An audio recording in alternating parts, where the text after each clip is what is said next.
Being scolded by Ning Feng, the young girl indeed stopped crying, but her gaze at Ning Feng was naturally filled with extreme resentment. She had never seen such a shameless man. He bullied her, and now dares to scold her. No manners at all, he will surely be cursed. And also, your mother is the one with a flat chest. Although I have a lowly face, I have a mature woman's body, okay? Can't you see the 36D? After cursing Ning Feng inwardly for a while, the young girl was also attracted by the screen on the bow. She was naturally seeing such a simple wooden raft that could be electrified for the first time, and she was very curious about it. However, when she finished reading the content on the screen, she immediately froze. This is a joke. Endless voyage world. How is that possible? I was still taking photos with my classmates last night. Ning Feng sighed slightly, and said, alas, although I don't want to admit it, it's quite obvious that we seem to have entered enough. The two of them simply grabbed their portions and gnawed on the meat directly. Though it was unseasoned, they devoured it with great relish. When they got choked, they walked. This is similar to our situation. However, we are a bit better off than in the novel world. Here we are in control, not the author. Seeing the young girl before him, silent Ning Feng pointed at the screen again and asked, well, what do you say? Do we agree to begin the endless voyage or refuse? However, just as the girl was about to speak, Ning Feng interrupted with a smile. Oh, silly me, I already know the answer. Do we really have a choice? If we refuse, the boat disappears and we'll probably drown. With that, Ning Feng unhesitatingly clicked the I have read and formally begin the endless voyage button on the screen. Suddenly, the small wooden boat eerily began to move on its own. Due to inertia, Ning Feng instinctively lurched forward. His hands happened to touch two soft areas. As expected, a scream rang out again. Then Ning Feng swiftly grasped the palm that was about to swing toward his cheek. Hey, beautiful, that was an accident. Do you have to resort to violence for it? Luckily, I reacted, or my handsome face would have been ruined. And your small frame shouldn't be able to produce a roar like a tiger. My ears almost went deaf. Looking at the girl before him, Ning Feng felt truly speechless. Although he had taken advantage of her, it was truly accidental. People should be reasonable. How can they resort to violence at the slightest disagreement? If it wasn't for the text on the screen informing him that an extra person means more food, he felt like pushing her off the boat. Liar. The girl was both angry and embarrassed, her face red as she cursed. And you say it's not intentional. I think you pinched me. You freaking pervert. Ahem ahem. Ning Feng, still an archmage, had thought his subtle actions would go unnoticed due to his excellent hand speed. Since he was found out, he could only cough awkwardly. But it was at this moment that some inexplicable information suddenly flashed through his mind. Name in Yuqing, age 19, height 162 centimeters, bust 36D, Oi, occupation college, student, mood, irritable, hymen, intact, affection 50, can be pushed if over 90, otherwise she would rather die than submit, danger level 10, not much threat for now. And Yuqing. Ning Feng was dazed by this sudden influx of information and blurted out. Unexpectedly, the young girl was stunned upon hearing this. You know me. Then she seemed to understand and immediately roared, great. So this is how I ended up here. It's all you're doing, you pervert. I was just thinking it was strange how I ended up here. It's always your fault, you pervert. Pervert. Send me back now. Otherwise, when my parents call the police, you'll regret it. Under in Yuqing's verbal assault, Ning Feng quickly came to his senses. So she is in Yuqing. Looking closely at her chest, well, it is indeed 36D. That means the information appearing in his mind is in Yuqing's information. But how is this happening? How can he suddenly read her information? Before Ning Feng could ponder this further, Yuqing began to get more aggressive. Like a furious kitten, she started desperately scratching him everywhere. While scratching, she screamed, bastard. Send me back. Send me back. Sigh. This woman's nails are truly sharp. Ning Feng quickly developed blood streaks on his body, which made him grimace in pain. The impulse that had just faded welled up again. Or maybe he should just throw her off the ship. Thinking this, he controlled the girl's hand and dragged her toward the edge of the raft. But soon reason triumphed over impulse. In this apocalyptic world, food is more important than anything. Besides, the survival journey alone will drive a person insane after a long time. He doesn't want to become the main character from Robinson Crusoe who eventually couldn't even speak from loneliness. After all, she is just a weak woman. He can easily subdue her.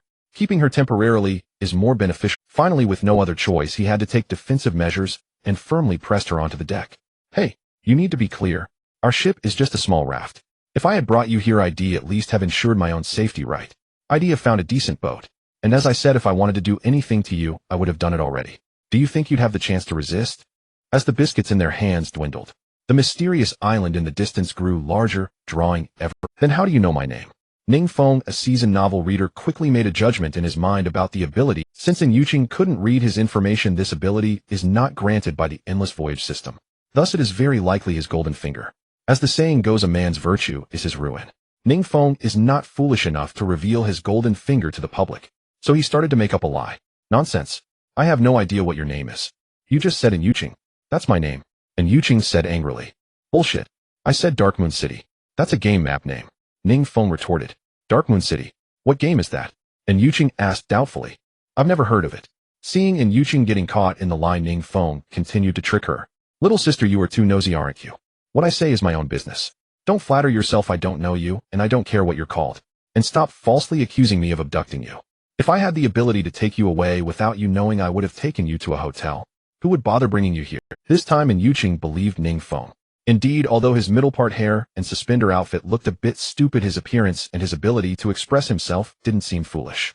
If he had taken her, he wouldn't have brought her here. At last, and Yuching let go of her anger, but soon became worried again. So you're saying we're really in that endless voyage world? Boo-hoo, I haven't yet achieved my dreams. I don't want to die. As if anyone wants to die.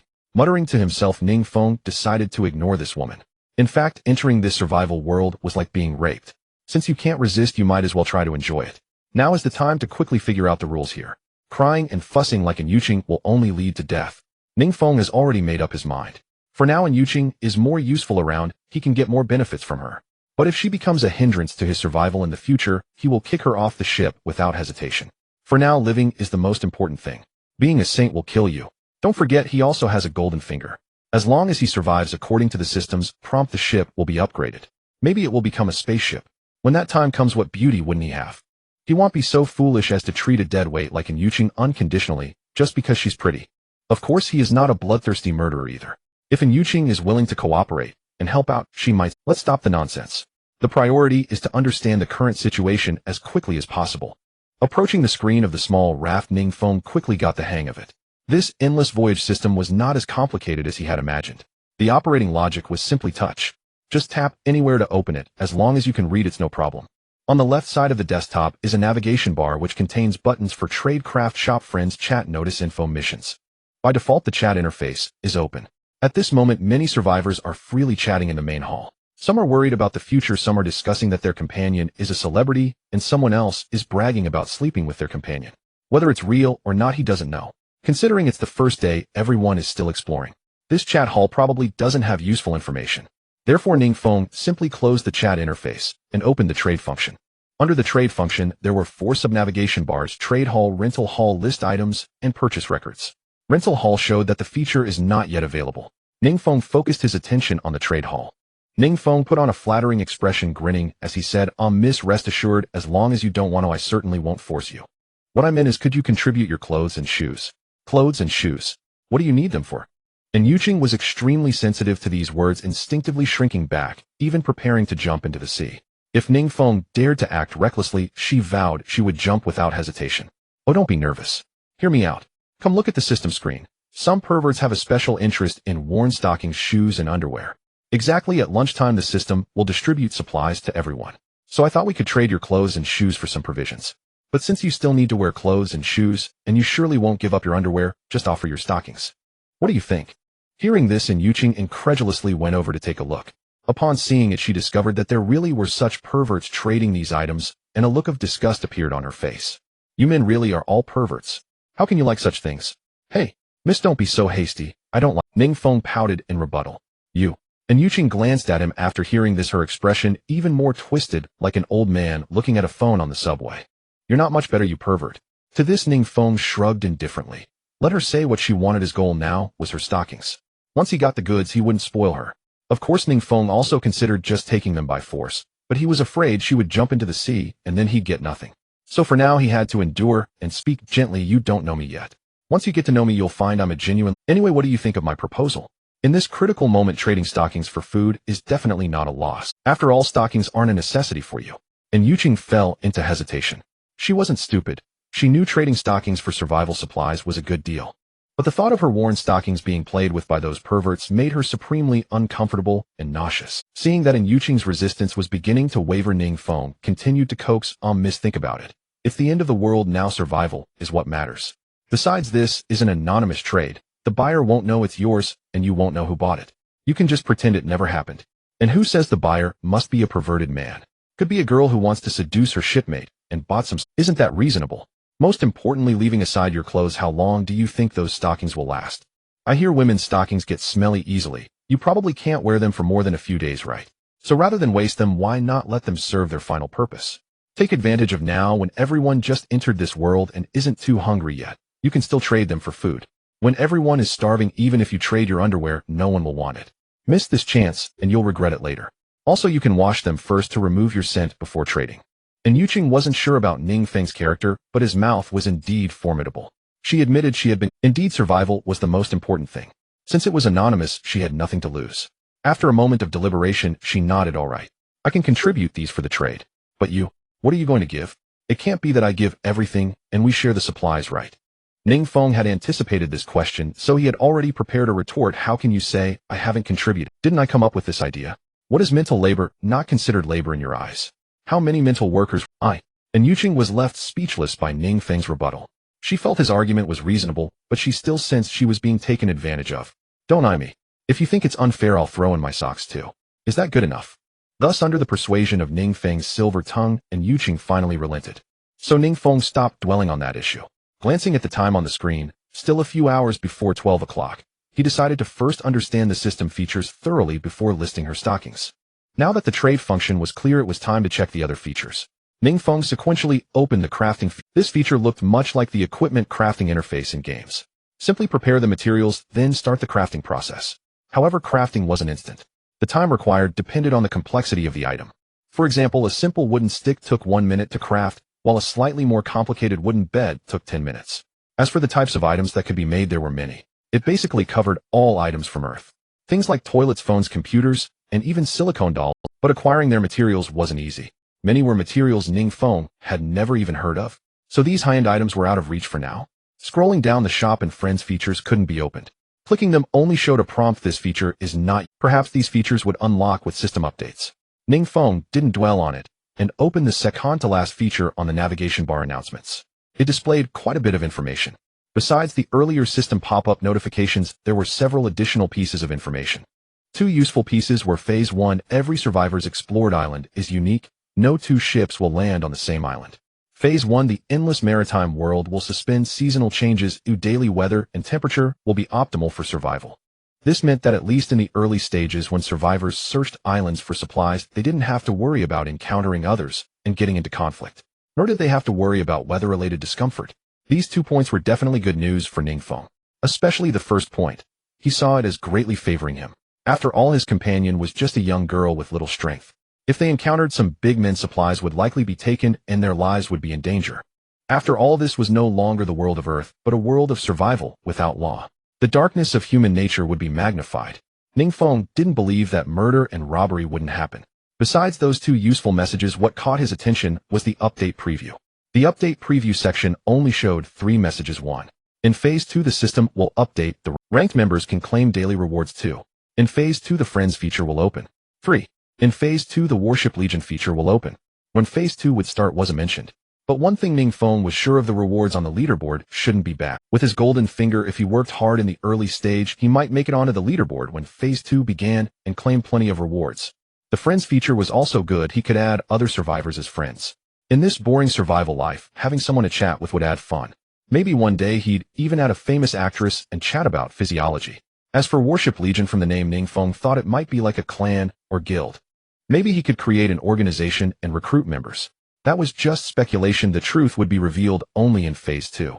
After reading announcements, only the last feature info remained. Ning Feng opened it without hesitation. The information displayed in info was very intuitive.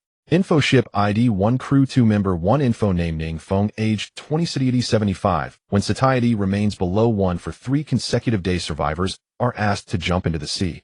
It's cool, their bodies don't rot easily. Hygiene 80, member 2, info name and Yuqing, age 19, satiety 80, hygiene 90, ship level LV 1, small rafts and ship storage none. Click to enter storage. Ship score 10, tomorrow's obtainable ship EXP 16, average crew satiety 77. 5, average hygiene 85, a ship score 10. EXP earning rules: ship gains EXP equal to ship score daily. Crew satiety hygiene average 151 EXP 5170, 2 EXP 7,193 EXP, 9,195, 5 EXP, 95, 10 EXP, average 95, for 3 consecutive days, 50 EXP day, thereafter reset, if interrupted. Reminder 1. When crew count 2, Ensure all members' values are within 10 difference, otherwise the lowest member's data is used. 2. Hygiene is judged by clothing cleanliness and body cleanliness. Hair not included. Given early limited conditions, sea debris residue and salt from seawater rinses are temporarily not factored into hygiene evaluation. Modify ship. After reading the info page, the Modify Ship button at the bottom caught Ning Feng's attention. So ships could be upgraded not only by accumulating experience, but also by additional modifications. Thinking this, Ning Feng immediately clicked Modify Ship, and the page changed again. Modify ship. Ship type small raft. Modifiable range raft. Area ship area 10 square meters 2m 5m. Add material bamboo. Every 10 bamboo sticks longer than 2m. Increase raft area by 1 square meter. Once modified, cannot be reversed. After ship upgrade, modification materials are not refunded. Seeing this, Ning Feng was overjoyed. He had been worried the small raft was too cramped. Any slight movement while sleeping might send him into the sea. Since the ship could not only be upgraded but also be expanded via modification, he had nothing to worry about. Now that the system features were mostly understood, any plans would have to wait until they landed on an island tomorrow. So Ning Feng thought it was time to get in Yuqing's stockings sold. With that thought, he subconsciously glanced back at her. Unexpectedly, and Yuqing happened to be looking at him too. Women's intuition was indeed sharp. They just locked eyes, and she seemed to understand his intention, asking warily, "You, what are you going to do?" "What could I possibly do?" Ning Feng said with a faint smile. "Didn't we agree? I handle the mental work you have. Now that I've figured out the sailing system, shouldn't you hand over the stockings on your legs?" Although she had already agreed at this moment, she was still reluctant. She tried to back out. "Maybe let's forget it. Even if the stockings get smelly, I can wash and wear them again." Ning Feng naturally refused. He couldn't miss this opportunity to get a head start over others. "Come on. This is survival, not a spa. What's there to cling to with something as trivial as stockings? And I just saw from the system. For our ship to level up fast, our satiety and hygiene both matter. Right now, if we trade for more supplies, we can boost our satiety. As for clothes, the fewer we wear, the easier to clean, which should also help with hygiene. Don't forget, both satiety and hygiene average between the two of us. If you drag down the average, I won't hesitate to kick you off the ship. It's either survival or stockings. You choose." This time she had no counter-argument. She had glanced at the system screen behind him earlier and knew he was right. If she wanted to live well in this world, the ship had to be upgraded. Both satiety and hygiene were critical. For a pair of stockings to hinder survival progress was indeed not worth it. Moreover, and Yuqing didn't doubt Ning Feng's threat to kick her off was real. This bastard might actually do that. Though she wasn't afraid of death, that was only in the face of humiliation. Now she was alive and well, and didn't want to die over a pair of stockings. The wisest decision now was to hand over the stockings. "Fine, I'll take them off." Biting the bullet, she sat on the raft to remove her stockings. But just as she lifted her left foot, she caught that bastard Ning Feng sneaking a lecherous glance between her legs. Instantly her face flushed red. She snapped, "What are you looking at? Turn around." Ning Feng shrugged, turned his back, but still peeked sideways. She gritted her teeth, quickly pulled off her stockings, and threw them at him. "Take your perverted goods." Ning Feng caught the stockings, a triumphant grin spreading across his face. "Thank you for your contribution, miss." He then turned to the system interface to list them. And Yuqing sat with her back to him, arms crossed, staring out at the sea, feeling both humiliated and relieved. At least now they had a chance to get food. A flush of crimson crept onto her face as she snarled in exasperation, "You pervert. Where are you looking?" Ahem ahem. Caught in the act, Ning Feng remained unflustered, instead offering a shameless grin. "What's the matter? Never been to the beach for a swim? People flaunt their bikinis right in front of me. I merely caught a glimpse of your black lace panties. What's the big deal?" "Shut up, you utter degenerate." Seeing that Ning Feng, that scoundrel, actually had the audacity to say it out loud, and Yuqing hurled another curse at him.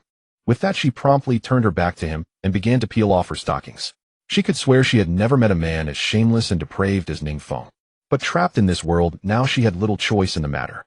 If not for the fact that having a man around might make survival far more convenient. She would have loved nothing more than to kick this degenerate off the raft right then and there. Fearing that Ning Feng, that shameless man, might seize another opportunity to peek, and Yuqing hastened her pace in removing her stockings. In just a few seconds, the stockings were completely off. Instantly, a pair of slender jade-like legs as fair as snow lotus roots were revealed.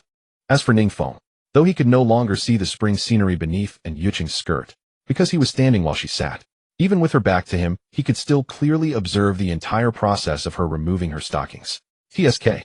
He had to admit the woman's legs were truly captivating, especially the moment the stockings slipped off. Ning Feng felt it resembled the instant he peeled a banana. Bananas are indeed a fine fruit, but the essence of a banana naturally lies in the flesh wrapped within the peel. And Yuqing now gave Ning Feng precisely that feeling. When she wore black stockings, one could tell her legs were beautiful, but only after removing that layer could one truly appreciate their stunning allure. Her slender, straight, and beautiful legs. Ning Feng yearned to reach out and touch them right then and there. But obviously, Yuqing was not about to give him that chance. After taking off her stockings, Yuqing immediately stood up. Shooting him a look of disgust, she extended the stockings toward him while keeping her body at a cautious distance. Take them, you pervert. But I warn you, don't you dare smell my stockings. Unexpectedly, before Yuqing could even finish her words, Ning Feng, who had just taken the stockings, unhesitatingly brought them to his nose and gave them a light sniff. This sight caused the flush on Yuqing's face, which had just begun to subside, to flare up again. Half embarrassed and half-angered, she reached out to snatch the stockings back. But Ning Feng, that scoundrel, was prepared. With a slight sidestep, he easily dodged her. They're not as stinky as the rumors say, Ning Feng teased with a grin.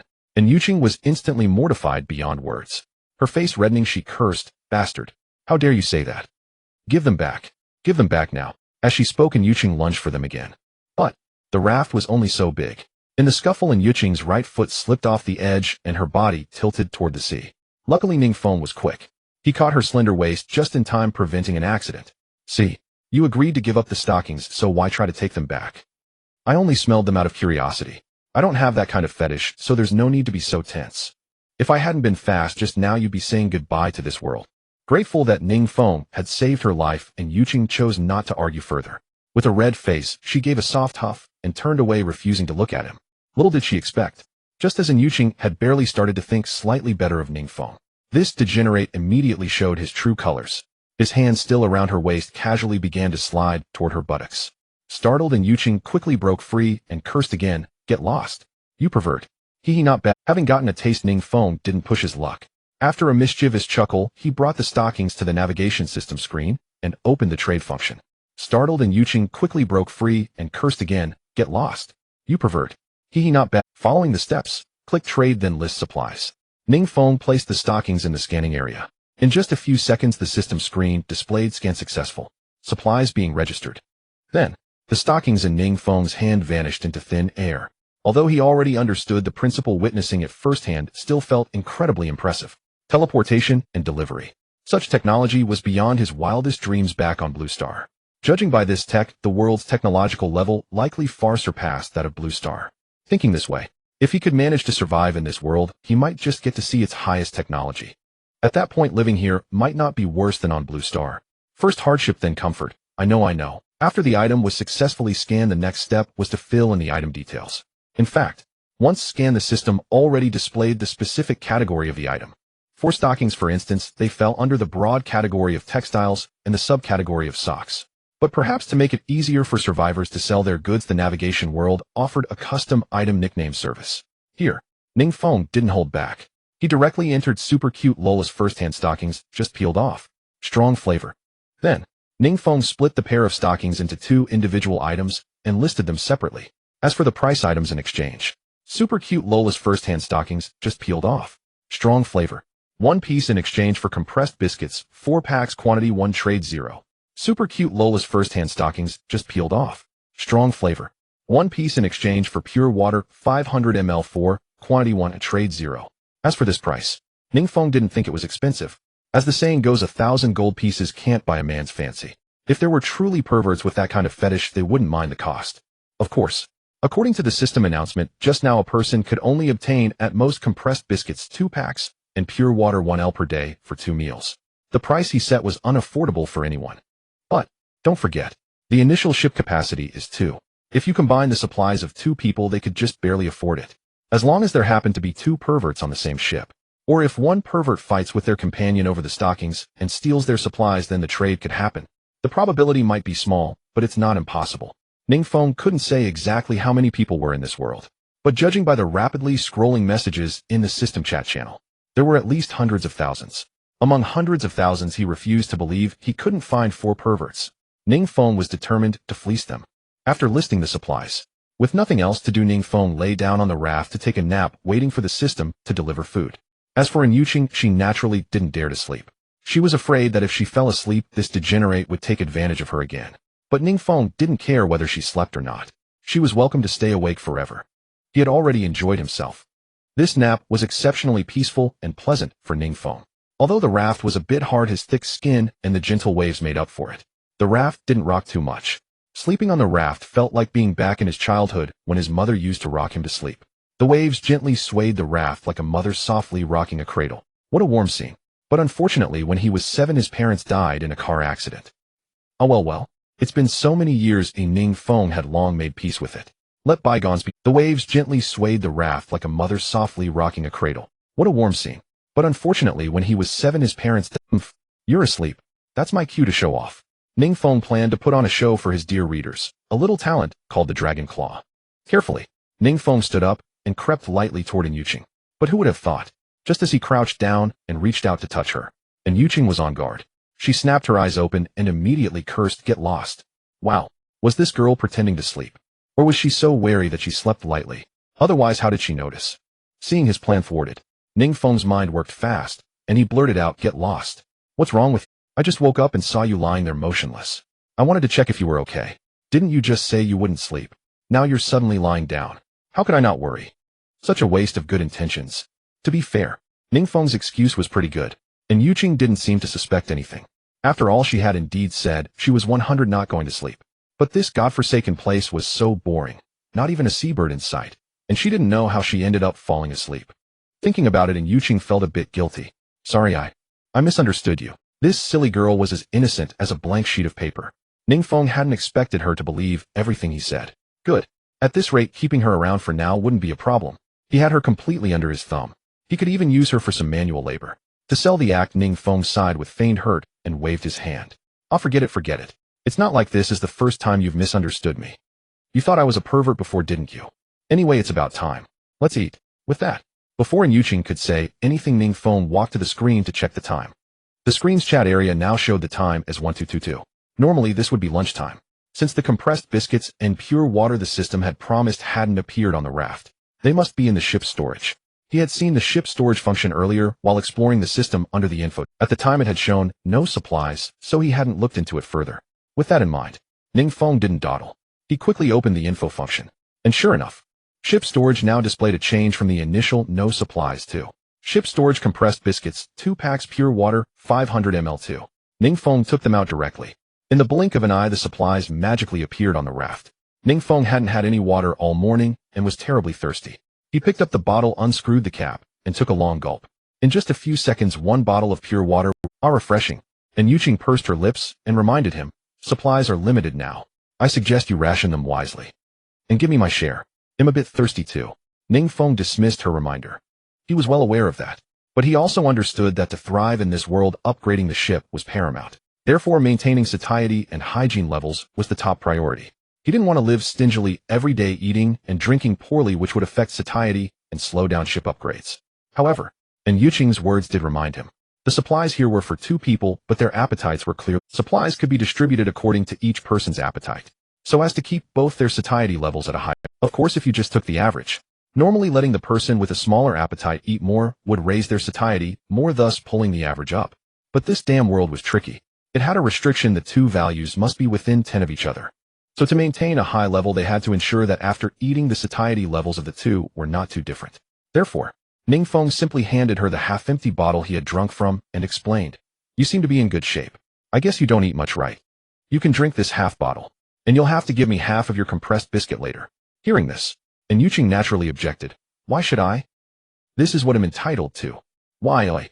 Ning Feng pointed at the info page on the screen. "Take a look at our satiety levels. I have a bigger appetite than you. If we eat the same, my satiety will never be as high as yours.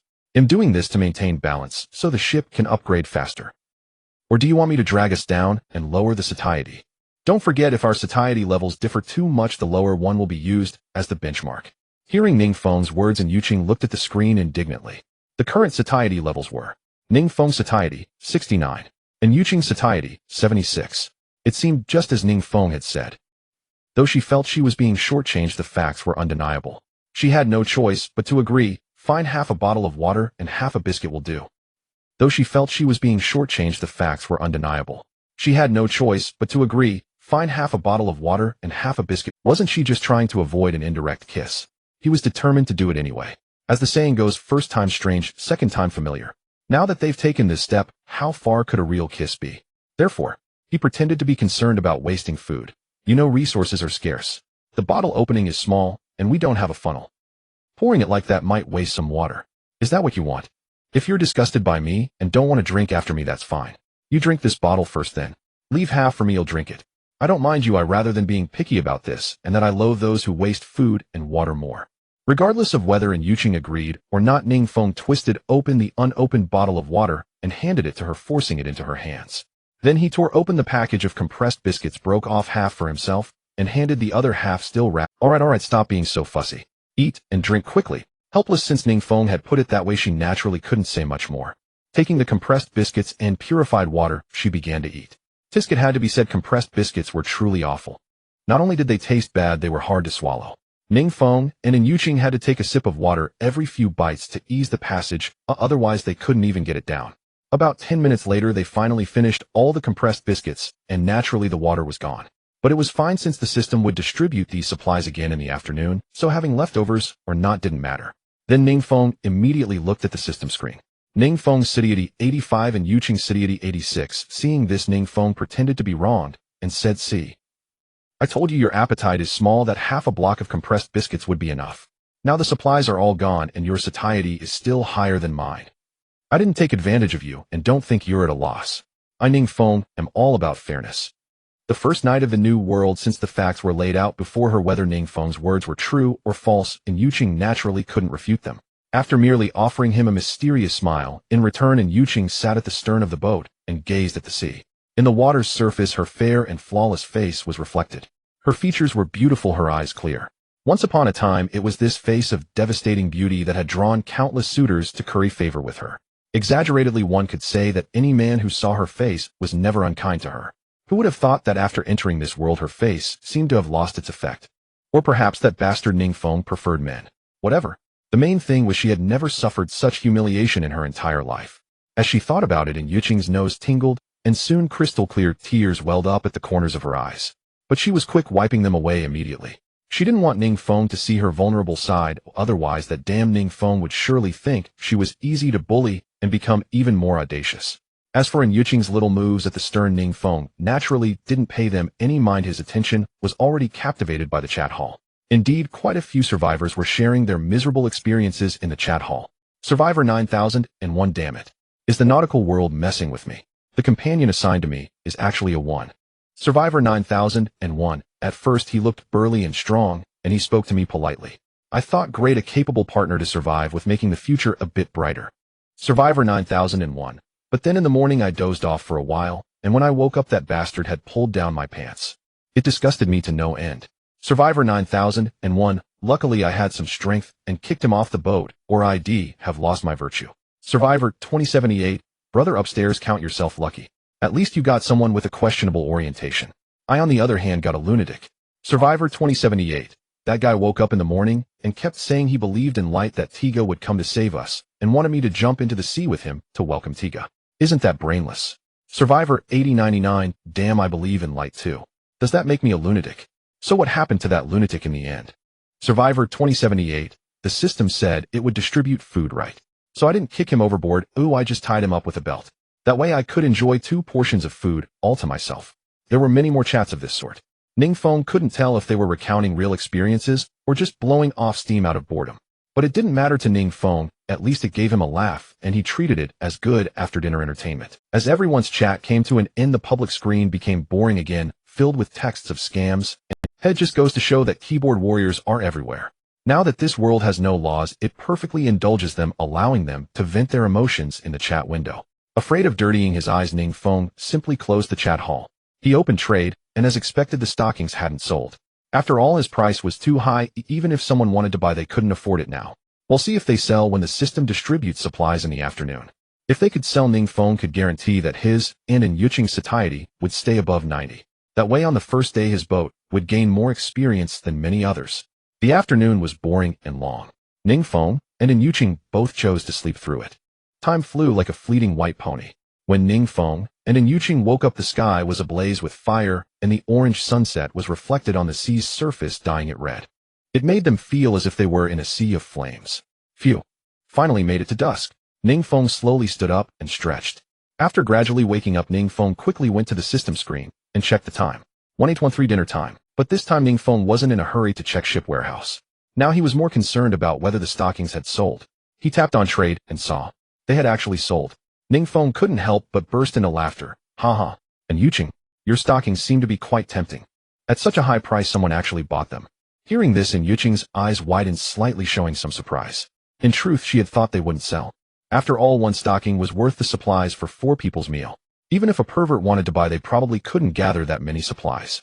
Who would have thought that 2 perverts could actually be paired together, going without food and drink just to buy her worn stocking? In fact, this should be a good thing for her.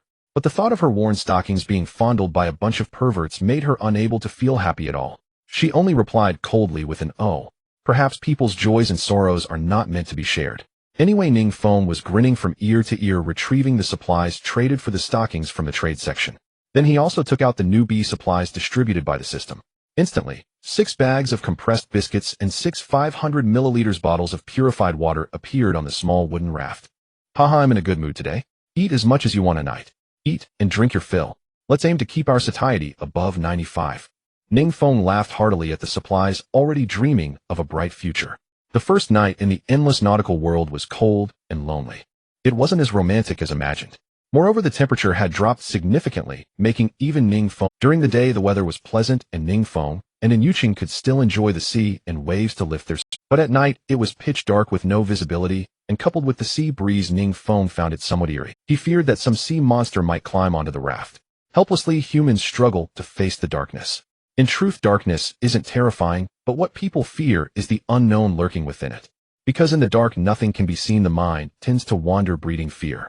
Indeed, during the day, and Yuqing had tried hard to keep a safe distance from him, but once the sky darkened, she unconsciously pressed her body close to his side. Girls are probably more afraid of the dark than men.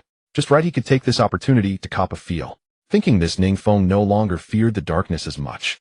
He put on a comforting demeanor, placing his hand on Yuqing's shoulder. Don't be afraid, big brother's here. Lean on my shoulder and sleep, it's warmer. Rest well, when you wake up tomorrow we'll be landing on the island. And Yuqing was indeed quite scared at the moment, so she wasn't as resistant to Ning Feng letting him put his arm around her shoulder. But soon Yuqing noticed that this despicable Ning Feng was getting handsy again. His hand slid down from her shoulder directly to her chest. She instantly flared up, shaking her body to throw off his hand, and moved back to the stern. You pervert. Get away from me. Helpless Ning Feng could only force an awkward laugh. Case solved. It seemed that compared to the dark, women fear perverts more. If your girlfriend ever says she's afraid of the dark and wants you to stay with her, just arrange for a hooligan to harass her. Ning Feng's gentlemanly behavior the next day. Ning Feng and Yuqing, immersed in sleep, felt when they opened their eyes, they found their small wooden raft had already docked at the shore of an island. Instantly, the two could barely contain their excitement and scrambled to their feet. Is this the legendary, mysterious island? And Yuqing took a deep breath of the fresh air mingled with the fragrance of plants, feeling an indescribable sense of exhilaration. Last night had been too oppressive for her. Now she truly felt as if she had seen the light again. Ning Feng also looked around with slight excitement, nodding in satisfaction. Lush and green with such abundant vegetation, there must be plenty of resources to use. It looks like we'll have a bountiful harvest today. Then, without dawdling, Ning Feng went straight to the system screen and opened ship warehouse. Currently in ship warehouse, there were compressed biscuits, 3 packs, purified water, 500 ml 3, purified water 248. 71 ml 1, plastic bottle, 500 milliliters capacity 4. These were what they had left over from yesterday. Last night, in order to maintain a high level of satiety, they had eaten like there was no tomorrow. Ning Feng had downed 2 packs of compressed biscuits and 5 bottles of water. And Yuqing had consumed 1 pack of compressed biscuits and 1 bottle of water. Now just the sight of compressed biscuits made both of them feel nauseous. However, when Ning Feng opened the info section to check, he understood that their hard work had not been in vain. The ship's experience had risen from 0 yesterday to 30. These 30 experience points included 10 points from ship rating, 10 points from satiety greater than 95, and 10 points from hygiene greater than 95. Good. Last night, besides eating like crazy, they had also deliberately washed up and tidied their clothes before sleep. It seemed maintaining hygiene was much easier than maintaining satiety. After getting a good grasp of the necessary information, Ning Feng took out the 4 empty water bottles. He planned to use them to collect water later. As for the other supplies, Ning Feng didn't intend to bring them. After all, they had no containers to carry things, and once they collected resources on the island, they would have to cycle back to the raft. So if they got thirsty or hungry, they could just deal with it when they returned with supplies. Besides, with such a large island, Ning Feng didn't believe there was no food or water. If they got thirsty or hungry while collecting resources, they could forage on the spot. So there was no need to carry the remaining water and biscuits with them. Everything ready, the two disembarked and set foot on the island. Just as Ning Feng was pondering which direction to head, he suddenly remembered he had a golden finger. Since the golden finger could read a person's information, could it read the island's information too? Thinking this, the moment the intention to read the island crossed his mind, the golden finger's voice echoed in his head. Information read: mysterious island, danger level 0, resources 80, east side of island, abundant fruits including plantains, bananas, coconuts. West side of island, abundant freshwater resources including streams, mountains, springs, freshwater lakes. North side of island, abundant seafood including crabs, fish, clams. South side of island, abundant vegetation resources including wormwood, bamboo, vines. Center of island, abundant small wildlife including rabbits, wild chickens, rodents. With the golden finger's help, Ning Feng's thoughts became clear. In terms of survival priority, freshwater resources were definitely number one. He still had 4 empty bottles. He should fill them first. However, he couldn't let a woman do the heavy work of fetching water, lest the readers think he was ungentlemanly. Coincidentally, the shore where the raft had docked was on the south side of the island. As far as the eye could see, there were bamboos and vines everywhere. Ning Feng planned to have Yuqing stay near the raft, gather some vines, and try to weave them into a bag. This way they could carry other resources more easily later. After all, both the sailing system and his golden finger had clearly indicated that the island's danger level was 0, so leaving her alone here wouldn't pose any risk. So Ning Feng looked at Yuqing, pointed at the vines ahead, and said, "See those vines? Get some and weave them into a bag. That way we'll have something to carry supplies." Oh, and Yuqing nodded, not refusing. After all, this was a survival world now, though it was unrealistic for her to do nothing. However, out of concern for her companion, she asked, "What about you?" "Me. They'll try to find some water." Ning Feng pretended to be troubled, saying, "You know, fresh water is the most important in survival. This island is huge, so it might not be easy to find. But it's finding the man here. It's only right that I take on the hard work. Do your best, and if you get tired, rest on the raft. There's water in ship warehouse, drink as much as you want. Remember to be careful. They'll go see where I can find fresh water. Time is tight, I'm leaving now." To be honest, this was the first time Yuqing felt that Ning Feng seemed like a real man. She even wondered if Ning Feng had taken the wrong medicine today. Otherwise, why would he suddenly be so caring and considerate toward her? He had kept the light work for himself, yet chivalrously chose the heavy tasks. For a moment, Yuqing's impression of Ning Feng actually improved a bit. Watching Ning Feng's retreating figure, Yuqing felt a twinge of reluctance in her heart. It seems this pervert is only frivolous on the surface. When it counts, he's quite reliable. I've been misunderstanding him all along. No, I have to work twice as hard. I can't let him bear all the... After shaking off Yuqing, Ning Feng leisurely strolled through the island. The scenery here was far more beautiful than the sea surface. A riot of colors with wildflowers covering the mountains and fields. Unfortunately, in the current world, flowers probably had no market. Otherwise, he would have picked these wildflowers and made bouquets to sell. As he walked, Ning Feng discovered that the information read by his golden finger was not fixed. To be more precise, although his golden finger had already scanned the entire island's information, when the thought of finding a mountain spring emerged in his mind, the golden finger could still delve deeper, pinpointing the exact location of the mountain spring. This was a tremendous boon for him. After all, this island was truly vast. Even with a general direction, finding the mountain spring was no easy task. But now, since it could provide the precise location, he had nothing to worry about. With this golden finger, what concerns did he have for his future survival? Could it be that he would achieve freedom of drinking water? Based on the information from the golden finger, Ning Feng spent about 10 minutes weaving through the jungle before finding the mountain spring mentioned. The spring water was contained in a circular hollow, no larger than a well's mouth and only about 40 centimeters deep. But the spring water bubbling from the source was far clearer and cleaner than well water. It even had a faint sweep. Seeing the spring, Ning Feng was as excited as a fan seeing a basketball. A grin spread across his face, and he felt like performing a celebratory dance. At the same time, the golden finger's prompt sounded again in his mind. Information read: spring water. Safety rating 90, safe to drink freely.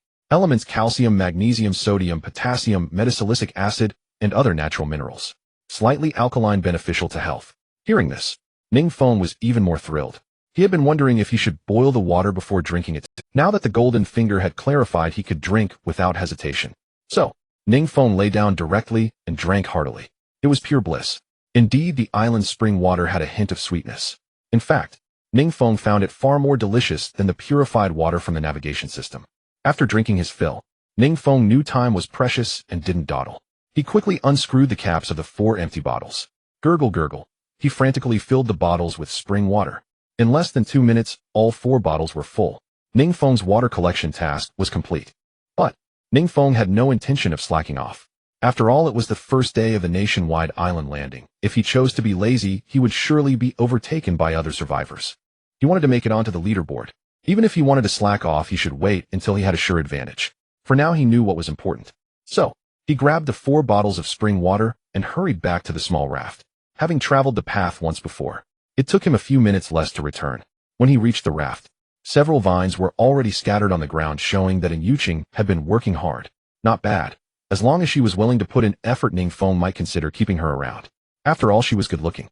Who knew when he might feel lonely, and she might be lonely too, so they could help each other out. Ahem. Back to the matter at hand. Seeing Ning Feng return so soon, and Yuqing, who was frantically pulling, yanking, and tugging at the vines, stopped her work and emerged from the thicket asking, "Why are you back already? Did you find water? What do you think this is, eh?" Ning Feng proudly showed off the 4 bottles in his arms. "When your big brother handles things, you can rest assured." And Yuqing's eyes widened in surprise. "So fast. How did you do it? You didn't just fill them with seawater to fool me, did you?" Ning Feng didn't waste words. He unscrewed a bottle and handed it to her with a faint smile. "Take a sip and you'll know." Although the vines didn't look thick, breaking them wasn't easy. And Yuqing had used all her strength to gather the vines on the ground.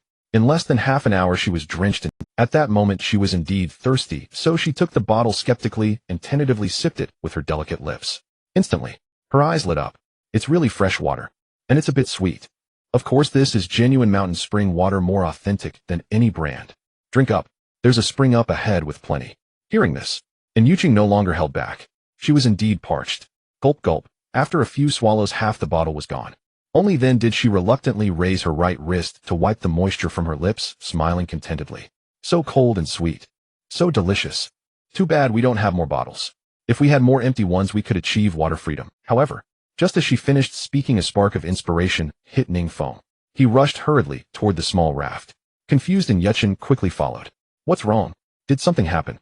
Yesterday the navigation system gave every survivor 2 bottles of water, right?" Ning Feng said with a smile. "So everyone must have empty bottles. We can trade spring water for empty bottles. This time let's be nature's delivery service." And Yuqing's face lit up with joy. She thought the idea was indeed feasible. After all, the mysterious island was terrifyingly vast. When landing on the island to find supplies, you couldn't always get what you wanted. In this world, there were at least hundreds of thousands of survivors. Not all of them could find mountain spring water like Ning Feng did. So they would surely be willing to trade empty bottles for spring water. According to yesterday's navigation system notice, 1 boat with 2 survivors produced 4 empty bottles. Trading 1 full bottle of spring water for 4 empty bottles might not appeal to some survivors. After all, they needed containers to store water. But trading for 2 empty bottles, many would likely agree. As Yuqing pondered, Ning Feng had already listed the spring water for trade. The number of empty bottles requested was exactly 2, just as she had thought. It seemed they were quite in sync. But snapping back to reality, and Yuqing's cheeks flushed red. She shook her head vigorously, silently scolding herself. "Spit, spit, spit. What were you thinking, Yuqing? How could I be in sync with such a pervert?" It turned out Ning Feng, and in Yuqing's judgment, was spot on. No sooner had Ning Feng listed the remaining 3 bottles of spring water than they were snapped up. It seemed many people hadn't found fresh water. Looking at the 6 extra empty bottles on the raft, Ning Feng began to daydream. Now that he knew the path, a round trip from the raft to the spring took at most 20 minutes. Adding time for filling roughly 25 minutes per round trip. Each trip could bring back 6 bottles of spring water, which could be traded for 12 empty bottles. Then 12 became 24, 24, became 48, 48, became 96. Hiss. Ning Feng dared not think further. Could achieving water freedom happen today? Without further ado, Ning Feng took the half-full bottle of spring water from Yuqing and also retrieved the remaining 3. He poured the half bottle into another half bottle, combining them. Thus he had 4 full bottles. He listed them again, and they were instantly snapped up. In the blink of an eye, Ning Feng now had 14 empty bottles. But Ning Feng wasn't satisfied. He decided to go all in. After all, a round trip took a fair amount of time, so he wanted to bring as many empty bottles as possible. So, Ning Feng steeled himself and took out the 3 packs of compressed biscuits from the ship's storage, listing them immediately. In another instant, the 3 packs were bought. The buyer might not have lost, but Ning Feng, the seller, certainly didn't lose either. Suddenly, he had 6 more empty bottles. With a few more rounds, the multiplication would become terrifying. Since he couldn't trade for more empty bottles for now, Ning Feng didn't waste more time collecting bottles. He looked at Yuchen and said, "This time I can probably carry 20 bottles in my arms. Use this time to weave the vines. When I get back, we'll go fill the bottles together. This morning we need to get at least a few hundred bottles to be satisfactory." "All right." And Yuchen was now full of confidence and nodded firmly. "Go ahead. By the time you return, as they say, when a man and woman work together, the work is light." Seeing in Yuchen's determination, Ning Feng felt reassured. He gathered the empty bottles from the ground, hugged them to his chest, and strode quickly toward the spring. Watching Ning Feng leave, and Yuchen was now in a bind. Despite her earlier enthusiasm, she had no idea how to weave. Picking up a vine in each hand, she looked at the left one, then the right one, utterly baffled. How was she supposed to weave this? Helplessly, she had to make do. She didn't know how to weave, but she knew how to tie knots. At worst, she could tie all the vines together to form a net. 24 minutes later, Ning Feng returned fully loaded. Just as he was joyfully anticipating the net and Yuchen had woven, he froze. Looking at the chaotic mess of vines in Yuchen's hands, Ning Feng couldn't help but twitch his mouth. "This is the net you wove, eh?" And Yuchen knew she had failed at this task, so she could only smile awkwardly to ease the tension. I really don't know how." "Sigh. Forget it. Some things truly require talent." Given in Yuchen's state, even if a knife were held to her throat, she couldn't weave a single vine. "You are hopelessly stupid. It's lucky you met me. Otherwise someone else would have long since gotten fed up and kicked you off the boat. And you dared to call me a pervert before. How ungrateful." Hearing this, and Yuchen pouted aggrievedly. She knew she hadn't done this task well, but she wasn't entirely useless, was she? At least she was still a virgin. Did this pervert have to degrade her so much? But since it was the truth, she had no grounds to argue, and could only continue smiling awkwardly, retorting, "And you? Can you do it?" At least she was still a virgin. Did this pervert have to degrade her so much? But since it was the truth, she finally found a reason to argue back. "You?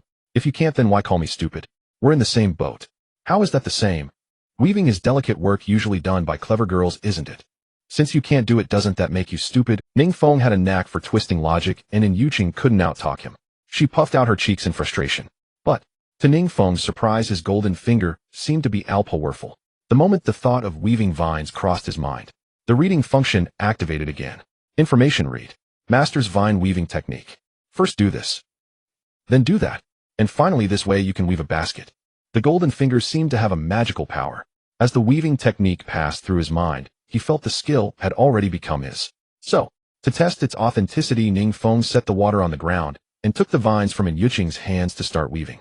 In just a few minutes, the basket began to take shape. Watching from the side, Yuchen was stunned. "You said you couldn't. You were just pretending to be clueless to humiliate me." Ning Feng had no time for verbal sparring. His hands continued weaving methodically. "Don't just stand there. Take the 20 bottles of spring water and list them for trade." With Ning Feng's reminder, Yuchen snapped back to reality. That's right. If the water wasn't listed soon, the basket would be finished, but the empty bottles wouldn't be ready yet. That would be a waste of time. In survival, every second counted. Then, Yuchen quickly bent down to pick up the spring water from the ground. As she picked up the water, the low collar of her maid outfit inevitably revealed a glimpse of her figure. Ning Feng seized the opportunity deliberately, or not to glance toward her neckline. What a pair of plump white bunnies. As luck would have it, just as Ning Feng finished weaving the basket, Yuchen successfully traded the 20 bottles of spring water for 40 empty bottles. Not a single minute was wasted. So, the two set off for the spring with the woven basket. The entire morning was spent going back and forth hauling spring water. In the end, as the number of bottles grew, Ning Feng was nearly exhausted. After all, each full bottle weighed about half a kilogram. At first, with fewer bottles, it was manageable. But as the numbers multiplied exponentially after a few rounds, Ning Feng was clearly too much for her. What's more, the island paths were not easy to traverse. The round trip was nearly 2 kilometers. There was no way around it. It wasn't that Ning Feng wanted to be lazy, but what could he do when his companion was a delicate girl? Given her capabilities, even if Ning Feng forced Yuchen to carry the load, she simply couldn't manage it. However, even if she could, she wouldn't have the freedom to do so. Because as the number of bottles increased, one wicker basket was clearly insufficient to hold all the spring water. So midway through, Ning Feng also wove an additional basket for Yuchen. Since they needed to gather other supplies in the afternoon anyway, having a few extra baskets wouldn't be a waste. Thus, Yuchen's situation wasn't exactly ideal either. Though the temperature was pleasant, the weight was undeniable. She was equally exhausted, her face flushed red and gasping for breath. But effort brought reward. At least for now, they had no worries about their freshwater supply in the near future. In just one morning, their ship's storage directly gained spring water 500 ml 640 bottles. Ning Feng's initial idea of trading spring water for empty bottles was simply to have more containers for their own. Currently, 640 bottles of spring water were more than enough for them. He decided not to list more spring water for trade. Besides the fatigue, their time was limited. They had to board the ship and leave the island before 1800. He couldn't spend all his time just storing for today. Besides fresh water, gathering food and modifying the raft were equally important. After a brief rest, Ning Feng glanced at the time on the navigation system screen. It was already 1130 a.m. To ensure everyone had something to eat for lunch, Ning Feng stood up from the raft again, shouldered his wicker basket, and waved his hand. Come on, I'll take you to find some food. Next, Ning Feng naturally led in Yuqing towards the eastern side of the island, which was abundant in fruit. As for the island's center and the northern side, he had no particular interest. After all, one must have a clear understanding of their own capabilities. The island center had many animals representing protein. In terms of food, the center was certainly the best place. But they currently had no tools for hunting. Catching anything with bare hands was unrealistic. Even with the help of his golden finger to set primitive traps, the hunting cycle would be too long. It was very possible that they would have to leave the island before any prey was caught. Even if they did manage to catch an animal, storing and consuming raw meat would be problematic. Raw meat spoils easily. Plus, wild animal meat might contain parasites, and he certainly couldn't eat it raw. To eat it and store it long term, they would definitely need to make a fire and smoke dry the meat. But considering the time needed for hunting, making fire and smoking one afternoon was clearly insufficient. Of course, if they didn't consider storage and just cooked the prey directly after catching it one afternoon might just be enough. But he wasn't gathering this food just for one meal. Remember, the ship only landed on an island every 2 days. They also needed to prepare food for a day at sea. So if they only hunted and cooked it on the island for one meal, it would be pointless. After all, he couldn't just catch prey, eat it on the island today, and then take raw meat to cook on the raft tomorrow, could he? So rather than wasting time on this, it was better to give up. There was nothing to regret. Once they had proper tools, would they still worry about having meat? As for the seafood on the northern side, it wasn't much different from hunting. Without a fishing net, fish were out of the question.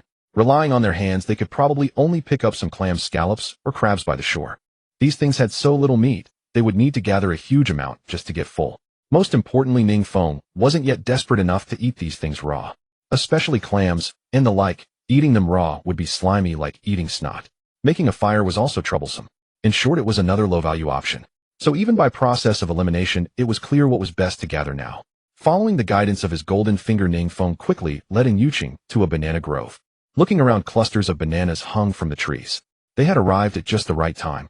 The bananas looked like they had just ripened, perfect for eating. Because the banana trees weren't too tall, picking them was easy. Ning Feng only had to stand on his tiptoes to reach. With a single tug, a whole bunch of bananas fell into Ning Feng's arms. He broke off one and tossed it to an Yuqing. Eat up. Naturally grown, no pesticides. They'll be delicious. After a morning of hard physical labor, it would be a lie to say they weren't hungry. And Yuqing thanked him and quickly began peeling the banana. As the yellow-black skin came off, a tender yellow banana flesh was revealed, looking incredibly appetizing. So Ning Feng decided not to rush the picking. They would eat their fill first. After about 10 minutes of eating, Ning Feng had consumed 15 bananas and in Yuqing had eaten 7. Only after they were both full did the harvesting continue. Picking bananas required no skill, while little force was enough to break them off. In just a few minutes, the wicker baskets on their backs were full. If they could still carry more, they would have wanted to pick all the bananas in the grove in one go. Unfortunately, since the baskets were full, there was no point in picking more. Ning Feng and in Yuqing headed back to the raft, planning to store the bananas in the ship's storage before continuing their harvest. Afterwards, to gather different fruits more quickly and in greater quantity, Ning Feng divided the work with Yuqing. Since she had already been to the banana grove and knew the way, she was responsible for picking bananas. Meanwhile, Ning Feng, guided by his golden finger, went to other areas to pick different fruits. Around 4:00 p.m., they successfully met back at the raft. At this point, the ship's storage was thoroughly stocked with supplies. Spring water 500 ml 640 bottles, bananas 705 gene, 2098 pieces, plantains 399 gene, 971 pieces, coconuts 247 gene, 111 pieces, mangosteen 187 gene, 302 pieces. Looking at the supplies in the ship's storage, the two of them finally let out a heavy sigh of relief. Truly, all their efforts were not in vain. Looks like we don't have to worry about food for tomorrow, Ning Feng said, with a faint smile, wiping the sweat from his brow. Yeah, I never imagined we could gather so much in one day. And Yuqing agreed with a smile. How come we're so lucky? It feels like everywhere we go we find usable supplies. Hearing this, Ning Feng smiled knowingly. This wasn't luck at all, it was all thanks to his golden finger pointing the way. Otherwise, just the two of them blindly searching the island would never have yielded so much. But he couldn't reveal his golden finger. So he let Yuqing think what she wanted. But Ning Feng, can we finish all this fruit? It probably won't keep for long, and Yuqing suddenly asked. Ning Feng had his own plans, and explained it's the first day, everyone is still figuring things out. The more supplies the better. If we can't finish it, we can go to the trading hall, and see if we can exchange it for something useful. Besides, this fruit can help. I'm wondering if the ship's storage has a preservation function. If storing fruit inside keeps it from spoiling, then we can be bold about hunting. After all, meat is definitely tastier than fruit. Closing the ship's storage, Ning Feng glanced at the time on the screen. It was already 1608. There were still 2 hours before the raft left the island. This time should be enough to gather bamboo to modify the raft. After all, Ning Feng didn't plan to turn the raft into a basketball court. He just needed enough space to move and rest comfortably without the risk of rolling into the sea. But before acting, Ning Feng suddenly realized something. Since he had so much food, why not use it to trade for bamboo? After all, he still wasn't sure if the ship's storage had a preservation function. If it didn't, the fruit would spoil in a few days and go to waste. In that case, it was better to use food to trade for later. Since some people were willing to trade water for empty bottles, maybe some would trade bamboo for food. After all, finding bamboo on such a large island was much easier than finding food. Many survivors with nothing but brute strength might be willing to make the trade.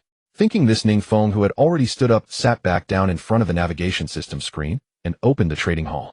However, to prevent delays if the food trade for bamboo failed, Ning Feng decided to work on multiple fronts.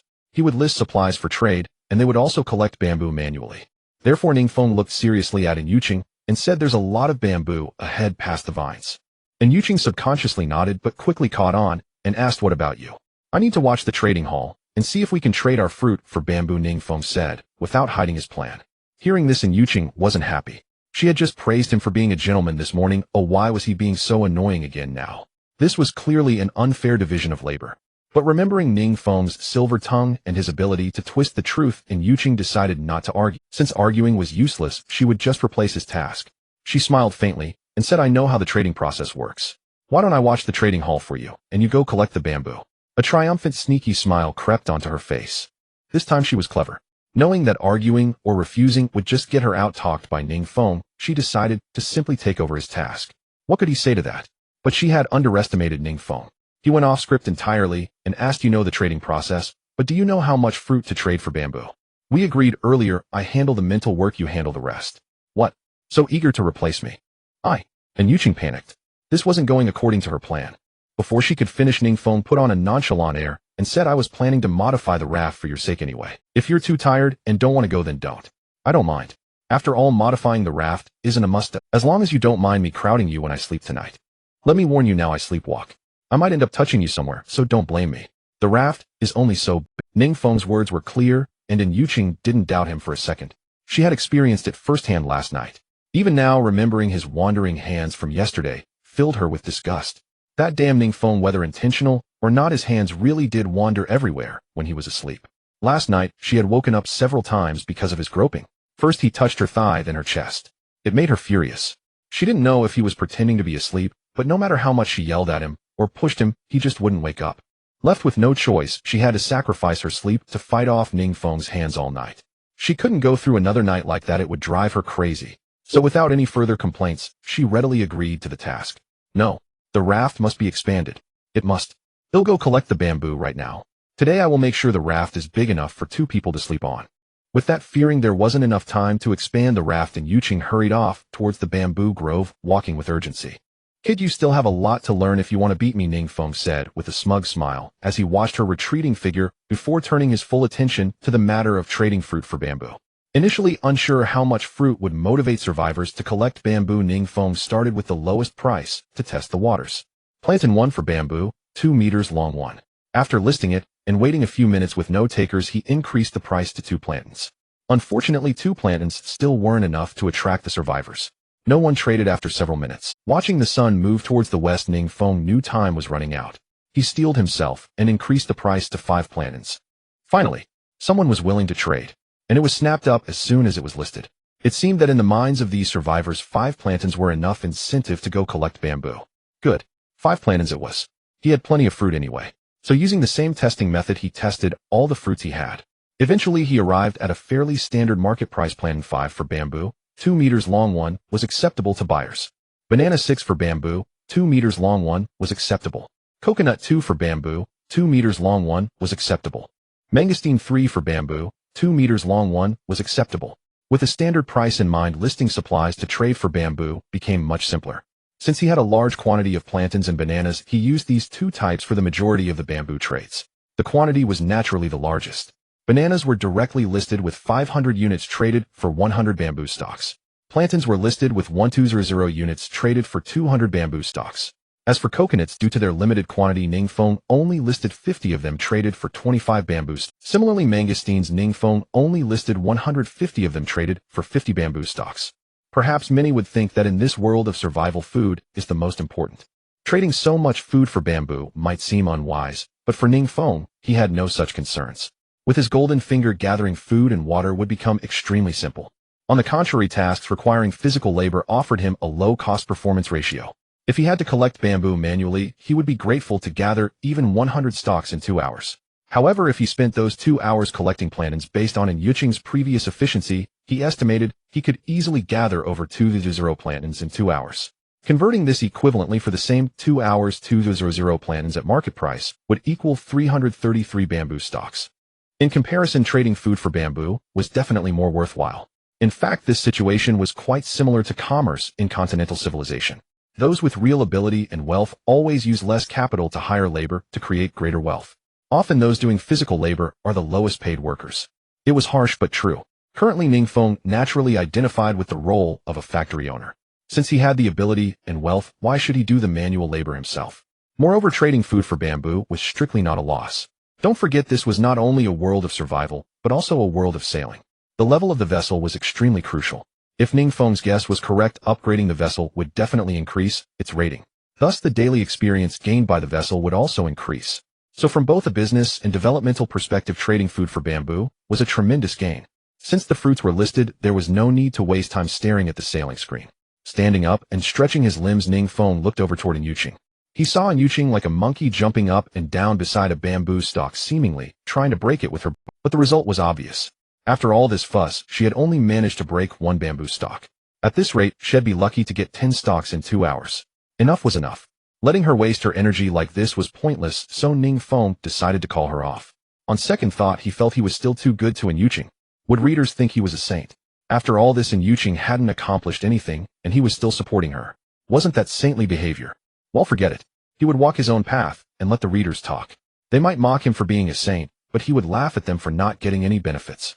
Although Yuqing couldn't do many things while her skin was nice. As long as it was smooth to touch, that was enough. Plus, she was easy to fool and obedient. He decided to keep her for now. Walking up to Yuqing, he directly stopped her. Forget it. At this rate, you won't collect many bamboo stalks by the time we leave. With this time, you'd better come with me to gather some more fruits. Well, trade the fruits for bamboo. Upon hearing this, Yuqing instantly breathed a sigh of relief. Compared to collecting bamboo, she would definitely prefer gathering fruits. It wasn't that she was lazy, but her physical strength was limited. Breaking a bamboo stalk was harder for her than reaching the heavens. Doing so was a pure waste of energy. Finally, before the vessel left the island, Ning Feng and Yuqing managed to gather a considerable amount of fruit. Among them 708 bananas and 1092 plantains. As for other fruits, Ning Feng didn't bother. First, those fruits were located farther from the vessel, which would waste more time on the road. Second, those fruits were not as easy to pick as bananas and plantains. After storing all the fruits in the vessel's warehouse, the time on the sailing system screen showed 1757 and the vessel was about to depart. Sigh. This time, both of them breathed a genuine sigh of relief. The day's achievements were significant, and they could finally rest. However, suddenly, as if remembering something, Yuqing jumped off the small raft again. This startled. What are you doing? The vessel is about to leave. Unexpectedly, Yuqing just waved her hand and rushed toward the bamboo grove without looking back. Fortunately, at the last moment before the small raft departed, Yuqing successfully boarded it, clutching a bamboo stalk. She panted heavily, but a smile hung on her face. This is what I worked hard for. Can't waste it. However, Ning Feng felt no joy or desire to praise her. He scolded sternly, were you crazy just now? If you hadn't made it back, you would have been stranded on this island forever. Is a bamboo stalk worth more than your life? I didn't mean to. Yuqing pouted, but a sweet feeling suddenly welled up in her heart. Seeing Ning Feng like this, was he concerned about her? Exposed, wasn't he? This bastard wasn't so detestable deep down. Thinking this to score a verbal victory over Ning Feng, she smiled smugly and retorted, what? Are you worried? Worried my foot? Ning Feng was utterly speechless and said bluntly, if you're gone, who will help me with the heavy work? Yuqing instantly felt less sweet. It seemed she was just being sentimental. This jerk wasn't concerned about her, he just wanted to keep her as free labor. Seeing in Yuqing's silent, Ning Feng finally spoke again. Don't let it happen again. Otherwise you can stay on a deserted island and die alone. Ning Feng had been angry earlier because he was call it concern or exploitation. At least for now Ning Feng didn't want to lose in Yuqing. Seeing her pitiful expression, she had probably learned her lesson. Ning Feng said nothing more. For now he had more important things to do. It was time to upgrade the small raft. So Ning Feng quickly opened the information panel and found the vessel upgrade option. After pressing the Add Bamboo prompt, he discovered that the sailing system was extremely intelligent. His bamboo was stored in the vessel's warehouse, yet the system could still recognize it. This was even better, saving the process of retrieving and adding bamboo. Currently Ning Feng had 375 bamboo stalks. Adding the one and Yuqing risked her life to bring up, he had a total of 376. Based on the rate of 10 bamboo stalks expanding 1 square meter, his small raft could expand a total of 37 square meters today. But this left 6 extra bamboo stalks. Annoyed by the surplus, he decided to trade 24 plantains for 4 more bamboo stalks to make it a round number. Everything ready, it was time to upgrade the vessel. As Ning Feng successfully added the bamboo into the upgrade system, a page instantly popped up on the sailing system screen. This page resembled the territory expansion interface in a Clash of Clans game. The bottom layer consisted of countless white square grids. This page resembled the territory expansion interface in a Clash of Clans game. The bottom layer consisted exactly a 2x5 specification. Needless to say, this represented the small raft. On the far left of the page was a small black grid button with the number 38 marked below it. Since the number matched the expanded area, it was naturally the button to expand the small raft. This game-like expansion method was easy for Ning Feng to understand and operate. With a light click on the small black grid labeled 38, he simply swiped to the left side of the small raft. Instantly, the 2x5 small raft on the page transformed into a 3x5 one. However, the actual size of the small raft did not change. Perhaps the physical appearance of the small raft would only change after all the small black grids were expanded and the upgrade button at the bottom of the page was clicked. So Ning Feng swiped on the page according to his planned expansion scheme. In the end, the small raft graphic on the page changed from the initial 2x5 to a 6x8 rectangular specification. After confirming the upgrade plan, Ning Feng quickly clicked the upgrade button at the bottom of the page. The moment the button was pressed, the vessel shook slightly, making both of them a bit nervous. But soon, in just a few seconds, the shaking stopped. When Ning Feng looked down, the area of the small raft under his feet had increased nearly 5-fold. This was larger than a bedroom. Now, with such a large area, there was no need to worry about sleeping. Even if they were fighting within Yuqing, there was no fear of rolling into the sea due to excessive movement. After closing the vessel upgrade page, the system screen returned to the information page. The vessel's rating had increased from the initial 10 points to 48 points. The pattern was obvious. Previously, when the small raft's area was only 10 square meters, the vessel's rating was exactly 10. Now, after expanding by 38 square meters, the small raft's area reached 48 square meters, and the vessel's rating also reached 48. This meant that for every 1 square meter increase in vessel area, the vessel's rating increased by 1 point. From this perspective, upgrading the vessel wouldn't be a difficult task. After all, strictly speaking, he had only spent half a day dealing with the bamboo today. Expanding 38 square meters in half a day, expanding 70 square meters in a full day shouldn't be a problem, right? Plus, with the experience bonus from satiety and hygiene values after landing on a few islands, getting 500 experience points a day for the vessel shouldn't be hard, right? With 5,000 experience points needed for an upgrade, it would only take 10 days. Thinking of this, Ning Feng got excited. It seemed upgrading the vessel wasn't as difficult as he had imagined. He was looking forward to that day more and more. He wondered what the small raft could upgrade into. Would it directly? Suppressing his inner excitement, it was better to stay grounded. For now, fantasizing about a beautiful future was useless. He needed to focus on improving satiety and hygiene values first. So Ning Feng directly took out 10 bananas, 20 mangosteens, and 2 bottles of spring water from the vessel's warehouse. Sharing some with Yuqing, he said, "Eat up, don't starve. We have plenty of resources now. We need to keep our daily satiety above 95. After eating, same as before, wash your body with seawater. As for clothes, I suggest taking them off and washing them too. After a busy day, our clothes are dirty and smelly. Our hygiene values are probably not high." After speaking out of curiosity, Ning Feng returned to the system screen and opened the information panel to check. Sure enough, his satiety was currently at 81, but his hygiene value was only 69. And Yuqing's situation was naturally no better. Her satiety was 83, and her hygiene value was even lower at only 65. Regarding Yuqing's lower hygiene value, it was normal. It wasn't that she didn't like cleanliness, it was simply that none of the work she did was clean. Between picking vines in the thicket and breaking bamboo in the grove, it would be strange if she were cleaner than him. And Yuqing curiously glanced at the screen. Seeing her hygiene value was only 65, a blush crept onto her fair face. It seemed tonight wouldn't be the same as last night. Last night, to maintain their hygiene values, they didn't remove their clothes, simply washing their limbs and faces with seawater. But now their clothes were also dirty.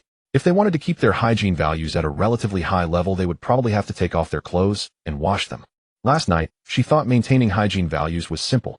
Now she realized how naive she was. She retracted her foolish thoughts. Maintaining hygiene values was harder than maintaining satiety. Thinking about possibly being completely naked and facing Ning Feng candidly made her extremely uncomfortable. She didn't want to do it, but if she didn't, her hygiene value would never improve. After eating and drinking their fill, taking advantage of the remaining warmth of the setting sun, Ning Feng took the lead and removed his clothes, instantly revealing a not-so-prominent inverted triangle physique. It was a pity Ning Feng didn't have extra money for fitness on Blue Star, otherwise his physique would be even, but it didn't matter. He was quite confident in his current body. He had muscles where they should be. Not as exaggerated as a fitness coach, but more than enough compared to others. Of course, don't misunderstand. The clothes were limited to suspenders and a shirt. He didn't take off his underwear. There was no helping it. A person still needs some privacy. He didn't want readers to be jealous of his size, so he kept his underwear on. As for Yuqing, she was naturally extremely shy. Although she had anticipated it, she didn't expect this pervert Ning Feng to start shamelessly stripping off his clothes in broad daylight before it was even dark. He had no shame at all. Didn't he know there was a woman beside him? Couldn't he mind his image? But to be fair, Ning Feng's physique was quite pleasing to look at. This left her both shy and eager to look, so she blushed and stole occasional glances, intentionally or not. Ning Feng naturally noticed all of Yuqing's little moves. He smiled magnanimously and deliberately struck a muscle-flexing pose. How is it? Not bad, right? Look if you want, touch if you want. No charge. And you don't be shy. This isn't Blue Star anymore. There aren't so many rules. Furthermore, this place is by the sea, so you can easily treat it as a swimming trip.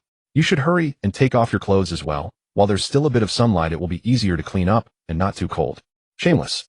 Seeing her little actions being discovered, and Yuqing's face turned red from her neck to her earlobes. She couldn't help but blame Ning Feng in her heart. This man is really something. Even if he noticed, couldn't he pretend not to? He didn't give her any way out. It's so embarrassing. In an instant, she felt a surge of anger and indignation puffing her cheeks, as she said, "You pervert. Who wants to see you? You wash first, I'll wait until dark to wash." After saying this, she snorted lightly and turned her back, no longer looking at Ning Feng. To this, Ning Feng was indifferent. Whether she wanted to look or not was up to her. He wasn't eager to be seen. Soon he approached the edge of the small raft, squatted down, and started to wipe his body. Once he couldn't see any dirt on his body, he then soaked his clothes in the seawater. Fortunately, the sailing world does not have seasonal changes or rainy seasons. Otherwise, his clothes would probably be dirtier. As it stands, they were only a bit dusty and had some grass remnants, making them easy to clean without any detergent. After the wash, waiting for the clothes to dry would be a long and arduous process. At this moment, the sun had mostly set, and there were no tools like hair dryers nearby. The only way to dry the clothes quickly was to wave them vigorously in the wind.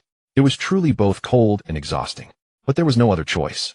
If he didn't force them to dry and put them on directly, not only would he die from the cold, but he would likely fall ill. Here he couldn't buy medicine or get an injection, though falling ill could be quite dangerous. Small ailments could easily escalate if not effectively treated. Before long, after being naked for 10 minutes, Ning Feng felt a bit chilly and started sneezing. Realizing that this matter couldn't be delayed, he hurriedly urged, "And Yuqing, stop dawdling. While the boat is still heading towards the sun, the west, delaying the sunset, hurry up and take a bath. If the boat can't catch up to the speed of the setting sun, it'll get dark. Not only will the light be poor, making it easy to fall into the sea, but the temperature will definitely drop, and taking a bath then would surely make you freeze to death. Your skirt is already hard to dry. If you keep dragging this out, you'll be naked for even longer. If you get sick, then who will take care of you? Who will help me with the physical labor? If you're afraid it'll peak, I can just turn my back." And Yuqing wasn't foolish. The temperature had indeed dropped significantly compared to during the day. If she continued to delay, she might really catch a cold. After a mental struggle, she gritted her teeth and nodded, "Okay, I'll wash right now. But you have to face away from me and not look back."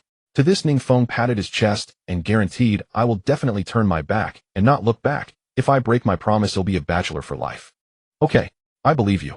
And Yuqing seriously scrutinized Ning Feng for a moment. Seeing no signs of deceit, she nodded and added, "Now you can turn around. I'm going to take off my clothes now."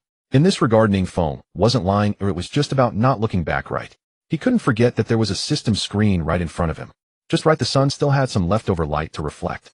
Temporarily turning it off was just like having a good mirror. It wasn't tiring to look at it this way. Thinking this way, Ning Feng easily saw the scene he wanted to see from the system screen. And Yuqing cautiously removed her maid dress, instantly revealing a delectable figure. Truly curvaceous and perfect in every way. Ning Feng was captivated, instinctively swallowing hard. My goodness, with so much flesh it must be so comfortable to hold and sleep with. The naive and Yuqing at this moment naturally had no idea about all this. While wiping her body, she occasionally turned her head to check, ensuring Ning Feng truly wasn't looking back, and only then did she feel at ease. The body washing process was quick since there was no shower gel or anything. In just a few minutes, and Yuqing had already started washing her clothes. Unfortunately, her maid outfit was better at gathering dust and was not as easy to clean as Ning Feng's. After bending over and rinsing it in the seawater many times, it finally became completely clean.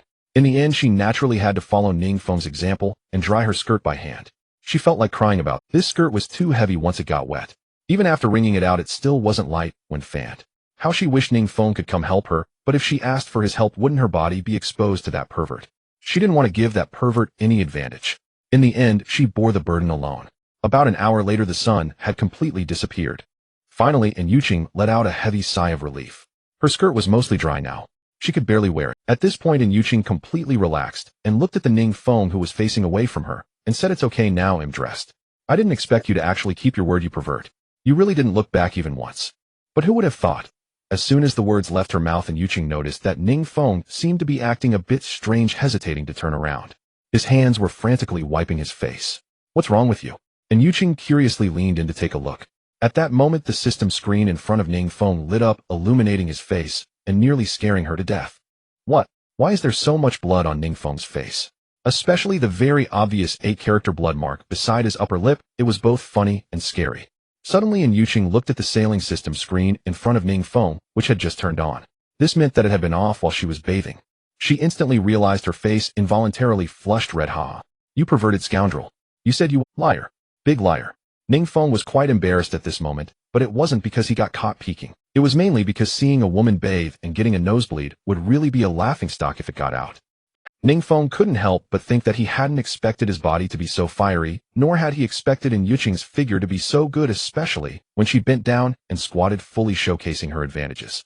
He truly couldn't hold back. But who was Ning Feng? How could a gentleman like him admit to wrongdoing? First, he came to the side of the boat to wipe off the bloodstains with seawater before flipping the truth around. "You're really something.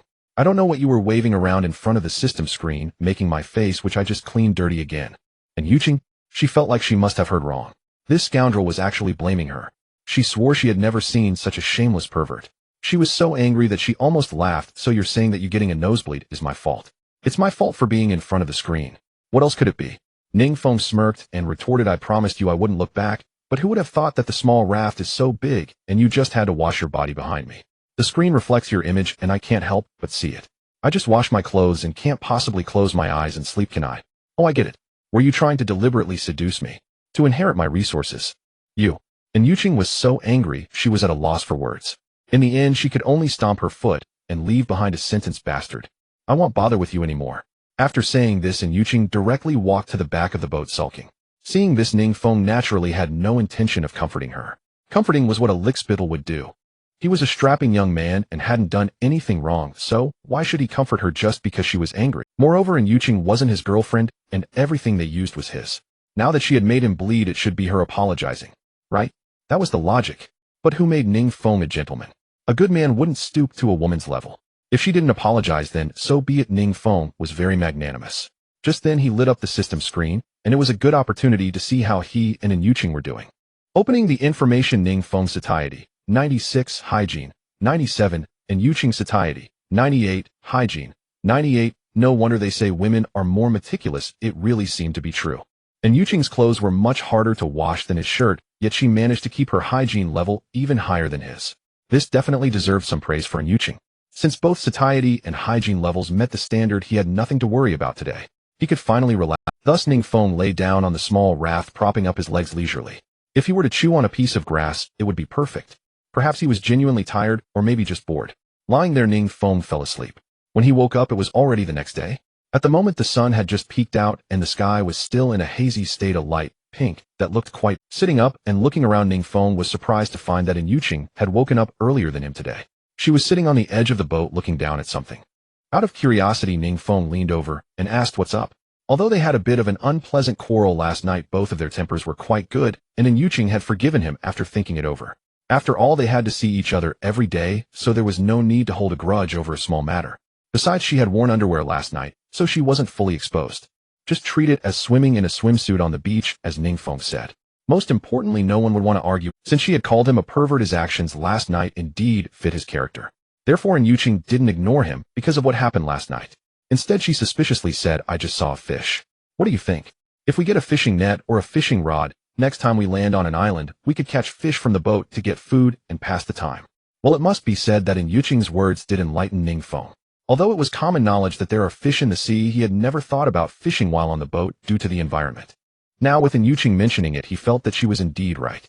Next time they land on an island, if they could find a way to make a fishing net or rod, they could really spend time fishing while not going ashore. Thinking of this, Ning Feng remembered that when he was studying the crafting function, before he seemed to have caught a glimpse of how to make. Thus, he hurried to the system screen, opened crafting, and after a bit of searching, he successfully found the option to make a fishing rod. Simple bamboo fishing rod can catch small fish up to 1 kilogram. Materials required: bamboo, at least 2 pieces of 2 m long bamboo, animal sinew, at least 3 m long, in total empty plastic bottle, thorny plant roots. Crafting time, 5 minutes. Add materials. While the required materials are not rare, next time they land on an island, he should pay more attention. Not dwelling on the fishing rod matter, he quickly closed the crafting page and opened the information page. Upon looking, he felt great. The boat's experience had risen from yesterday's LV1 small raft, 305,000, to LV1 small raft, 985,000. The increase was quite noticeable. At this rate, the day for the boat to upgrade wouldn't be too far off. Currently on the information page, Ning Feng was hungry, so he conveniently clicked on Ship's Warehouse, and just like last night's dinner, he took out 10 bananas, 20 mangosteens, and 2 bottles of water. The difference was that out of the 10 bananas, 5 of them had been peeled. Last night, Ning Feng had deliberately peeled them to test whether the ship's warehouse had preservation capabilities. Now, upon looking, there was no change in appearance. They looked exactly the same as when they were stored last night. Suddenly, Ning Feng felt a surge of confidence. You know, bananas are a fruit that can easily turn black and change color if not eaten quickly after being peeled. Since these peeled bananas showed no change in appearance, it likely proved that the ship's warehouse indeed has preservation capabilities. Right now, all he needed to do was take a bite to ensure there was no bad taste, and he would have an accurate answer. Thinking this, Ning Feng felt no fear. They were just bananas that had been left overnight. Surely they wouldn't kill anyone. He took a big bite, and it tasted great. Case closed. The ship's warehouse can preserve food. Ning Feng couldn't help but laugh. A good news just kept coming.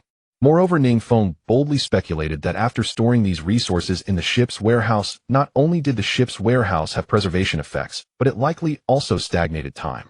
Because if it was just simple preservation after being stored overnight, the bananas wouldn't look or taste exact. Even if put in the refrigerator, this effect couldn't be achieved. So looking at it this way, it would be more accurate to say that the ship's warehouse stagnated time rather than simply preserved. This kind of thing sounds very metaphysical, but anyone who has read web novels would understand. In short, whatever you put in looks the same when you take it out with no passage of time. Although Ning Feng currently wouldn't bet on it, it was highly likely to be the case. By then, he just needed to test it with cooked food to find out the truth.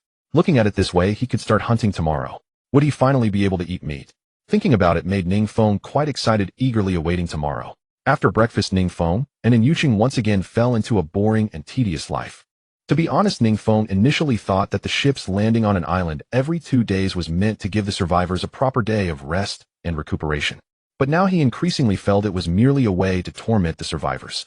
On a small raft that could be seen at a glance, there was no form of entertainment whatsoever.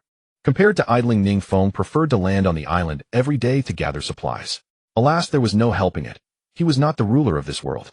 Even if he wished, he could not change this fact.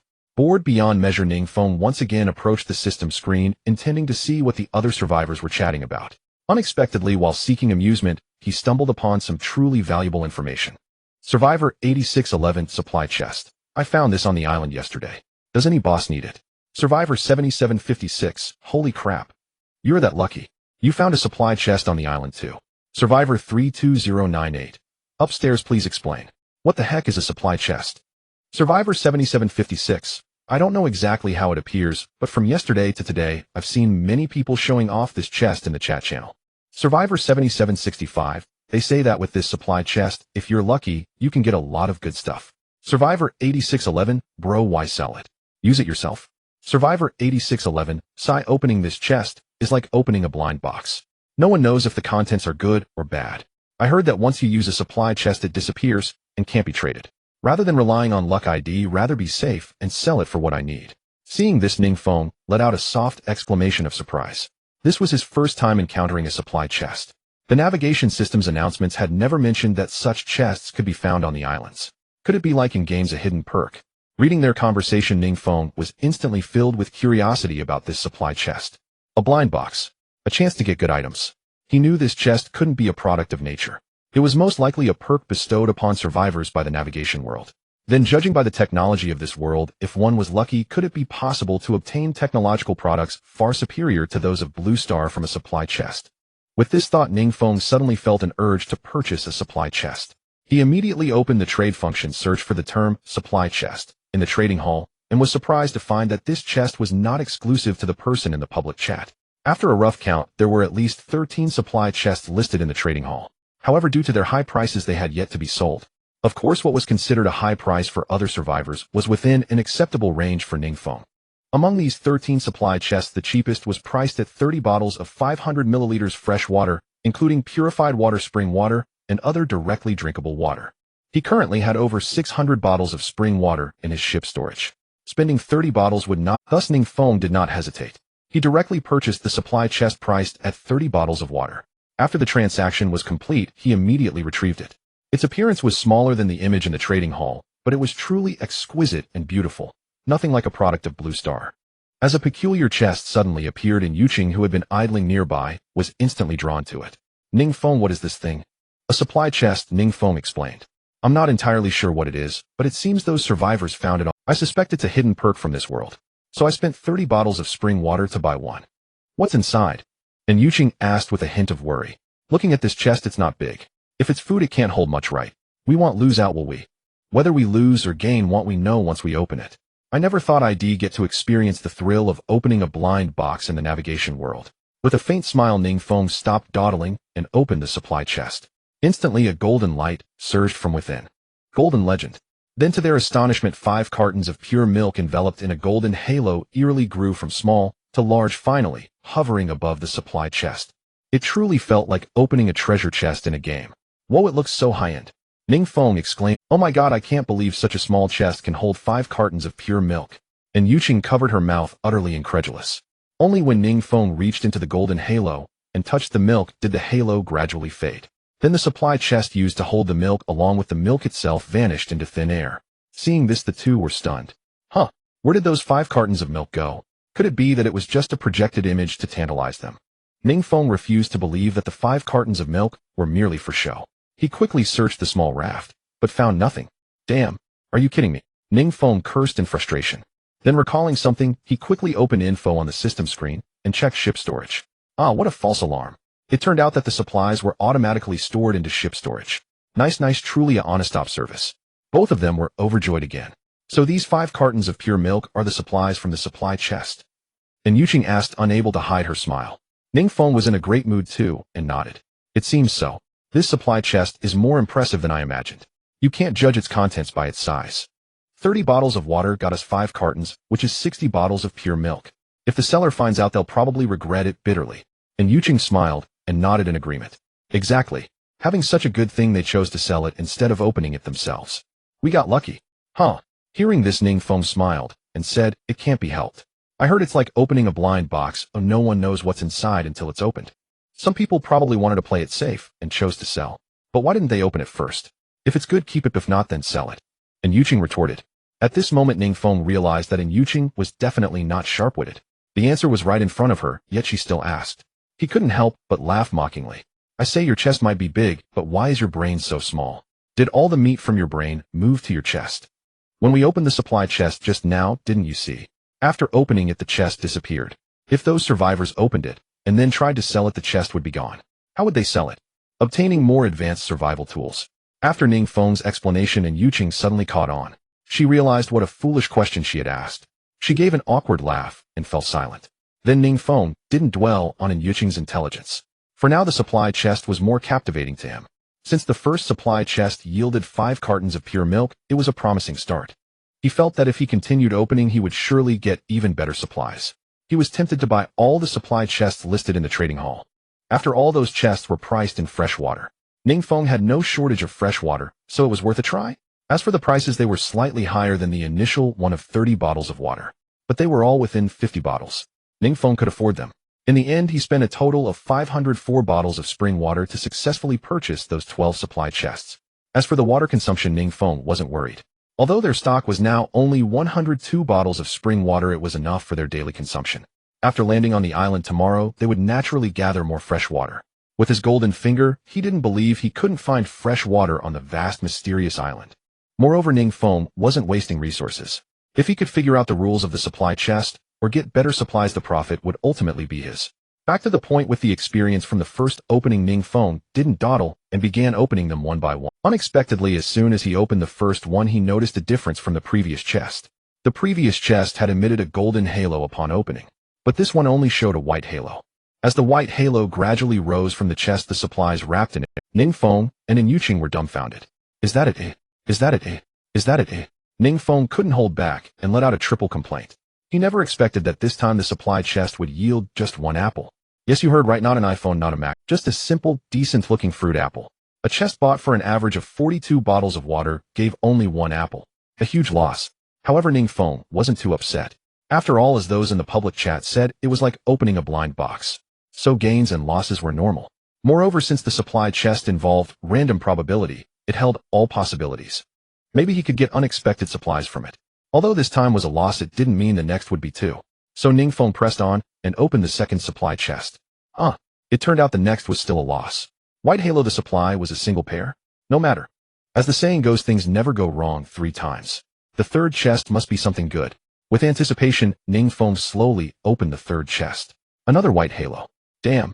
So we peaked at the start. The supplies are getting worse and worse. Ning Feng's expression was far from the relaxed look he had when he got the milk. With this probability, the remaining supply chests might not yield anything good. Thinking that 590 bottles of spring water might go to waste, he felt a bit of pain.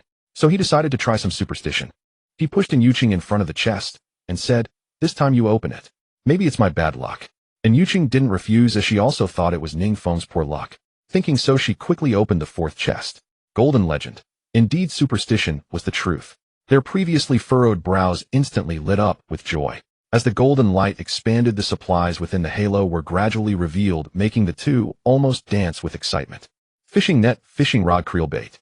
This is even more complete than the gear of those fishing enthusiasts. Who would have thought that just this morning they casually mentioned fishing, and now fate had truly granted their wish.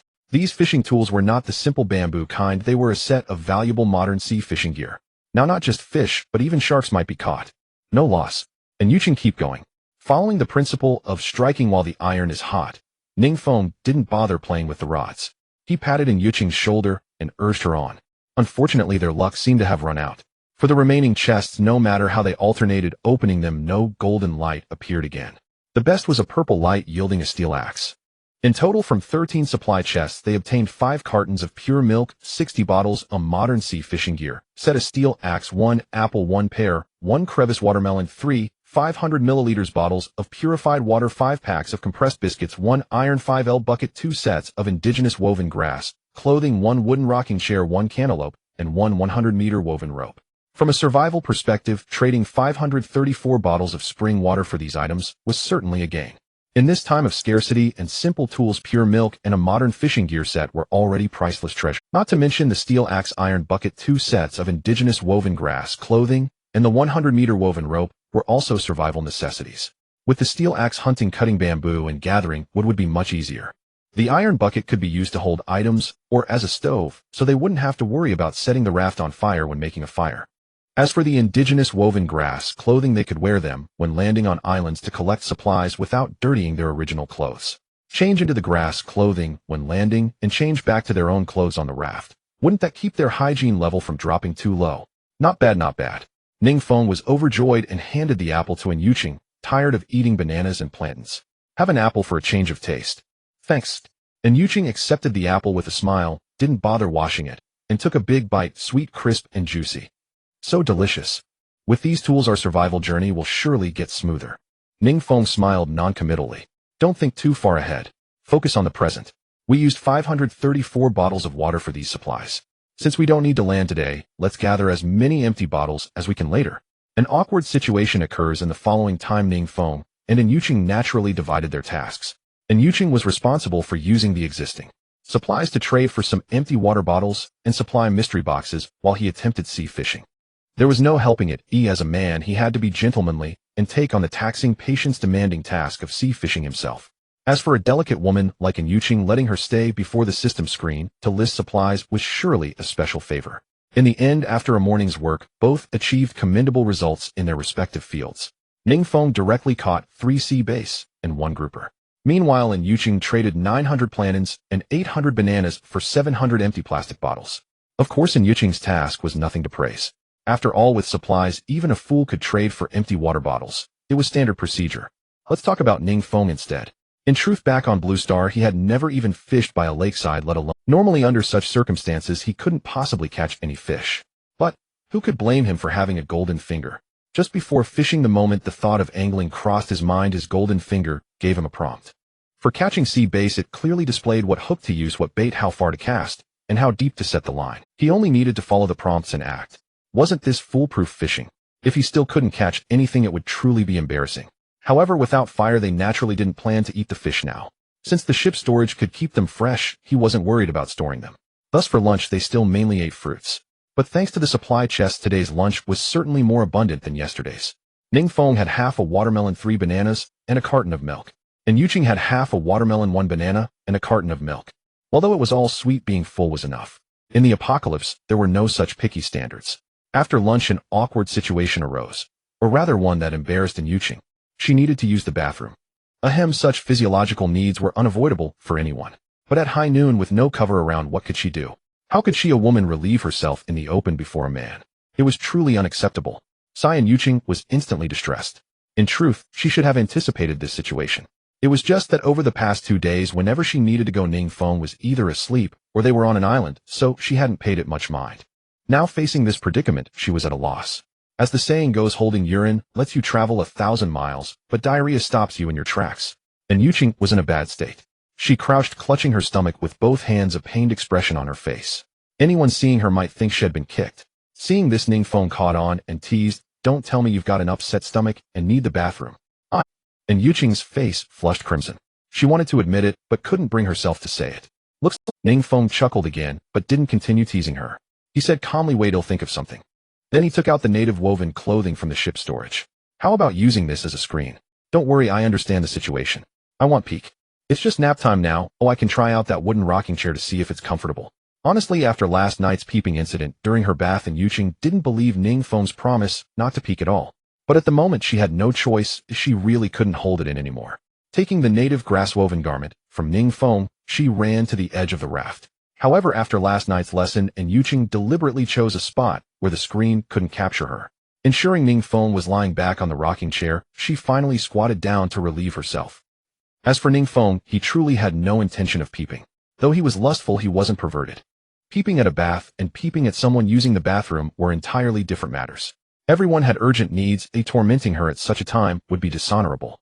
Don't forget, he was human too, and someday he might need to go. At that time, he would naturally hope Yuqing would show him the same respect. After all, he didn't like being watched or disturbed while using the bathroom either. Surely no one likes being stared at while. Let's stop talking about Yuqing. For now, the rocking chair he was lying on was truly comfortable. The raft was sailing, automatically rising and falling with the waves. Propelled by the waves, the rocking chair swayed without any human effort. Great, it was indeed a wonderful nap. He had woken up quite early today and was indeed a bit sleepy, so he closed his eyes to rest. When Ning Feng woke up, he didn't know how much time had passed, but the sun was already in the western sky. Yuqing was also asleep, curled up. Watching her kitten-like sleeping posture reminded Ning Feng of their. At that time, Yuqing had been sleeping like that too, like a sleeping beauty. Honestly, setting aside her abilities, Yuqing's looks were exactly to Ning Feng's taste. As a survival partner, Yuqing was definitely unqualified, but as a bedwarmer, she was absolutely perfect. Unfortunately, this woman had an extremely strong desire to protect her chastity. Otherwise, Ning Feng would have taken her on the very first night. What if, while she's asleep, I just make it a done deal? But the moment the thought crossed his mind, his golden finger flashed to prompt her favorability toward you is only 20. If you force yourself on her, she will resist to the death and jump into the sea. It is recommended that the host raise her favorability to 90 before proceeding. At that point she will not only not resist, but will cooperate fully and satisfy all your needs. All needs. Ning Feng immediately seized on the key point. If it can satisfy all my needs, then I can wait. Ahem, after all, procreation was an extremely romantic affair. Compared to forcing her now in a single position, he naturally preferred more variety. Forget it, there was no rush to take in Yuqing. She was on the same boat as him, how could she escape? Ning Feng's physical attributes. However, using his golden finger to read in Yuqing's information reminded Ning Feng, since it could read others, could it read his own? For instance, his agility, strength, and so on. He was quite curious about his physical condition. With this thought, Ning Feng tentatively looked down at himself. The next moment, information read: name Ning Feng, age 20, agility 71, strength 79, stamina 70, size extremely colossal, second only to reader dad.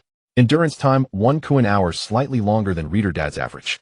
Seeing this, Ning Feng nodded and said, if 60 was the passing line, then his stamina, strength, and agility all passed. Not bad, much better than he had imagined. However, the only thing he didn't understand was what size and endurance time referred to in terms of his body. He was too innocent to truly understand. Reader dad, if you understand, please explain. As time passed, night fell and the stars dimmed. Another pitch-black night, where one couldn't see their hand before their face. Ning Feng even wondered if this world had no moon or stars. Otherwise, why hadn't they appeared for 3 consecutive nights? Forget it, this wasn't Blue Star anymore. He had no leisure to admire the moon and stars. After dinner, they simply washed up and then lay down like corpses. Indeed, tonight Ning Feng and Yuqing didn't plan to stay up late. They were to land on the island tomorrow and needed to be in top form to face the coming day. Remember, starting tomorrow, the island would no longer have the novice protection buff. The island awaiting them would be a place where opportunity and danger coexisted. They had to be fully alert. Otherwise, being attacked by wild beasts or bitten by poisonous animals was no joke. Though both had napped in the afternoon, boredom made sleep come easily. In just a moment, they both fell into sweet dreams. In the middle of the night, Ning Feng, half asleep, felt something tugging at his pants. He slowly opened his drowsy eyes only to be utterly shocked. It was Yuqing. Before he could ask what she was doing, Yuqing looked at him. Her expression was hazy, her voice soft and seductive, making one want to pounce on her immediately. Sorry to wake you. I am so cold. Can you warm me up? Warm me up. Ning Feng took a deep breath. At her words, he was wide awake. In this ambiguous situation, what did Yuqing mean by warm me up? Could it be? Though doubt filled Ning Feng's mind, and Yuqing didn't seem the type to be so forward. His motto was to never refuse. Since she had changed her mind and wanted something only an idiot would refuse.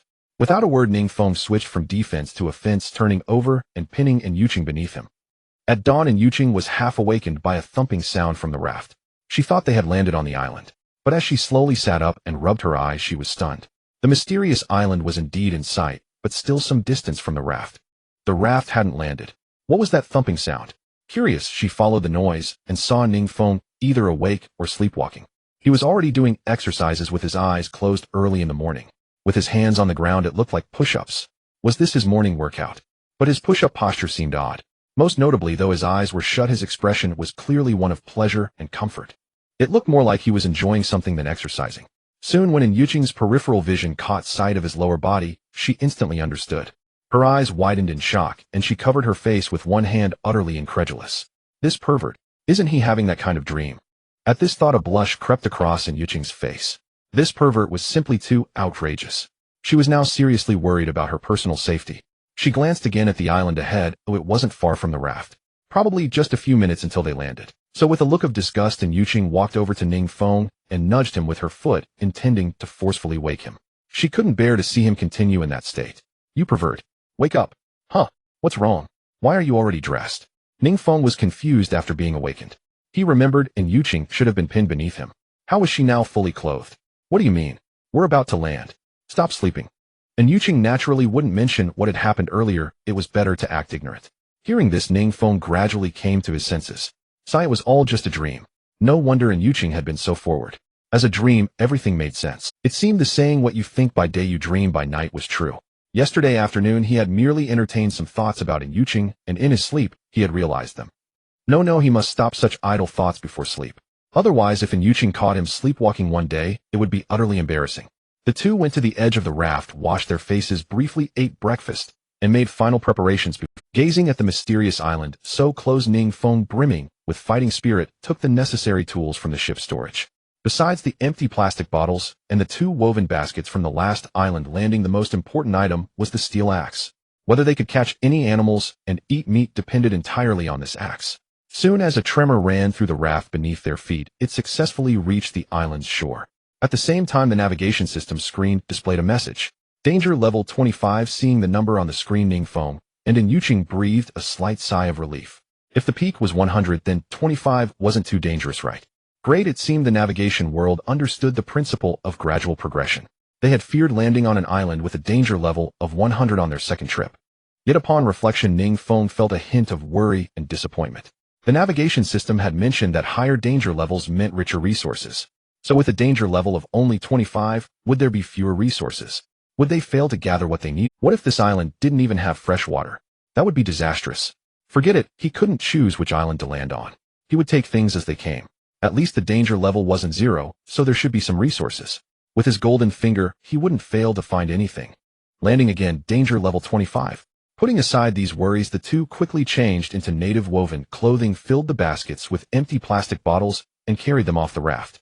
Their first plan for the day was to replenish fresh water within 2 hours if possible. So as soon as Ning Feng set foot on the island, he immediately activated his golden finger, intending to. He wondered if this island actually had any freshwater resources. Soon the golden finger brought good news. Information retrieved: mysterious island, danger level 25, hazards, wild boars, thorns, cliff crevices, etc. Resources: 75, north side, abundant fruits, oranges, apples, lychees, etc. South side, abundant wildlife, wild boars, hares, pheasants, etc. East side, abundant plants, bamboo, timber, vines, etc. West side, abundant seafood, scallops, clams, crabs, etc. Center, abundant freshwater, inland, lake, mountain, springs, streams, etc. Seeing this, Ning Feng was somewhat surprised. A danger level of 25, yet resources could be 75. So the two weren't directly correlated. Initially, Ning Feng had assumed that the higher the danger level, the more resources there would be. It turned out he had misconstrued the navigation system's announcement. Nevertheless, since the outcome was favorable, Ning Feng was naturally overjoyed and ceased to dwell on the relationship between the island's danger level and its resource quantity. Then, following the golden finger's guidance, Ning Feng led Yuqing toward the location of the mountain spring. As for the inland lake and streams, they were naturally not within his consideration. After all, lakes and streams inevitably harbored microorganisms, making that water unlikely to be directly potable. With the experience from the previous landing, knowing that the mountain spring was a directly drinkable freshwater source, he would have to be foolish to go out of his way to fetch water from the inland lake or stream. During the search for the mountain spring, Ning Feng was quite cautious, for this island had a danger level that could not be underestimated. Thorns were manageable, merely causing scratches, but encountering wild boars or cliff crevices could prove fatal. While walking, besides watching his footing, he had to stay alert to every rustle around him. A wild boar might be stalking them. However, it seemed that Lady Luck was on their side. He and Yuqing smoothly found the mountain spring's source. Not a single wild boar, nor even a thorn had they stepped on. It was a nerve-wracking but uneventful journey. Moreover, to Ning Feng's utter surprise, this mountain spring's source was actually larger than the one on the previous. Mind you, the island they had landed on last time had a resource rating of 80, while this one only had a rating of, so in some details a lower rating didn't necessarily mean inferiority to a higher one.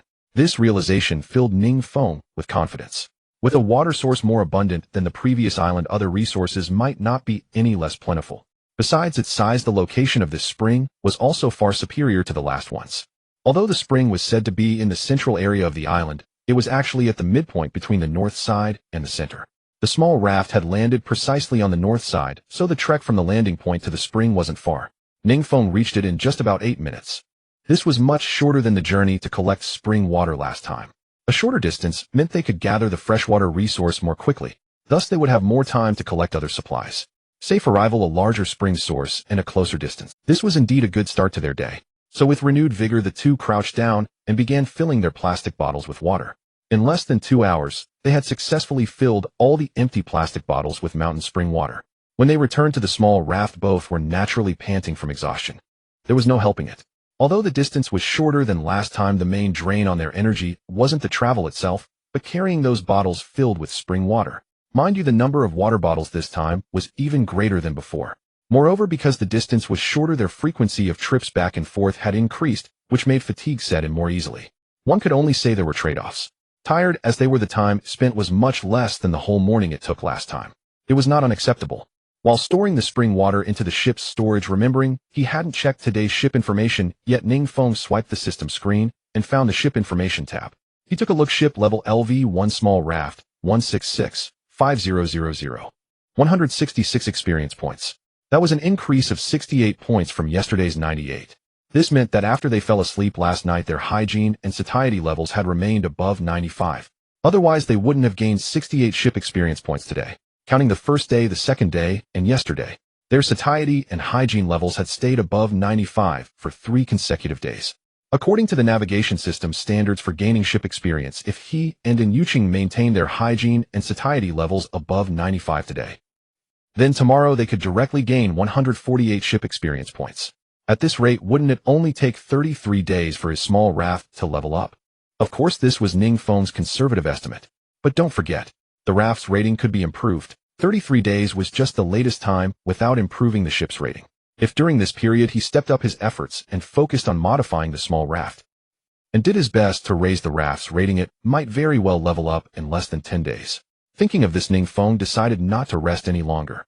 It was nearly 8 o'clock now, leaving only 10 hours before the small raft departed the island. They still needed to gather as many supplies as possible to trade for bamboo. So Ning Feng looked at Yuqing and laid out the tasks for the day. In the time ahead, he'll try to find some supply chests and attempt to catch some animals. As for you, stay near the raft and gather fruits. Be very careful. This island isn't like the last one we landed on. It's not absolutely safe. With a danger level of 25, or it's not extremely dangerous, but it's not completely safe either. Watch out for thorny brambles, cliff crevices, and wild boars while walking. And Yuqing didn't want to be a docile girl who was easily taken advantage of. That would often lead to being shortchanged. Yet many times she found that what Ning Feng said was correct, and gradually, she developed a sense of obedience to his words. Of course, besides her willingness to listen to Ning Feng, she also understood that the island they had landed on today had a danger level. His words were not baseless attempts to scare her. Moreover, this time Ning Feng was definitely looking out for her. With fruits scattered everywhere near the small raft, Ning Feng specifically assigned her to gather them. In her eyes, this wasn't exploitation, but protection. This warmed her heart. Every time they landed on an island, Ning Feng always took such good care of her. It seemed she needed to revise her mistaken impression of him. He wasn't so bad after all. Thus, feeling both warmth and sweetness, she nodded with a faint smile in agreement to Ning Feng's instructions. After watching him leave, Yuqing cautiously walked toward the area with fruits. As for Ning Feng, after parting ways with Yuqing, his first thought was to use the golden finger to locate the position of a supply chest. However, when he tried to activate the golden finger in the usual way, it showed no response. This made Ning Feng frown slightly. Could it be that not every island has a supply chest, so the golden finger can't read its location? For now, this seemed to be the only explanation. Although it was a pity there was nothing to be done. At worst, he could gather more supplies and continue buying from other survivors. So Ning Feng stopped dwelling on the supply chest matter and, steel axe in hand, headed straight toward the area where wild boars were. If luck was on his side, he might successfully bring back wild boar meat within half an hour. This way the hunting task could be completed early, giving him more time to prepare for modifying the ship. Of course, this was only if he was lucky. If not, it could even be life-threatening. After all, wild boars were fierce creatures, and their tusks, while not capable of piercing steel plates, could easily pierce his body. Arriving successfully at the south side of the island, according to the golden fingers prompt, the wild boar's lair was in a cave not far ahead. So Ning Feng slowed his pace, careful not to alert the prey. After creeping forward for a few minutes, he successfully spotted the cave mentioned by the golden finger. The cave was not large, with an entrance less than 80 centimeters in diameter. To enter, one would have to crawl. This stumped Ning Feng, as crawling in would severely restrict his movement. Forget swinging an axe, even dodging a wild boar's attack would be a problem. Ning Feng was momentarily at a loss. He wanted to eat meat, but he also wanted to stay alive. Charging in recklessly would be suicide. But soon, the golden finger's information appeared again. Information retrieved: target type cave creatures inside wild boars. 1 adult male, 1 adult female, 6 juvenile, danger level 100, entry, not recommended, capture method, wait. By the entrance, the boars will come out to forage in 5 minutes. If you ambush them and deliver a fatal blow, you can capture them safely. As soon as the golden finger's prompt appeared, Ning Feng's furrowed brow instantly relaxed into a smile. He never imagined his golden finger ability had grown so powerful. It could even predict what the boars in the cave were about to do. Not bad, not bad.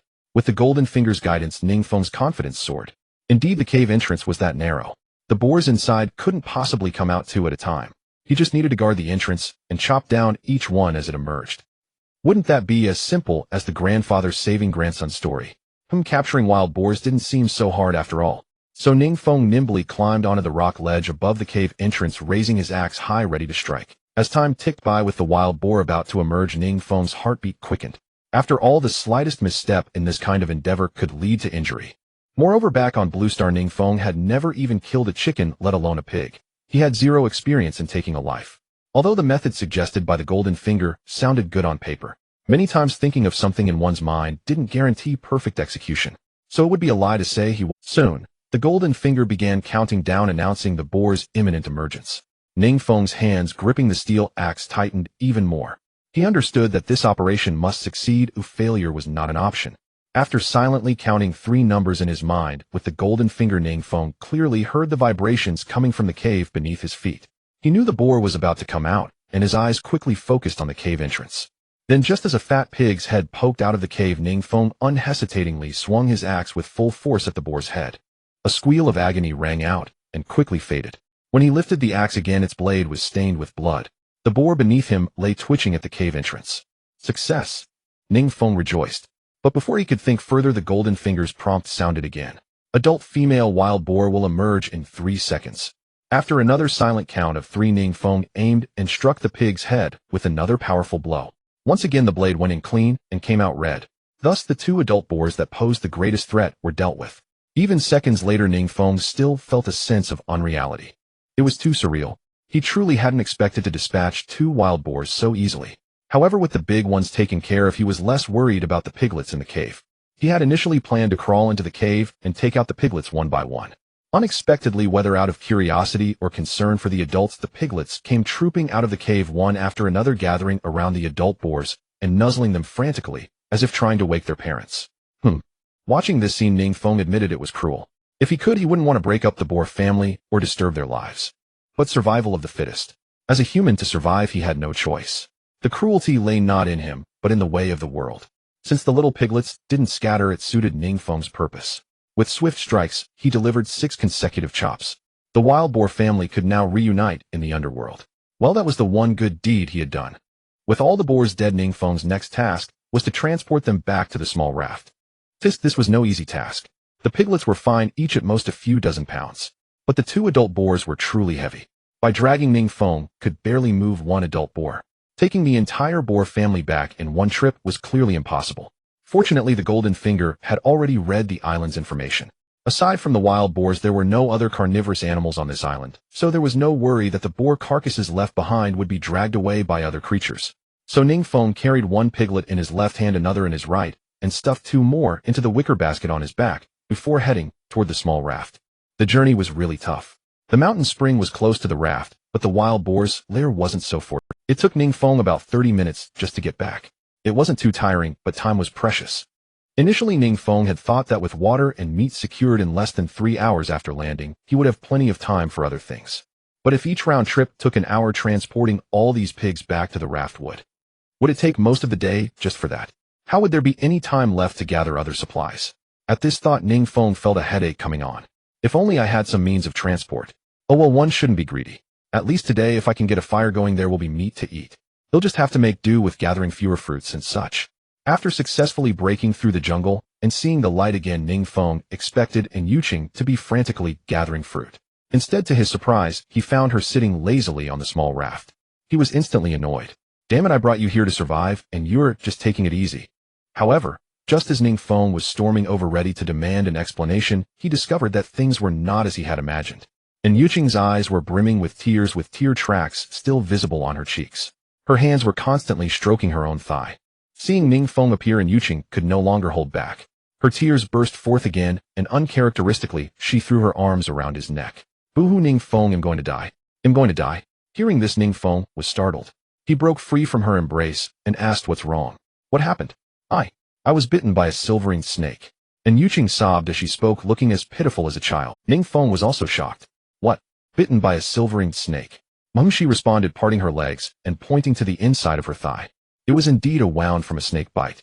2 holes slightly larger than pinpricks were still faintly oozing blood, suggesting the bite had occurred not long ago. Ning Feng immediately grew worried. But soon he came to his senses. That's not right. The information from the Golden Finger hadn't mentioned poisonous snakes as a threat. Given the Golden Finger's professionalism, it couldn't possibly fail to warn about deadly venomous snakes on this island, could it? After all it had pointed out, even dangers like thorns which weren't truly life-threatening. There was no reason it would omit venomous snakes. After all, the silverine snake was the top snake in Asia. Surely it deserved a mention. So the snake that bit in Yuqing must be non-venomous. With this thought, Ning Feng quickly activated the Golden Finger's reading ability and looked at Yuqing's wound. Information: read wound, caused by a bite from a white-ringed snake, a reptile of the colubridae family genus Lycodon, non-venomous. Seeing this, Ning Feng breathed a sigh of relief. It was a white-ringed snake. For someone not particularly knowledgeable about snakes, it was indeed hard to tell the difference between a white-ringed snake and a silver-ringed snake. So he couldn't really blame Yuqing. However, Ning Feng had no intention of telling her the truth right away. Since he was sure she was fine, why not use this opportunity to get some more physical contact? Thus he put on a worried expression and said alarmingly, it's over. I told you to be careful. Why? Back on Blue Star, without an effective anti-venom, a bite from a silver-ringed snake can be fatal. We don't have any anti-venom here, not even a hospital. What do I do? And Yuqing was truly terrified and her crying grew louder. What to do? Let me try to suck the venom out first. Saying this, Ning Feng pried open Yuqing's legs and prepared to lean in. Unexpectedly, Yuqing, perhaps out of shyness, resisted a little, instinctively clamping her legs together and shaking her head with a blush. No, don't, that spot is too sensitive. To be honest, Ning Feng had never kissed the inside of a beautiful woman's thigh in his entire life. Now that the opportunity was right in front of him, he naturally didn't want to miss it. He put on a very firm front and said with feigned concern, so what do you want to do? Want to just wait to die? Maybe the venom hasn't spread through your body yet. If I suck it out, you might still be saved. Which is more important, your pride or your life? Hearing this, Yuqing had no argument left. Of course she was afraid of death. Who wasn't? So she reluctantly nodded, her little face already as red as a peach. Okay, then suck it out. Everyone heard that, right? She asked me to do it. Ning Feng, being a gentleman, didn't want to take advantage of her in her moment of weakness. But since the beautiful lady insisted so warmly, he could hardly refuse. Then Ning Feng slowly pressed his head against Yuqing's thigh. The moment of contact, he clearly felt her leg tremble slightly and her hands clenched into fists nervously. She really was quite sensitive. No longer paying attention to Yuqing's reaction, Ning Feng felt as if he had entered a garden of spring. A strange, pleasant fragrance instantly filled his nostrils. Could this be a woman's natural scent? As for the texture, it went without saying. His lips pressed against Yuqing's thigh felt as if they were kissing a giant, bouncy, smooth jelly. So this is what a girl's thigh feels like. Amazing. It was also a good thing he had returned in time before the wound had scabbed over. Otherwise, forget pretending to suck out venom. He probably wouldn't even be able to draw blood. To avoid arousing Yuqing's suspicion, Ning Feng couldn't just purely kiss. He had to go through the motions of sucking. So he sucked hard, drawing out a little stagnant blood. Then he lifted his head in a convincing manner and spat the blood out to the side. Then he went back to kissing. Over and over again and again. After about 10 minutes of this, seeing that Ning Feng showed no sign of stopping and Yuqing couldn't take it anymore. That spot was way too sensitive. If he kept sucking like that, she would definitely, so she couldn't help but ask him, isn't it done yet? I noticed you're not spitting out blood anymore. Hasn't the venom all been sucked out? Adding Yuqing's reminder, Ning Feng stopped his actions. True, he couldn't even draw blood anymore. If he kept at it, Head be found out. Anyway, Head had his fill of kissing. One should know when to be satisfied. So he decided to stop and played dumb HM. Can't suck out any more venomous blood. I was so focused on saving you that I didn't notice. But since we can't suck out any more blood, maybe the venom's all gone. Come on, stand up and move around. If nothing feels wrong, maybe you're fine. And Yuqing had never been bitten by a silverine snake before, so she naturally had no idea what symptoms should appear after such a bite. After listening to Ning Feng and standing up, she was surprised to find that her wound really didn't hurt anymore, and it had even scabbed over. Could this be a sign of recovery? She finally broke into a relieved smile, as if reborn. Hey, can venom really be sucked out after a venomous snake bite? It really doesn't hurt anymore. I feel perfectly fine, no discomfort at all. Well, I've heard that if you're bitten by a silverine snake and the venom takes effect, you'd be in a lot of pain. Since you're not hurting, it seems you're probably okay. Ning Feng said, rubbing the tip of his nose with his index finger, his face not even flushed. And Yuqing took his word for it and quickly bowed to thank him. Ning Feng, thank you. You saved my life. You're such a good person. I was wrong about you before. A good person. Hopefully. At the very least, Ning Feng thought he was a good lecher. Then, remembering there were still many tasks left for the day, he decided not to waste any more time with Yuqing. He smiled and replied, all right, we're survival partners now. Helping you is only right. If you really want to thank me, you should help me with the work. With that, Ning Feng tossed the wild boar cub he had caught earlier onto the small raft. Look, not bad, right? Once we gather some fire-starting materials, we might be eating pork tonight. But this is just a part of it. There are 2 adult wild boars and some more cubs I haven't brought back yet. You might need to come with me in a bit. Wow. And Yuqing had been so focused on her wound that she hadn't paid attention to the wild boar. Now that she saw it, she was utterly amazed. Ning Feng, how do you do it? Whether it was the last time we landed on this island, or this time, you always know exactly where to find supplies. You've only been gone for a short while, and you've even caught animals. Are you a god? Haha, just think of me as one. Ning Feng said with a smug smile, not wanting to explain too much. Alright, since you're fine, let's go. Let's get those pigs back. Then we'll start preparing to make a fire. Okay. Since the wild boars, which were the only real threat on the entire island, had been dealt with, and Ning Feng had already traveled the path to their lair once, so there was no need to worry about cliff crevices or anything. Therefore, when they headed back to the boar's den, they quickened their pace. In about 25 minutes, they arrived at the den. Looking at the wild boar carcasses on the ground, and Yuqing couldn't help but exclaim in surprise again, "Oh my god. They're this big. Did you take them all down yourself?" Who else? Ning Feng asked with a smile.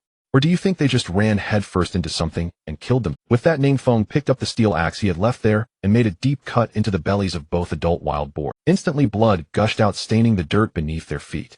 Ning Feng, without any disgust or hesitation, reached into the boar's belly and pulled out all the internal organs. There was no other way. Given the weight of an adult wild boar, he could barely manage to drag one himself. Asking Yuqing to drag another would be a stretch. Rather than wasting time making 2 trips, it was better to gut the 2 adult boars and remove the innards. Valuable organs like the heart and liver wouldn't be too heavy if carried in a wrought tin basket. There was no need to bring the blood or intestines. This way the carcasses would be significantly lighter, and they could bring all the pork back in one trip. Anyway, Ning Feng didn't like eating pig blood or intestines. Back on Blue Star with seasonings available, he still didn't eat them, let alone now when they didn't even have salt and could only roast the meat. Especially the pig intestines, which were full of digestive matter and feces. Under the current conditions, without even basic cooking wine, he didn't even want to imagine what they would taste like if they were cooked. Of course, some might think that even if he didn't like eating them, he could take them back to trade with other survivors, or use them as bait to catch other animals. Throwing them away would be a waste. But don't forget, time is money. Compared to wastefulness, time is more important. If he were to bring back these heavy pig blood and intestines, it would take nearly an extra hour. In that 1 hour, even just gathering fruit would probably yield more profit than these intestines or blood. So there was really no need to agonize over pig blood and intestines. It simply wasn't worth it. Besides, wild boars weren't exclusive to this island. With his golden finger, if he ever wanted to eat pig intestines, it wouldn't be too difficult. He could just wait until the next time he landed on an island with wild boars, kill a few, and keep the intestines then. After cleaning out the pig's innards, Ning Feng weighed the carcass again. It was at least a few dozen pounds lighter. This way, and Yuqing should be able to drag it. So he quickly called out, "You drag this lighter female boar.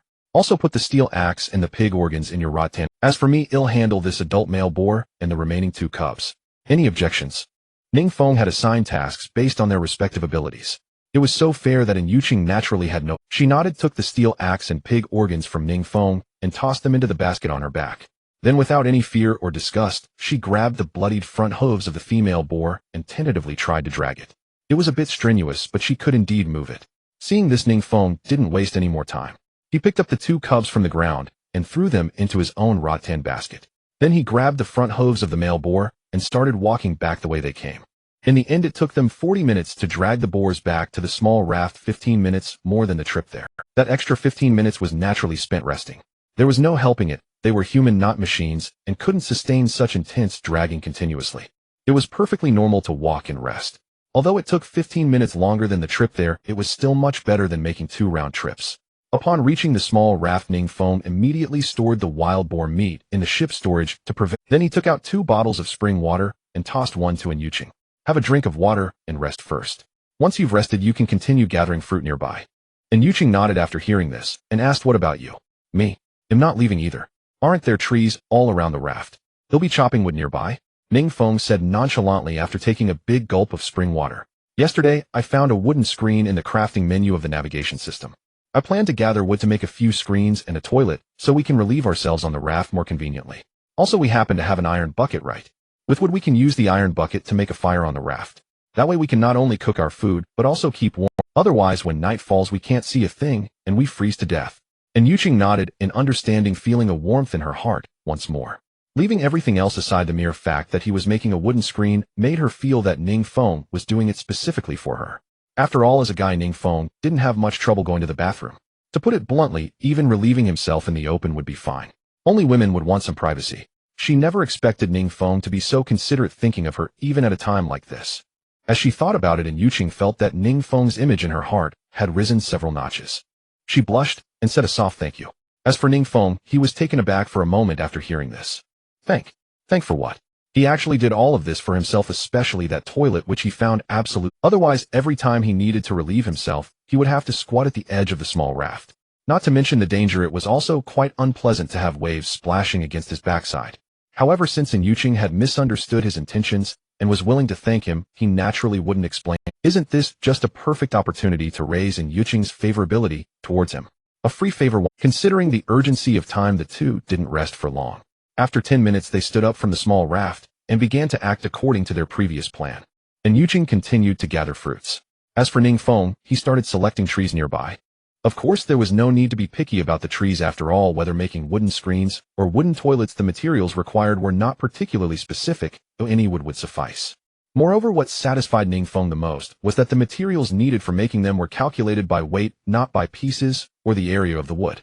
For instance, for the wooden toilet, the required material was wood 2 kilograms. In other words, as long as the added wood weighed 2 kilograms, it didn't matter whether the wood was in stick form or board form. However, considering the need to conserve energy and the issue of transportation, Ning Feng still had to be a bit selective. He couldn't just chop down any tree. For example, those towering trees that he couldn't even wrap both arms around were completely unnecessary to chop down. Even if he wanted to cut them, it would take much more time. Even if he managed to chop them down, he simply wouldn't be able to move them. If he wanted to transport them to the small raft, he would need to spend extra time cutting them into several sections.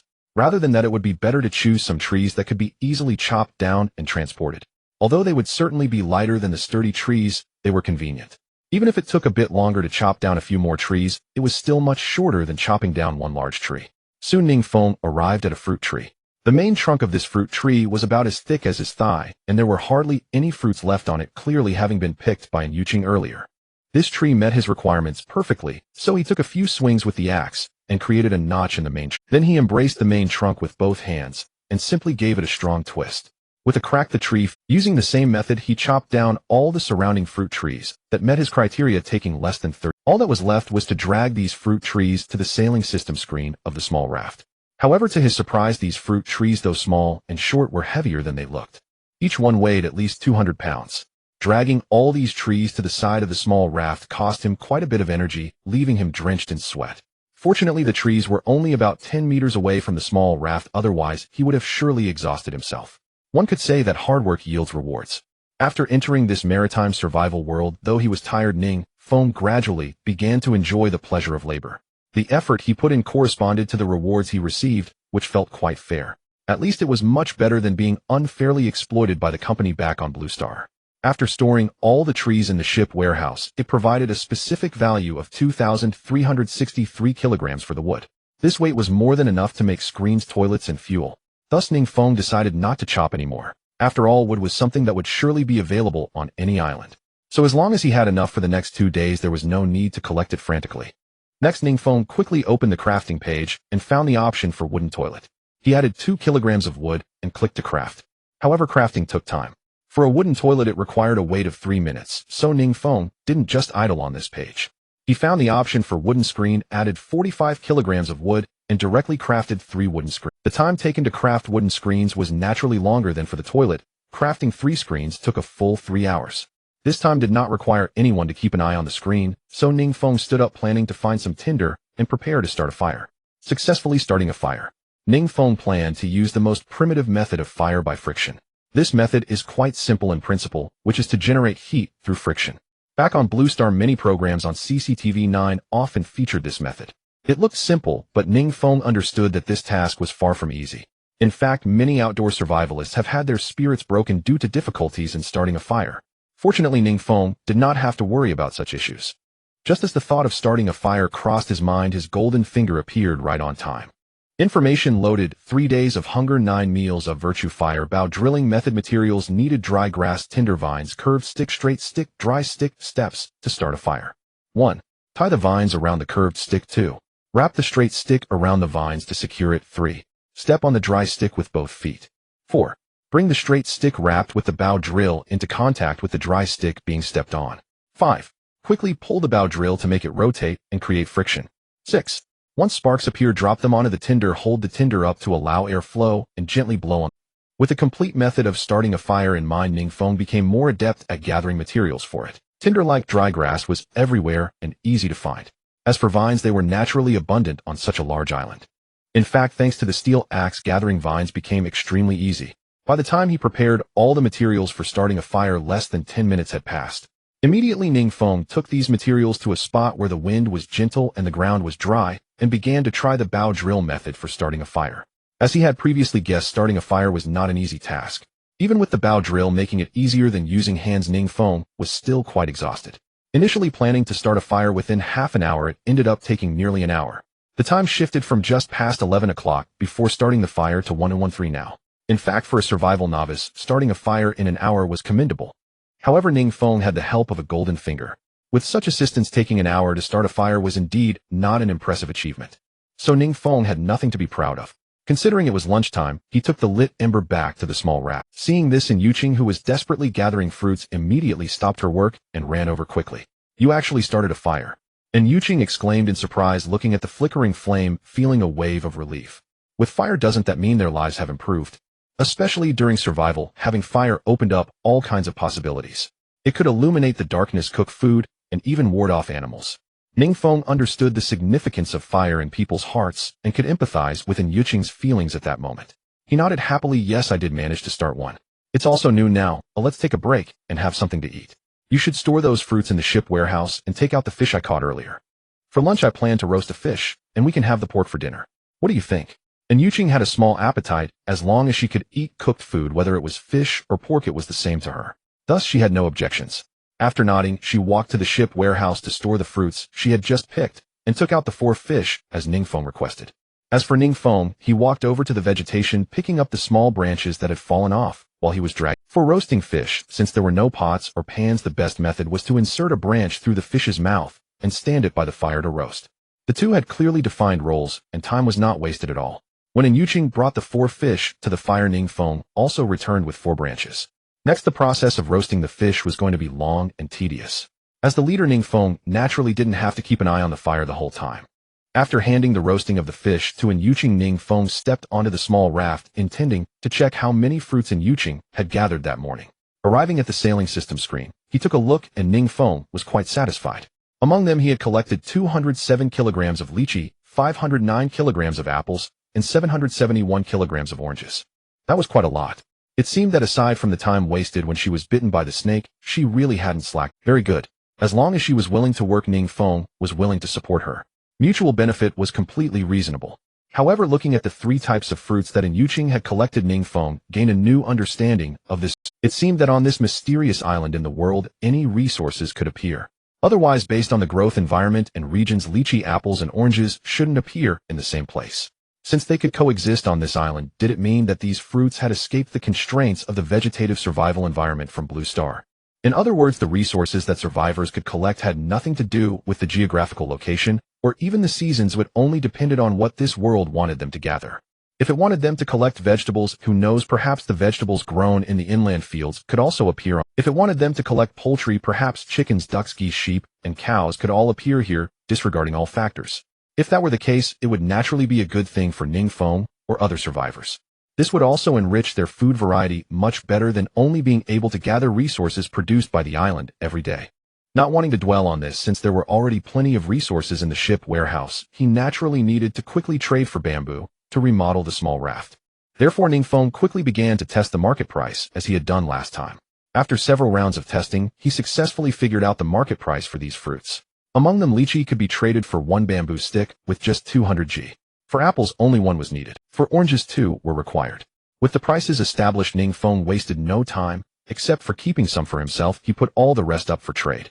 Lychee 200 G trades for bamboo, 2 long 1 quantity, 950 lychee, 190 kilograms. Apple 1 trades for bamboo, 2 long 1 quantity, 1200 apple, 480 kilograms. Orange 2 trades for bamboo, 2 long 1 quantity, 1400 orange, 700 kilograms. Eating roasted fish. Still the same thing for Ning Feng. Raising the ship's score was paramount above all else. For resources like fruits, keeping enough for 2 people for 2 days would suffice. After all, he could land on the island every 2 days. With his golden finger, he had no worries about gathering. If he merely collected and didn't utilize the fruits he gathered, simply saving them to eat, then his ship warehouse would only fill up with fruits. When the collection quantity far exceeded the consumption quantity, resulting in an inability to finish them, that would lead to waste in another form. In short, he couldn't act like other survivors. Other survivors didn't have a golden finger, and every time they landed on the island, they couldn't ensure what resources they could gather. Thus, conserving resources was their survival strategy. But since he had no such concerns, naturally didn't need to be frugal. Utilizing these easily gathered fruits to trade for resources that required more effort to collect was what he should do. So Ning Feng also put up the bananas and plantains that he was already tired of trading. Plantain 6 trades for bamboo to him, long 1 quantity 100 plantains 600, banana 5 trades for bamboo to him, long 1 quantity 60 bananas 300. As for mangosteen and coconuts, Ning Feng thought they were quite tasty and didn't have much stock left, so he temporarily didn't put them up for trade. After listing all the trading resources, Ning Feng calculated in his mind that if all the fruits he just listed could sell out today, he would obtain 3,710 bamboo sticks. Based on the calculation of 1 square meter equating to 1 ship score, the ship score would reach 419 points. Furthermore, considering that both he and In Yuqing's fullness and hygiene levels have been over 95 for more than 3 days. Based on the calculation of 1 square meter equating to 1 ship score, the ship score would reach 419 points. Furthermore, considering that both he and In Yuqing's fullness and hygiene levels have been over 95 for more than 3 days. If all goes well, starting tomorrow the ship would at least gain 519 experience points daily. Wow. This is only the second time landing on the island, and it's just past noon, and the ship is set to gain 519 experience points. If next time he lands he focuses solely on collecting fruits to trade for bamboo, without considering hunting, could it be possible to increase the small rafts area by 2,000 square meters in a single day? If that could be accomplished, wouldn't the small raft be upgraded in less than 3 days? Honestly, Ning Feng was almost afraid to think any further. A bright future was already beckoning him. Of course, while the idea is good, the actual situation would still need to wait until that time. Only time would tell. Ning Feng was not one to aim too high. He kept his plans to himself, choosing to focus on living well in the present. From a distance, Ning Feng could already smell the aroma of cooked fish. He decided not to waste time staring at the system screen. Returning to the campfire under the scorching sun and the heat of the flames, sweat had already formed on In Yuqing's forehead, yet she seemed to be thoroughly enjoying herself. Her eyes were fixed on the 4 grilled fish, a smile lingering at the corners of her mouth as she continuously turned them over. For a moment, Ning Feng felt that In Yuqing had the air of a virtuous wife and loving mother.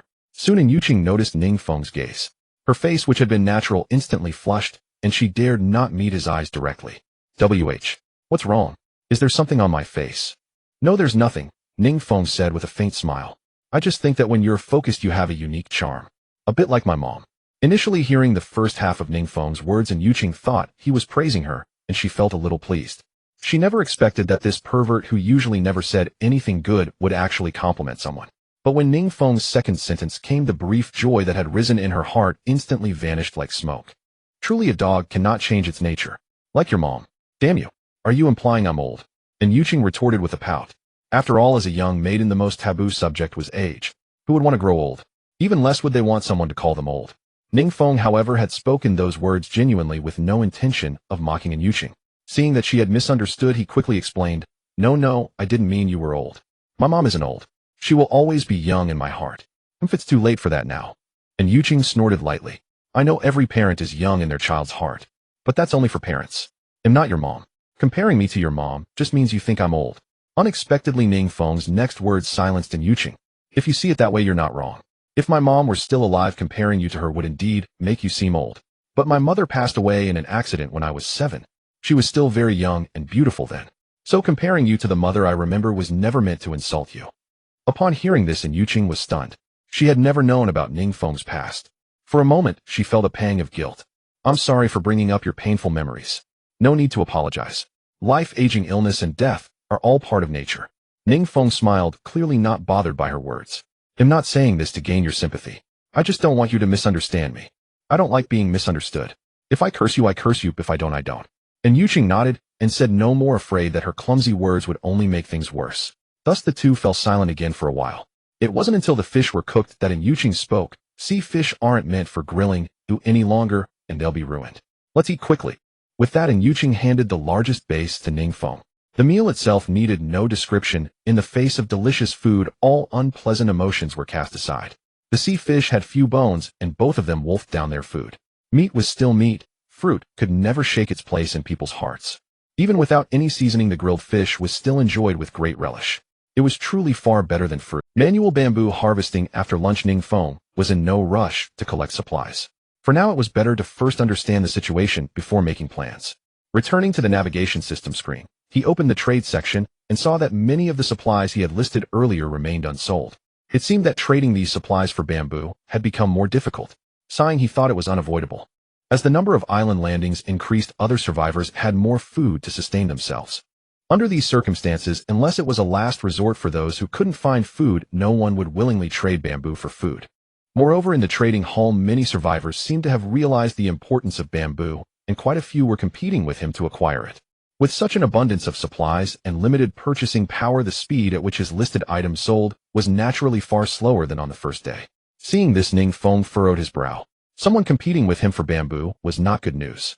Should he raise the purchase price and engage in a price war with those survivors? But after thinking it over, Ning Feng gave up the idea. Doing so would bring him no real benefit. In fact, it would only cause other survivors to follow suit, driving the price of bamboo higher and higher. In the end, he would be the one to suffer.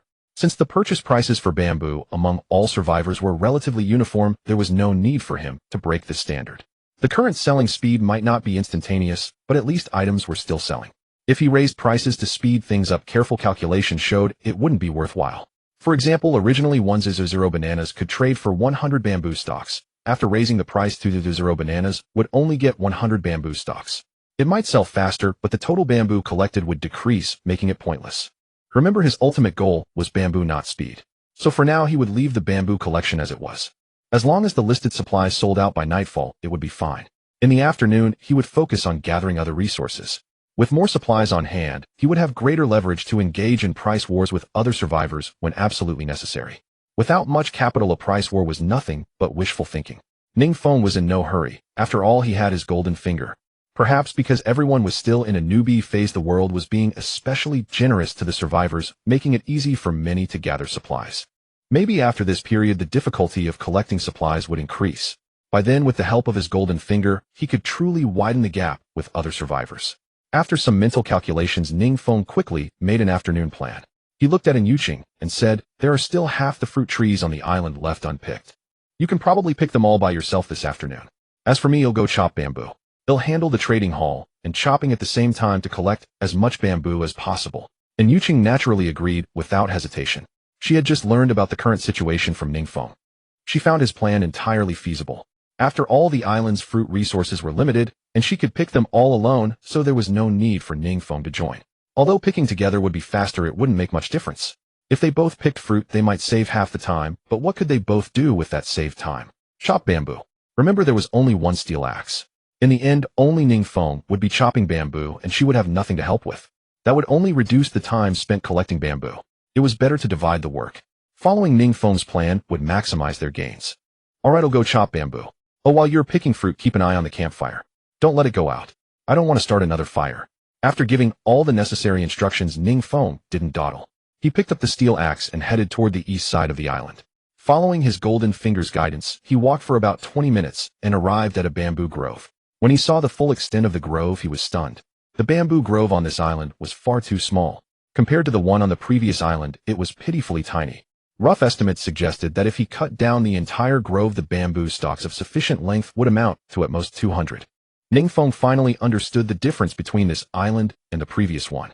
In the morning, when he saw the mountain spring on this island, he had wondered why its resource rating was lower than the previous islands, yet the spring was larger. So it was the bamboo. Oh well, 200 stalks were better than none.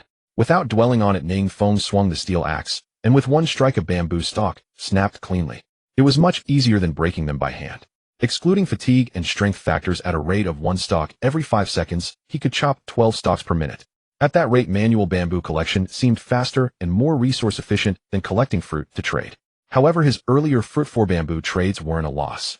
Remember, back then, they didn't have a steel axe and had to break bamboo by hand, which was terribly inefficient.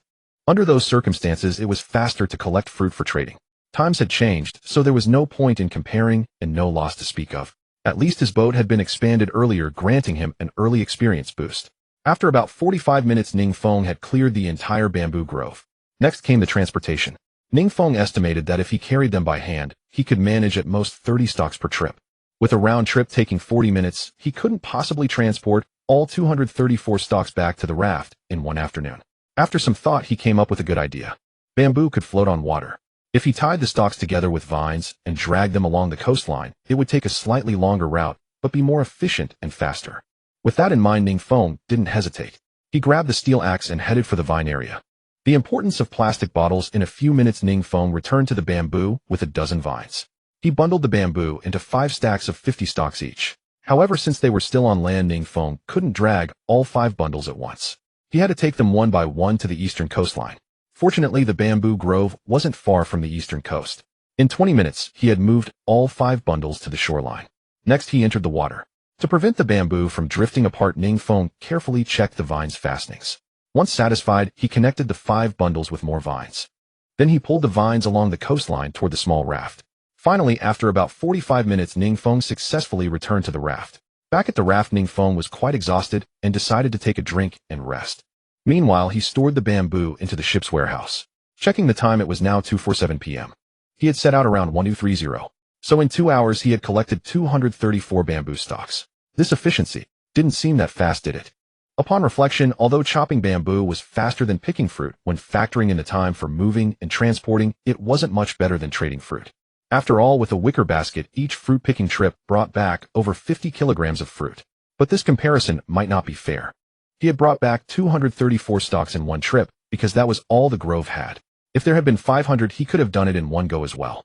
It seemed there was no clear answer as to whether collecting fruit or manually chopping bamboo was better. In the future, he would need to plan based on the location of the resources.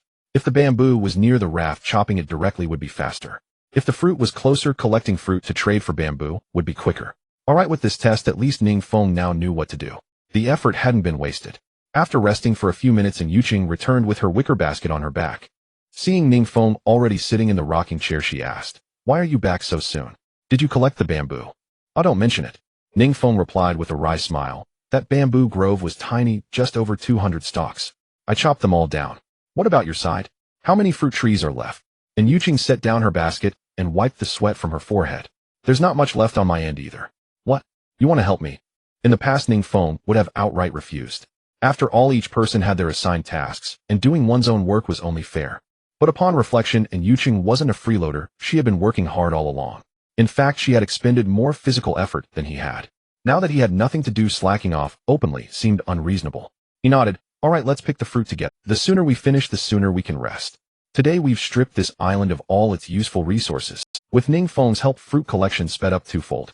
In just over an hour, all the fruit on the island had been picked. Everything was stored into the ship's warehouse. The warehouse now held a considerable amount. In addition to the original supplies, there were now apples 691 kilograms, oranges 1397 kg, lychees 318 kilograms, and bamboo 234. However, Ning Feng had no intention of trading this fruit for more bamboo. One reason was that the supplies from the shelf had yet to be sold out, making it pointless to list these fruits. Secondly, Ning Feng intended to trade these fruits for some supply chests. After all, tools like steel axes and machetes were still quite helpful for survival. Ning Feng wanted to try his luck, hoping to unearth similar tools from the supply chests. Otherwise, relying solely on his hands was still too inefficient. So Ning Feng directly opened the trading hall and precisely searched for supply chest. Regrettably, all the supply chests listed in the trading hall were for trade with fresh water. It seemed no seller was willing to trade a supply chest for food supplies. Well, it was actually quite normal, since fresh water was absolutely paramount among survival supplies. Since a direct purchase using food wasn't possible, Ning Feng had to try actively seeking them out. Apple 5 kg for supply chest 1, quantity 5, orange 10 kg for supply chest 1, quantity 5, lychee 3 kg for supply chest 1, quantity 5. After listing the supplies, it was a matter of casting a line and waiting for a bite. This couldn't be rushed. Ning Feng had no intention of trading fresh water for supply chests anymore. Of course, he wasn't short of fresh water. What he lacked were empty water bottles. Until he found a container to replace empty water bottles, he had no plans to trade mountain spring water. Otherwise, selling the spring water would require giving away an empty bottle as a bonus, a sheer loss. It was important to note that the number of empty water bottles was fixed, and even if they could be obtained from supply chests, the quantity was extremely scarce. As the survivors gradually adapted to the survival environment, they would surely begin to value the empty water bottles in their hands. Trading for empty water bottles at a low price would no longer be so easy. After all, there was always a chance for supply chests to appear on the mysterious islands for survivors to discover. And plastic bottles were something that couldn't be gathered on the islands. Therefore, as the days passed, supply chests would only depreciate, while plastic bottles would only appreciate. Last time Ning Feng got carried away, driven by excessive curiosity about supply chests, spending hundreds of bottles of mountain spring water to buy them. Now that he had calmed down, he would never agree to it again. After all, a supply chest was essentially a blind box. Since there was no guarantee of getting something good, there was no need to waste limited edition plastic bottles on buying it. Building a toilet. With that in mind, Ning Feng planned to use the supplies on hand to try trading for some empty water bottles. Regardless of whether anyone was willing to sell, he aimed to collect as many as possible now. Every little bit helped. Apple 2 for empty plastic bottle 1 quantity 50, orange 5 for empty plastic bottle 1 quantity 50. After listing them, he figured there was still some time to use. Ning Feng intended to go with an Yuqing to gather some material type supplies nearby. Things like vines or relatively smooth leaves could be collected. As for vines, Ning Feng thought they could be woven into vine baskets for sale. As for smooth leaves, they were naturally for wiping. Otherwise, with just a toilet and screen, the restroom was far from complete. He didn't want to have to wash with seawater at the beach after every trip to the toilet. It was indeed quite disgusting.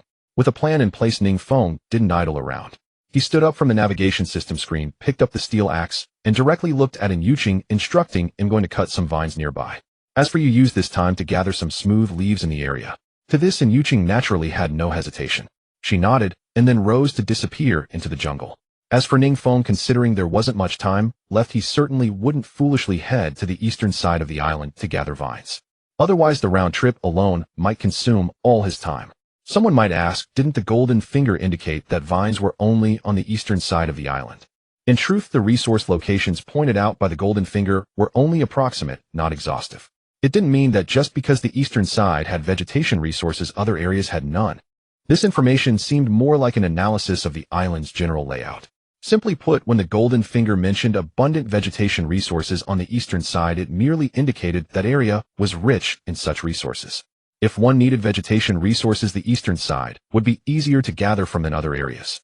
It didn't mean the eastern side was the only place with vegetation. Things like vines were also present on the northern side of the island where their raft had landed, just not as densely as on the eastern side. So if one truly wanted to gather vines, it wasn't necessary to go to the eastern side. As long as there was no requirement for quantity, vines could be seen everywhere on the entire island. Vines themselves weren't a necessity. Ning Feng only thought of collecting them because he had some time left. Therefore, he didn't need to go specifically to the eastern side. Gathering on the northern side would suffice. Dusk 5:55 p.m. The two stopped their work and returned to the raft. The collection time wasn't long, but their harvest was decent. And Yuqing had gathered a considerable amount of leaves, enough to last for wiping for the next week. As for Ning Feng, with the steel axe, he had collected over 200 vines. After storing the leaves and vines in the ship's warehouse, Ning Feng took out the iron bucket and transferred the campfire on the shore into it. Tonight's barbecue would rely on this fire and the iron bucket. With everything ready, the two returned to the raft, waiting for it to depart. At exactly 6:00 p.m., the raft began to sway on time. Within minutes, the vast island vanished from their sight. Ning Feng let out a sigh and chuckled. Another day drifting at sea. What? So eager to work? And Yuqing replied with a smile, while washing her arms at the edge of the raft, turning her head back. Ning Feng shook his head and explained, it's not about wanting to work, it's just too boring staying on the boat. Oh, you should be grateful. We have fishing rods now, at least we can fish to pass the time. And Yuqing smiled and retorted, isn't that much better than those who can only lie on the boat and stare blankly? Hearing this, Ning Feng stopped complaining. Indeed, he was already far better off than other survivors. He directly opened the crafting page. After this period of waiting, the toilet and screens were naturally completed. Ning Feng clicked retrieve. The next moment, a toilet and 3 screens appeared on the raft. As for the toilet, it didn't need much introduction. It was just the standard height and size of a regular toilet. It certainly wouldn't be as comfortable as a Blue Star toilet. As for the 3 screens, Ning Feng was quite surprised. He hadn't expected the physical screens to be much more exquisite than their pictures. The carved patterns on them looked delicate and ancient at first glance, so much so that some might mistake them for heirloom antiques. As for the height of the screens, it was just right for providing coverage. Both Ning Feng and Yuqing were very satisfied. With the items crafted, the next step was placement. Normally, considering the issue of odor, the toilet should be placed in a corner. However, given the constant swaying of the raft, Ning Feng was worried the screens might fall into the sea. So he placed the screens about 1 meter from the sea edge, forming a U shape. The opening of the screens naturally faced the ocean. Otherwise what would be the point of the coverage? With the restroom set up, the next tasks were dinner and washing up. These two were not conflicting and could be done simultaneously. Thus Ning Feng took out their original clothes and then retrieved a wild boar cub. This time Ning Feng was genuinely gentlemanly. He handed in Yuqing her clothes and said, while there's still sunlight, go wash up first. He'll handle the pig. Hearing this, and Yuqing's heart warmed immensely. She increasingly felt that Ning Feng was the slow-to-warm-up type of man. Perhaps at first he might seem cold and distant, but after spending time together he was very considerate. She smiled sweetly, took the clothes, and walked behind the screens to begin washing happily. With the screens for cover, she no longer had to be reserved while bathing. She could move more freely, even finally taking off her underwear to thoroughly clean her entire body. As for Ning Feng, seeing Yuqing take her clothes and head to the screens, he knew his plan had succeeded. He quickly picked up the piglet and crouched by the sea at a diagonal corner from the left screen. Coming to this spot, processing the piglet was one thing, but peeping at Yuqing bathing was the second. When Ning Feng had set up the screens, he had secretly left a gap at the left corner. This gap wasn't large, but if someone was determined to see what was inside through it, they could still see clearly. Indeed, Ning Feng only had to glance sideways to catch a glimpse of Yuqing removing her bandeau bra. Wild boar feast. About 10 minutes later, Yuqing emerged from the bathroom, enclosed by screens. This bath was exceptionally refreshing. Besides washing away the grime, perhaps it was just an illusion, but she felt as if she had been washed by God, experiencing a certain spiritual cleansing. How is it? Is the piglet ready? Yuqing asked while shaking the water droplets from her hair. This time Ning Feng was clever. Last time he got caught peeping because he hadn't cleaned up the nosebleed properly. This time he had long since erased any traces that might arouse Yuqing's suspicion, so he was completely unworried about being discovered. He smiled casually, holding up the piglet, and said, the innards are all cleaned and stored in the ship's warehouse. Now we just need to rinse the blood off the piglet, and we can start roasting. Wow, that's great. Just thinking about eating meat soon gets me excited. Yuqing leaned in to look at the piglet, its belly already emptied, and said with delight, yeah, but you'll have to handle the roasting. I need to go wash up too. Yes, this was also part of Ning Feng's scheme.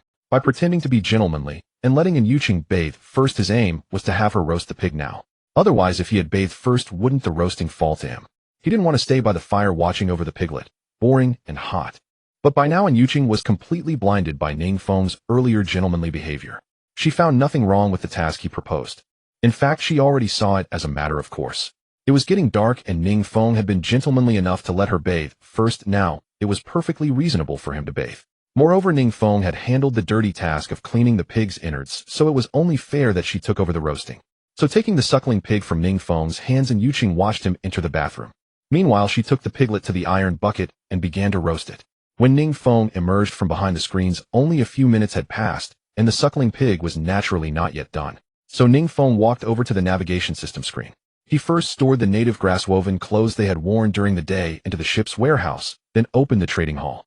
Not bad, all the items listed during the day had sold out. It seemed he had underestimated the purchasing power. Thinking about it carefully made sense. During the day was island landing time, so most survivors naturally used that time to gather supplies on the island.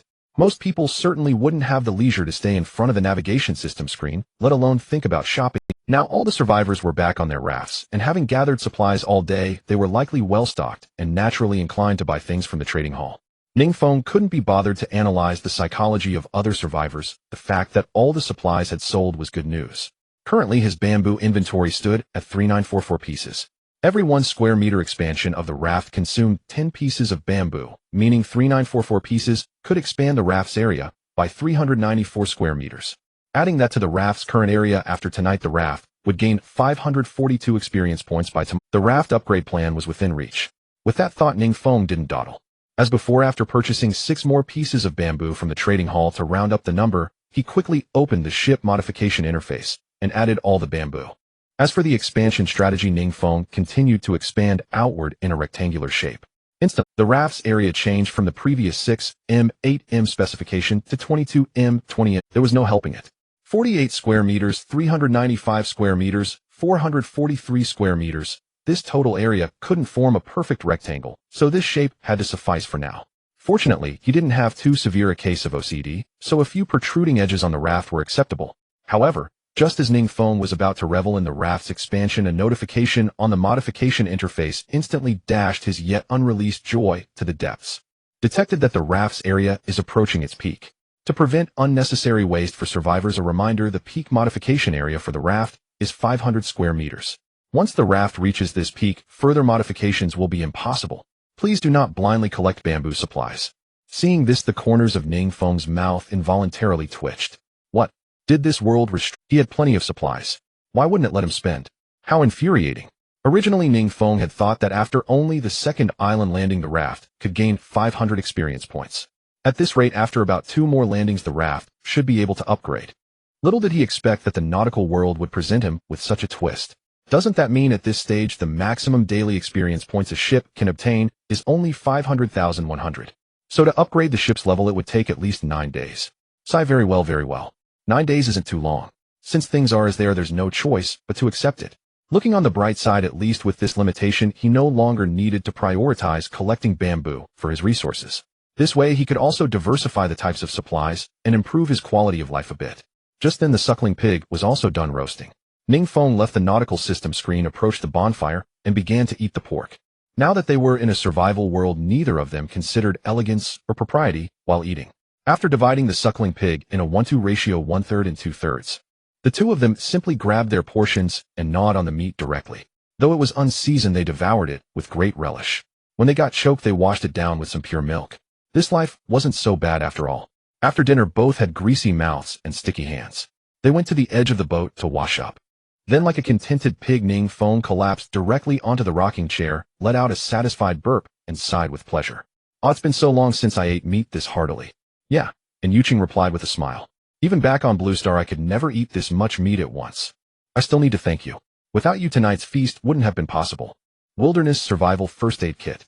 After a simple digestion, if it were any other time, Ning Feng would probably just go to sleep. But now Ning Feng was still in a rather excited state and planned to tinker around the nautical system screen some more. Since there was an upper limit to the area for modifying the ship, Ning Feng decided to just collect all the bamboo. Earlier, he hadn't done this because he thought there was no limit, so there was no need to spend all his resources on collecting bamboo, as it would be a bottomless pit that could never be filled. But now, knowing there was a limit, he might as well get it done in one go, saving himself the trouble of worrying about collecting bamboo the next time he landed on an island. So after checking the market price of bamboo in the trading hall, Ning Feng listed a purchase order for 570 bamboo stalks at a price slightly higher than the market rate. As expected, with the price advantage, Ning Feng's listed supplies were sold out almost instantly. With just a single refresh, all 570 bamboo stalks were collected. Then Ning Feng immediately expanded the small raft to a size of 20 m x 25 m, totaling 500 square meters. With the raft's area taken care of, Ning Feng instantly felt a sense of relief. After being in this world for so long, he had finally completed a decent task. For the time being, he only needed to focus on collecting supplies and wait for the small raft to upgrade. After the raft was upgraded, Ning Feng took another look at the supplies he had listed for trading supply chests. It seemed that fruits really weren't attracting the survivors. They had been listed since daytime, yet not a single one had been sold. Oh well, Ning Feng had anticipated this outcome. He would just sell them slowly. His purchase request for trading fruits for supply chests was always meant to wait for a destined person or a blind monk. However, Ning Feng had no intention of giving up on acquiring supply chests. Since fruits weren't selling for now, he would try selling something else.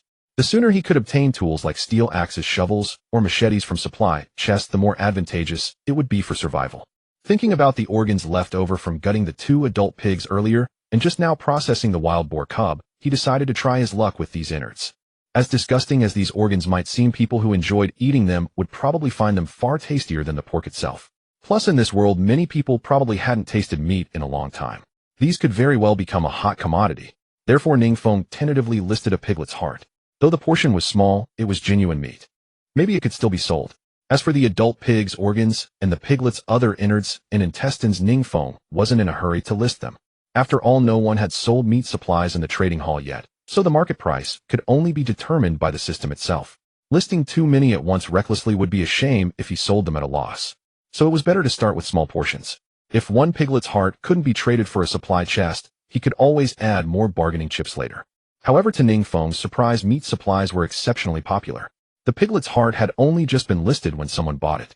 It seemed those survivors who treated supply chests as treasures still couldn't resist meat. This made things. Taking advantage of the current rarity of meat supplies, he should hurry up and exchange all the innards he didn't want to eat for more valuable resources. So without any reluctance, Ning Feng listed all the piglet's innards from the ship's storage onto the trading hall. As for the adult pig's liver and such, Ning Feng chose to keep some for emergencies. Soon, in just a few minutes, all the innards were sold out. Ning Feng successfully obtained 9 supply chests. Seeing this, he was overjoyed and quickly took out all 9 supply chests.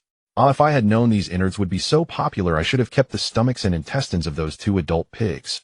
Judging by how fast those survivors bought them, people would probably buy pig stomachs and intestines too. What a shame. And Yuqing listened and comforted him with a smile. It's okay. We didn't know about this back then. Besides, we were pressed for time at that moment. Every loss has its gain. Complaints aside, Ning Feng naturally understood this logic, so he didn't dwell on it. Looking at the 9 supply chests before him, Ning Feng's eyes sparkled with starlight. Heavens! Give me something good. With that, Ning Feng opened one of the supply chests.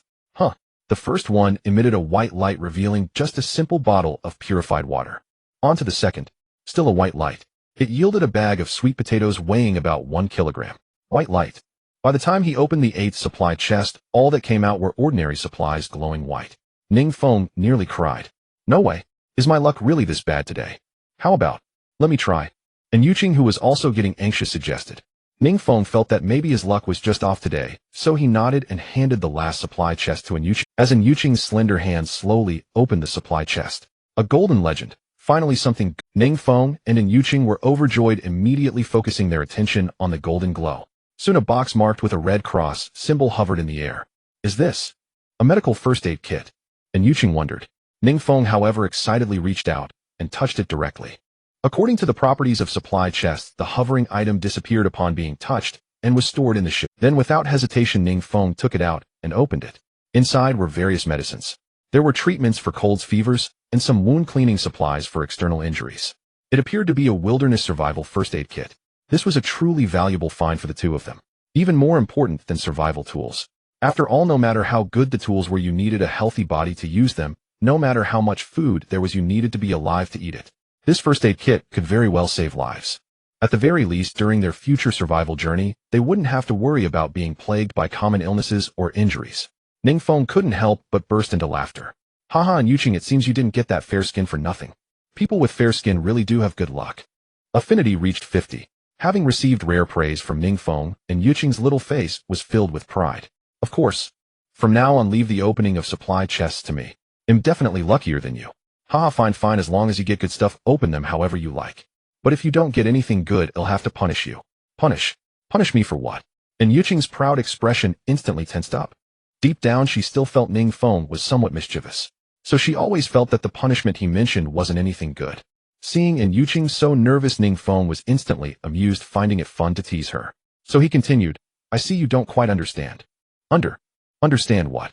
And Yuqing swallowed hard, her mind already starting to imagine some strange. If you want to understand, I have something good on me. On you? Something good? You don't mean your abs, do you? And Yuqing's face flushed red, and she dared not look Ning Feng in the eye. However, Ning Feng let out a mischievous grin. What abs? Something more exciting than abs. I can even teach you how to climb a ladder. As he spoke, he grabbed Yuqing's wrist and pulled her hand towards his thigh. Just as her hand was about to touch that certain place, Yuqing was so startled that she struggled to break free, pushing Ning Feng hard. Are you being a pervert? Unexpectedly, Ning Feng was as light as a piece of paper and fell over with just a gentle push. Hearing Ning Feng's cry of pain, Yuqing was also frightened and quickly ran over to help him up, her face full of concern. Are you okay? I'm sorry, I didn't mean to. In reality, how could Ning Feng be so fragile?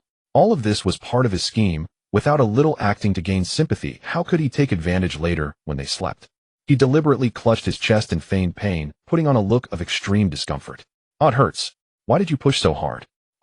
And Yuqing was filled with guilt and blurted out, I didn't expect a gentle push would make you fall. What? Are you blaming me for being weak? Ning Feng deliberately showed a displeased expression. No, then what do you mean? I'm sorry, but what's wrong with you? I usually push with this much force. Why do you seem so fragile today? Ning Feng was waiting for this exact question. Seeing that the fish had taken the bait, he quickly responded, I don't know either. Actually, since this afternoon, I've been feeling weak and feeble. Maybe it's because when I sucked the snake venom out for you, some poison remained in my body. Could it be that? And Yuqing believed him, her face full of worry and shock. Then tell me, why else would I fall with just a push? And I'm feeling a bit cold now. Then what should we do? How about checking the first aid kit for some anti-venom medicine? Seeing that Yuqing was actually about to go to the nautical system screen to get the medical kit, Ning Feng quickly stopped her. He was just pretending. If he ended up having to take a shot or some medicine for no reason, it would be a disaster. No need. I think he'll be fine after a good rest. It's not that serious. Besides, I just checked, and there's no antidote in the first aid kit. I'm sleepy. Let's rest first. We'll see how it goes tomorrow. Without giving Yuqing any chance to argue, Ning Feng grabbed some firewood, threw it into the iron barrel, then lay down directly beside the barrel and closed his eyes. Seeing this, Yuqing had nothing more to say. She also came to lie down beside the iron barrel. It wasn't that she wanted to cling to Ning Feng, it was mainly because it was really cold at night. Before they didn't have the means, but now with the fire going, only a fool would stay away from it. Yuqing had just lain down when Ning Feng somehow rolled over to her side and wrapped an arm, and Yuqing trembled all over her face, turning crimson. You? What are you doing? I'm so cold. Can I hold you while I sleep? Ning Feng didn't open his eyes, merely speaking in a deliberately weak tone. Though Yuqing was very reluctant, remembering that Ning Feng's current condition was because of her, she couldn't bear to push him away and could only let him hold her. The next day, when Ning Feng woke up and Yuqing was no longer in his arms. Turning his head, he saw that this girl was quite diligent, already fishing early in the morning. As if hearing the movement, and Yuqing instinctively looked back at him. Their eyes met for just a millisecond before she blushed, turned away with a guilty conscience. This scene instantly perked Ning Feng up. Could this woman have fallen for him? Thinking this, he used his golden finger to check Yuqing's affinity towards him. Upon checking, well, let's just say the road to winning Yuqing over was long and arduous. Her affinity was only at 50, but it seemed to have increased quickly. He remembered that when they first met, Yuqing's affinity towards him was in the negatives. Oh well, anyway, this woman couldn't escape his grasp. He might as well get up, wash up, and have breakfast. He had to admit this was the first time Ning Feng had woken up feeling so refreshed. Last night's sleep was incredibly satisfying. Ahem, don't misunderstand. Ning Feng had always been a gentleman, and naturally he didn't do anything to Yuqing last night. Apart from occasionally touching her body, he didn't do anything too excessive. The reason he slept so well was mainly due to the warmth and quality of sleep. The previous 2 nights they had slept separately, and without a fire for warmth. Ning Feng hadn't slept well at all, often waking up from the cold in the middle of the night. But last night, he slept straight through until dawn. Only those who have experienced it can understand this feeling. After washing up, Ning Feng took some fruits and milk from the ship's storage, walked over to Yuqing, and handed some to her. How's the catch? Yuqing turned around, the blush on her face yet to fade, but she was still. He pretended to be calm as he took the fruit, sighing. Don't even mention it. It's been over an hour, and not— Why did it seem so easy when I washed you fish last time? Hearing this, Ning Feng chuckled. Of course, how could he? With his golden finger guiding him like a master tutor, it would naturally appear effortless. However, to avoid dampening Yuqing's enthusiasm, Ning Feng smiled reassuringly and said, fishing is after all a leisure activity for cultivating the mind. Don't focus on the outcome, just enjoy the process. If you truly want to eat fish, you'll catch some later. Survival tools set after breakfast, Yuqing continued trying to fish, but Ning Feng chose not to help her. It was good for her to get more practice. Approaching the navigation system screen, Ning Feng opened the info interface, as usual. The boat's experience had reached LV1 small Raft 766-5000. At this stage, his boat's daily experience gain should have peaked. Based on a daily peak of 600 experience points, it would take 7 more days to upgrade the small raft. Soon, closing the info panel, Ning Feng then opened the trading hall. To his surprise, one of the supplies he listed yesterday had actually been sold. It turned out his hunch was correct. Trading fruit supplies for supply chests might be slow, but it could still work when encountering someone in need. Great. As for the remaining supplies, Ning Feng didn't bother delisting them. Who knew they might all sell in the end? Without hesitation, Ning Feng retrieved the supply chest he had traded for. Recalling his experience yesterday, he decided not to open it himself. He walked over to Yuqing and handed her the supply chest. Got another one. Here, you open it. Oh, okay. Yuqing took it and instinctively wanted to open it, but remembering Ning Feng's words from last night, she immediately stopped her hand on the supply chest. Wait. First, let's get this straight. If I don't get something good, don't blame me. It's just one chest, so I can't guarantee a good item 100. Hearing this, Ning Feng laughed. He didn't expect this woman to be so alert as she caught on. Originally, he thought if she got something good, everyone would be happy. If not, he could still take advantage of Yuqing without losing anything. But it seemed his plan had failed. Alright, just open it. I definitely won't blame you. With Ning Feng's assurance, Yuqing finally opened the supply chest with confidence. As the chest's opening widened, a golden legend appeared once again. Both were overjoyed. And when they saw the supplies enveloped in a golden glow, their smiles grew even wider, unable to contain their delight. Haha, Ning Feng, see that? I'm so lucky. I really have to admire you now. You've opened good things 2 times in a row since last night. No need to worry about running out of tools anymore. Who would have thought that Ning Feng had been hoping for just an axe or a— Instead, they got a complete set of survival tools. After touching them, the supplies were stored in the boat warehouse. Then Ning Feng quickly took them out and inspected them carefully. There were military knives, climbing ropes, claw spikes, felling axes, hoes, saws, and more. In short, almost all the tools needed for survival were included. This was truly great. At least in the future, when gathering supplies, they wouldn't have to worry about lacking tools. In the following time, Ning Feng naturally joined the fishing team. While fishing himself, he also guided in Yuqing. In just one morning, both of them had a bountiful harvest from both. They caught a total of 15 various sea fish.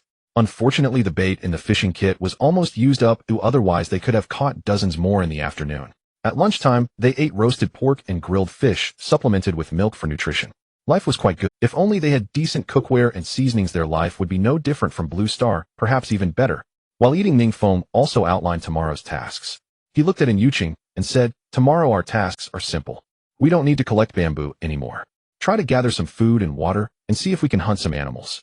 Oh, and the bait is almost gone. Try to dig up some earthworms. If we can find a supply chest along the way, even better." And Yuqing nodded while eating. "Now that I'm slowly getting used to life in this world, I realize it's not as bad as at least the pressure is much less. I just need to think about finding food, unlike on Blue Star where I worried about making money every day. It was so stressful." Ning Feng didn't comment on Yuqing's reply, just smiled faintly. In truth, this world was definitely not as wonderful as it seemed. Although their days now seemed decent and stress-free, it was all thanks to the golden finger. Without it, forget about hunting wild boars. Even getting clean water would be a challenge. At that point, their very lives would be threatened.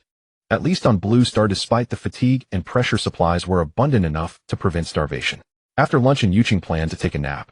Ning Feng, however, wasn't sleepy, so he let Yuqing have the wooden rocking chair. He went to the navigation system screen to see if there was any entertainment in the public chat. He lit up the navigation system screen and entered the chat hall. "Survivor 49438. So bored, someone come argue with me. Or just come and curse me. Survivor 203894. Upstairs, you're really asking for it. But I like it. Survivor 21390. Sigh, I can run 100 meters in 7 seconds with my great physique, but now I'm stuck on a small raft with no room to move. It's really frustrating. Survivor 321. Upstairs, 7 seconds for 100 meters. I want to ask if the Hitandran driver has been found. Survivor 5313. Haha, you're killing me. Survivor 321. You're a real genius. You must be the king of commenters from Blue Star Doin. Survivor 8423. I want to ask everyone who has antibiotics or anti-inflammatory drugs. I can trade any supplies. I have some relatively precious supplies. If interested, remember to me. Otherwise, with so many messages in the public chat, I might miss it. Survivor 9312. Upstairs, what happened? Injured and infected. Tisk, getting injured at a time like this can be fatal. I suggest you find a shady spot to lie down. UITLL, keep your corpse from stinking. After all, I doubt anyone has medicine. But before you die, could you give me your supplies? I'm really curious about those precious supplies. Survivor 1293. Survivor 9312, you're too cruel. Someone's injured and you're still here mocking them. Don't go too far. We're all descendants of Yin and Huang, we should help each other. Survivor 4211. Survivor 1293, don't bother with Survivor 9312. He's no descendant of Yin and Huang. That dog boasted about having a US green card the day before yesterday and looks down on us. Colored Light supplies Ning Feng initially just came to the public chat for some entertainment. He didn't expect to find some useful information. What were the precious supplies that Survivor mentioned? Ning Feng was truly curious. After all, if it were a supply chest, that Survivor could have just said so directly. Since they used precious supplies instead, it might be something he hadn't seen before. So Ning Feng finally decided to make his first post. He hadn't spoken in the public chat since entering this world. Survivor 1. Survivor 8423. Friend, could you tell me what precious supplies you have? Survivor 8423. Survivor 1. Friend, do you have anti-inflammatory drugs or antibiotics? If so, could you show me your medicine first? Survivor 89343. Survivor 1. Wow, so you're number 1. That's a great number. I've been in the public chat for a while, and the shortest number I've seen is 100. I thought that was the shortest. Regarding the number issue, Ning Feng actually didn't know his Survivor number before. But seeing this, he understood. On his info page, the boat number was 1, and now the Survivor number was also 1. It seemed the Survivor numbers in the public chat corresponded to the boat numbers. Of course, such things were meaningless, and Ning Feng didn't need to pay much attention. Ignoring Survivor 89343's comment, he directly added Survivor 8423 again to reply. Survivor 1. Survivor 8423. If you don't show me your so-called precious supplies first, how am I supposed to know if they're truly precious? Survivor 8423. Survivor 1. Friend, I'm a nurse. Actually, it's not me who's injured, it's my companion. He's a soldier with an infected wound. I hope you can trust me. If you have antibiotics or anti-inflammatory drugs, trading with me will definitely not let you down. Survivor 8423. am not showing it now because this supply is too precious. Unless the trade is guaranteed, it's not wise to reveal it publicly. I hope you understand. Survivor 9382. Survivor 8423. A nurse. A woman. Just take my advice. This world is too dangerous, you can't handle it. This Survivor 1 can't possibly have anti-inflammatory drugs or antibiotics. He's definitely tricking you. Don't be fooled. Hearing this, Ning Feng cursed Survivor 9382's ancestors up to 18 generations. Some people really had too much time on their hands and loved to meddle. But now Ning Feng had no time to deal with these idle people. At the moment, he was more curious about what Survivor 8423 called supplies. Also, was she really a nurse? Was the injured person truly a soldier? If it were a soldier, donating these medicines for free wouldn't be a problem. This wasn't about being a saint, it was because soldiers were the ones who protected the country and its people on Blue Star. In times of peace, they were willing to burn themselves to illuminate others for the sake of the common people. Now that he had the means, it was only right to repay them. In the apocalypse, one should be decisive and avoid being a saint. But that didn't mean kindness should be extinguished or malice allowed to spread in this world. Unfortunately, at this stage, there was no way to add friends or make video calls.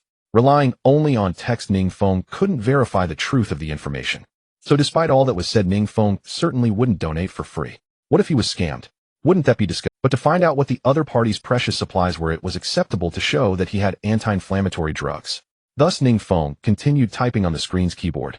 Survivor 1. Survivor 8423. Anti-inflammatory drugs.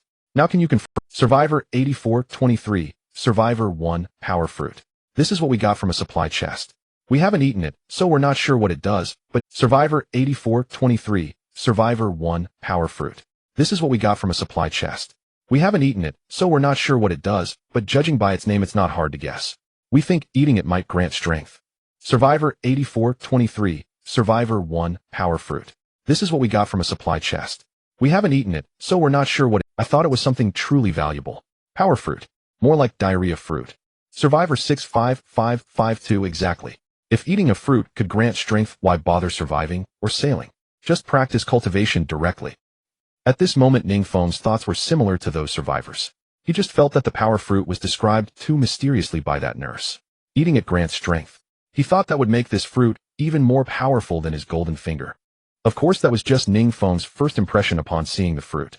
But soon, with the intervention of his golden finger, he realized he was short-sighted. Information read supply name power fruit supply effect. After consumption, the body will receive a certain degree of enhancement, random increasing strength by at least 5 kilograms. Rarity colored light supply supreme quality acquisition method currently only obtainable from supply chests approximately 0.5 chance. Colored light supply. Ning Feng exclaimed in surprise. He had thought that golden light was the highest quality from supply chests, but there was actually a colored light. Truly, comparisons can be infuriating. Someone else casually opens a colored light supply. He had spent so many supplies to acquire numerous supply chests, but only got a few golden light supplies. However, with the golden finger's hint, Ning Feng naturally couldn't miss such a rare supply. Coincidentally, it seemed he was the only one with medical supplies right now. Wasn't this fate? Trading a golden quality anti-inflammatory drug for a colored quality power fruit was definitely afraid the other party might back out. Ning Feng quickly took a strip of anti-inflammatory drugs from the medical kit and listed it on the trading hall. Then he immediately had the nurse. Survivor 1. Survivor 8423. I've listed the anti-inflammatory drugs on the trading hall. Your friend's wound is infected, right? Go trade quickly. Saving a life is urgent. Approaching the limits of ordinary human strength, Tisk, one must admit this is the charm of language. Clearly Ning Feng was eager to trade for the power fruit, but by simply changing his phrasing, the tone felt entirely different. In the end, not only did he complete the trade smoothly, but he also received a thank you. A huge profit with no loss. After the trade, Ning Feng promptly retrieved the power fruit. Holding it in his hand, he found it astonishingly light. To exaggerate, it felt as light as a feather. Despite being the size of an apple, its weight was so minimal. Surely this was no ordinary object. Before consuming it to gauge how much strength this power fruit could grant him, he deliberately used his golden finger to check his own stats again. Data retrieved. Name Ning Feng. Age 20. Agility 71. Strength 79. Stamina 70. As expected, his strength remained at 79, unchanged from the last check. This was normal. Although strength could be enhanced through training, it was naturally not that simple. Back on Blue Star, athletes and fitness enthusiasts couldn't achieve a robust physique in just a few days. Ceasing his musings, Ning Feng took a bite of the power fruit. The flavor was truly delightful. Given its lightness, he had expected it to melt in his mouth like cotton candy. But that wasn't the case. It contained juice and pulp. The interior of the power fruit was not as hollow, and the juice was surprisingly sweet. Upon savoring it, it resembled drinking a sports beverage. As the chewed pulp slid down his throat into his stomach, Ning Feng distinctly felt subtle changes in his body. He felt as if he had swallowed not fruit, but flames. His abdomen instantly warmed up. Of course, calling it flames was an exaggeration. His whole body warmed up momentarily, but it wasn't uncomfortable. It was a rather gentle warmth, like being tightly embraced by a loved one on a cold winter day. It seemed the power fruit was taking effect, so Ning Feng wasted no time and quickened his eating pace. In a few swift bites, the power fruit was completely consumed. Next, to be safe and avoid any backlash like consuming heavenly treasures described in novels, Ning Feng sat cross-legged and rested, feigning composure. After about 10 minutes, once the warmth inside his body had dissipated, he opened his eyes again. He immediately used his golden finger to examine his physical changes. Upon looking, his strength had risen from the original 79 to 99. A full increase of 20 points. This was better than he had anticipated. Initially, he thought an increase of 5 points would be sufficient. Unexpectedly, it surged by 20 points. If 100 points represented the limit of an ordinary person, then his current 99 points meant his strength was nearly at the peak. With that thought to test his strength, Ning Feng instinctively threw a punch to feel it. Indeed, his punching speed was noticeably faster than before. To exaggerate, the wind from his punch produced a whoosh sound. Of course, testing it this way was meaningless, so Ning Feng retrieved the heavy adult wild boar carcass from the ship's storage. He hefted it again. Ning Feng felt that the adult male boar's carcass was significantly lighter. Holding it now felt like when he had carried the young piglets before. Naturally, the boar hadn't become lighter. This meant his strength had indeed advanced to a new level. Having only consumed the first power fruit, and achieving such enhancement, if he ate a few more, wouldn't he become a superhuman? Ning Feng dared not imagine it. But he also understood that power fruits were rare and hard to come by. If not for someone lacking anti-inflammatory drugs today, and him having them, he probably wouldn't have acquired this. He would take it slow. Since there was a chance to obtain them from supply chests, he had no worries. At worst, he could trade for more supply chests in the future. He glanced back at Yuqing, who was sleeping soundly like a lazy, adorable kitten. She must have been exhausted from waking up too early. Thus, Ning Feng decided not to wake her. The joy could be shared later. As for him, he wasn't sleepy and planned to continue fishing to use up the remaining bait. While fishing, he could also weave the collected vines into baskets. With his increased strength, carrying 2 baskets on his back would be no problem. This way, the efficiency of collecting supplies could double. The extra baskets could also be traded or sold. Weaving baskets wasn't labor-intensive, just a pastime, and he was fine alone. There was no issue of loss. Around 3 in the afternoon, and Yuqing woke up, and seeing the 2 baskets Ning Feng had already woven behind him, she smiled awkwardly. Sorry, I was too tired and slept too long. It's not too late to join now, is it? As before, weaving baskets wasn't a matter of loss. It wasn't tiring work. So Ning Feng didn't mind, and teased with a smile, not late at all. With your brains, you'll probably learn before dark. And Yuqing caught his implication and pouted defiantly. Ning Feng, I admit you're capable, but I'm capable too. Don't underestimate me. He'll learn fast and weave faster than you. As they say, the speaker means no harm, but the listener takes it to heart. Ning Feng immediately latched onto the word capable and smirked. Capable? How capable? When will you let me have a go? And Yuqing hadn't expected Ning Feng to be such a lecher, turning any topic into innuendo. She was both embarrassed and annoyed, muttering softly, "Humph. You pervert. Can't you think of anything else besides those things?" Nonsense, Ning Feng retorted. What do you mean by thinking of nothing else besides romance? In a man's heart, besides women, there are Gundams. In fact, to some men, Gundams are more important than women. It turned out Ning Feng had underestimated Yuqing. When she first wove a basket unskilled, she was indeed clumsy. But after a simple lesson from Ning Feng, she quickly mastered it. The saying, the student surpasses the master. As a woman, Yuqing was more adept at such delicate work than men. By dusk, she had woven 4 baskets while Ning Feng had only 5 in total. But remember, Ning Feng had been weaving without a break. So Yuqing's pace had surpassed his. Of course, Ning Feng welcomed this. Since Yuqing had a talent for it, he could entrust the vine-weaving tasks to her when not island hopping. Thus he was overjoyed and felt no jealousy of being outdone by her. For dinner they had meat and fruit. As life improved day by day, Ning Feng no longer worried about their satiety levels. For others, achieving 95 satiety was hard, let alone maintaining it for 3 days. But for Ning Feng, it was hard to fall below 95. It just showed how some people were luckier. After dinner, Ning Feng planned to try selling the woven baskets. Currently, besides the first 2 baskets, he had 9 in total. Keeping 1 for himself, left 8 for. So Ning Feng approached the navigation system screen and began typing. Survivor 1, I have some woven baskets here, large capacity, handmade, sturdy quality. Can hold dozens of pounds of fruit. Anyone interested?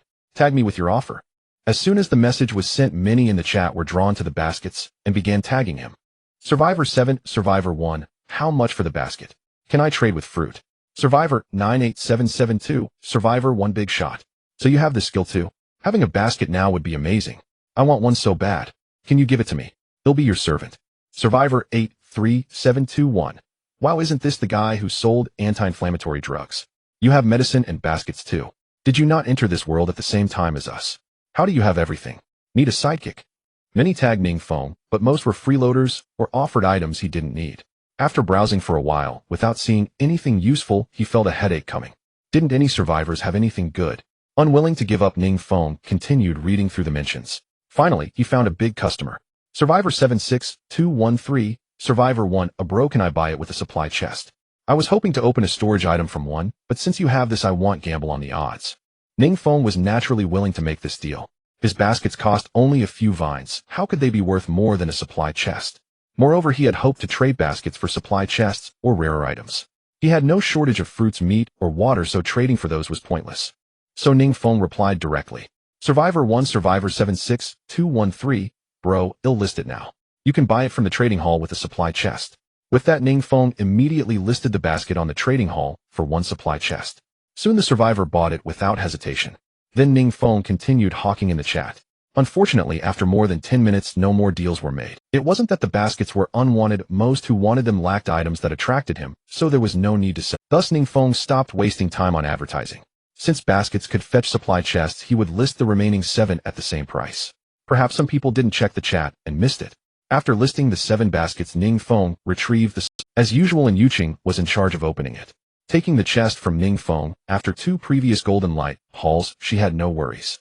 She opened it without hesitation, but luck didn't hold. This time the chest emitted a white glow, the most common tier. A huge loss.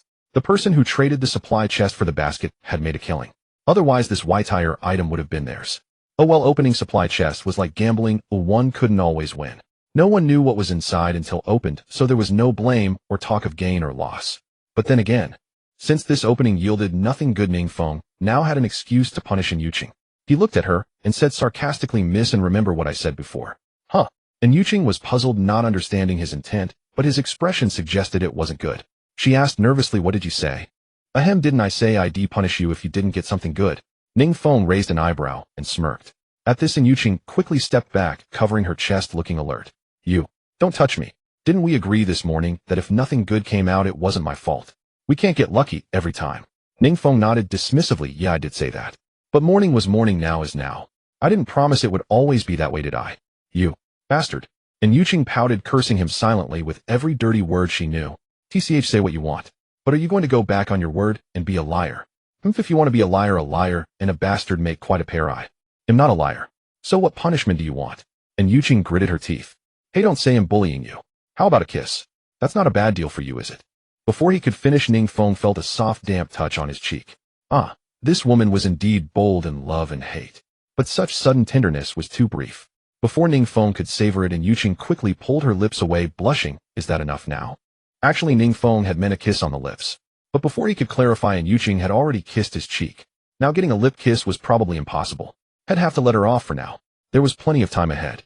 The next day, Ning Feng and Yuqing, warmed by the fire, slept soundly. Neither woke early. Both were awakened by the jolt when the raft landed on the shore. Ning Feng sat up, groggily stretched, and habitually glanced at the navigation screen. One look and he was instantly alert. Damn, danger level 100. Of course, his surprise wasn't fear of the island's danger. Rather, the higher the danger level, the richer the resources. This meant they could gather more supplies today. How could he? As for Yuqing, upon seeing the string of numbers displayed on the screen, she did not share Ning Feng's confident thought. She covered her mouth in astonishment, her eyes filled with shock and worry. "Oh my, a danger level of 100. This island must be extremely perilous. Then should we still go down?" Upon hearing this, Ning Feng replied directly, "Down. Of course we go. Why wouldn't we seize such a good opportunity?" With that, Ning Feng swiftly moved to the navigation system screen, opened the ship warehouse, retrieved 2 sets of native grass-woven garments, and handed in Yuqing's set to her. "Go change quickly. After you're done, have a quick breakfast and start working. Don't waste time." And Yuqing naturally played the role of executor in their duo. Gazing at the island with a danger level of 100, a fear stirred within her heart. Yet since Ning Feng had resolved to land and gather supplies, she had no intention of shirking her duties. Taking the native garments with a nod, and Yuqing hurried behind a folding screen to change. After both had changed, considering the time constraints. For breakfast, they simply ate some fruit and milk. After all, the ship only recorded the satiety value at exactly 2400. For now, even if the satiety didn't reach 95, it didn't matter much, as long as they had enough energy and spirit to work. Stepping off the ship, Ning Feng first surveyed the island with a cursory glance. Tisk, no wonder it boasted a danger level of 100. The landmass was vast, and the trees were numerous. As far as the eye could see, dense vegetation blocked any view of the interior. Ning Feng suspected that once they plunged into the thicket without his golden finger's assistance, they might lose their way. Having grasped the island's general layout, Ning Feng, as per usual, used his golden finger to probe the distribution of resources. The moment the thought crossed his mind, the golden finger materialized promptly. Information read: Mysterious Island, danger level 100, resources 135, east side, abundant freshwater, including mountain springs, inland lakes, streams, etc. West side, plentiful fruit, including bananas, apples, pears, watermelons, etc. North side, numerous wildlife, including goats, wild chickens, voles, venomous snakes, wild boars, etc. South side, rich vegetation, including mugwort, bamboo, vines, etc. Center, abundant mineral resources, including iron or coal, etc. After digesting the resource distribution across the island, Ning Feng was stunned. Could it be that the resource value of 100 wasn't the peak? He had always assumed a resource rating of 100 was the maximum. Yet this island boasted a staggering rating of 135. However, setting the numbers aside, the island did offer a diverse array of supplies. It even had mineral resources. As he recalled, in the crafting function of the navigation system, tools like iron pots and iron buckets could be made. The required material was precisely iron ore. If they could gather some iron ore today, wouldn't they finally have a pot for cooking? With such tools, they wouldn't have to survive on grilled food every day. Alas, the only pity was that their raft had landed on the east side of the island. This location was convenient for water collection, but water wasn't their most urgent need. Or rather, they lacked containers to hold it. From the day before yesterday to yesterday, the supplies he had listed had only garnered over 200 empty plastic bottles. They could probably fill all of them in less than an hour. As for the remaining time, gathering other resources would likely consume a lot just on travel, especially fruit. The fruit was on the west side, essentially the opposite end of the island. Judging by the island's size, a round trip on foot would definitely take over an hour, far too time-consuming. Maybe they should skip fruit collection. With this thought, Ning Feng hesitated no longer. Turning to Yuqing, he said, "Follow me. Well, find fresh, fill the empty bottles in the baskets with water, then gather other supplies." As he spoke, Ning Feng once again used his golden finger to search for the exact coordinates of a mountain spring. Then he led Yuqing into the jungle. TSK. The moment they stepped into the thicket, Ning Feng felt a damp, eerie chill. It was like stepping into a tropical rainforest. Fortunately, there were no pesky insects, otherwise it would have been a torment. After barely a minute of trekking, they arrived at the mountain spring. And Yuqing couldn't contain her excitement. "Wow, Ning Feng, you're incredible. You found the freshwater location so easily again. Do you have a radar installed in your head?" "Just luck," Ning Feng replied with a faint smile. Women's intuition was truly spot on. He did indeed have a radar in his mind, but this was something he couldn't reveal to outsiders. And Yuqing naturally assumed it was luck, so she harbored no doubts about his answer. She cheerfully crouched down and began filling the empty bottles with spring water. As she worked, she remarked, "The mountain spring is so close this time. If we had enough containers, we could collect a lot of fresh water today. That way we won't have to worry about running out of fresh water for a while. It's such a shame this spot is so good." Massive freshwater collection. In truth, when Ning Feng had used his golden finger to locate the mountain spring, he had already shared in Yuqing's sentiment. This time the spring was remarkably close to their raft. Exaggerating a bit, it was like the distance from a bedroom to the bathroom at home. With such a short distance, if they had enough containers, collecting freshwater would be the most worthwhile task. After all, in the trading hall, aside from rare supplies and supply chests, freshwater was the most expensive commodity. Moreover, even setting aside value, wilderness survival dictated a proximity principle for gathering. So first collect what's nearby, then venture farther. This was the way to maximize gains. Otherwise, heading straight for distant resources would waste too much time on travel, completely unprofitable. At this thought, Ning Feng's head began to ache. What other containers could hold water? What else was there? Suddenly, a flash of inspiration struck, and Ning Feng clapped his hands together. How could we forget such basic common sense? Bamboo is hollow, isn't it? If we cut it at the joints, they become water containers. And we can also craft wooden buckets from timber. Reminded by Ning Feng, and Yuqing had an epiphany. Yes. Our thinking has been led astray by this new world's rules. We forgot these basic survival instincts from Earth. So after filling these bottles we go cut bamboo. No. Ning Feng shook his head. We don't need to do that labor ourselves. Let the survivors willing to buy water do it. You stay here and fill the bottles. They'll head back to the raft. They'll come back to help carry the water. With that, Ning Feng took off the 2 rattan baskets in front and behind him and placed them before Yuqing. Then he dashed back to the raft, approached the navigation system screen, and opened the trading hall. He listed all 772 bottles of mountain spring water from his inventory. Mountain spring water, 500 ml, trade for empty plastic bottle 2, quantity 772. Previously, he hadn't used this method to trade for empty bottles because it wasn't cost-effective. After all, on the last island the mountain spring wasn't close to the raft. Considering travel and filling time, they couldn't gather much freshwater in a day. So having enough bottles was sufficient. Profiting from it was unrealistic. But now with the freshwater source so near, they could increase the number of empty bottles. With the distance shortened, this approach was far more cost-effective than gathering other supplies. Only a fool would pass it up. After listing the spring water, Ning Feng quickly opened crafting and found the recipe for wooden bucket. Thankfully, crafting a wooden bucket only took 1 minute and consumed just 2 kilograms of wood. After burning wood over the past 2 days, the ship warehouse still had over 2,000 kilograms of timber left. No need to worry about running out. So Ning Feng immediately crafted 500 wooden buckets. After waiting 2 minutes for 2 buckets to be completed, he carried them back to the mountain spring. By then, Yuqing had already filled all the empty bottles in her own basket and was starting on his. However, Ning Feng didn't crouch down to help. Instead, he directly filled the 2 buckets he was carrying. Once they were full, he lifted them and returned to the navigation. Entering the trading hall, Ning Feng listed the 2 buckets of mountain spring water. Wooden bucket filled with mountain spring water 5L, trade for wooden bucket 5, quantity 2. Ning Feng traded for buckets to obtain more containers for water. Although he had plenty of timber, crafting buckets took time. If he made them himself, he could only produce 720 buckets in 12 hours. That wouldn't maximize the advantage of the spring's close location. After all, not every island landing would place a spring right next to the raft.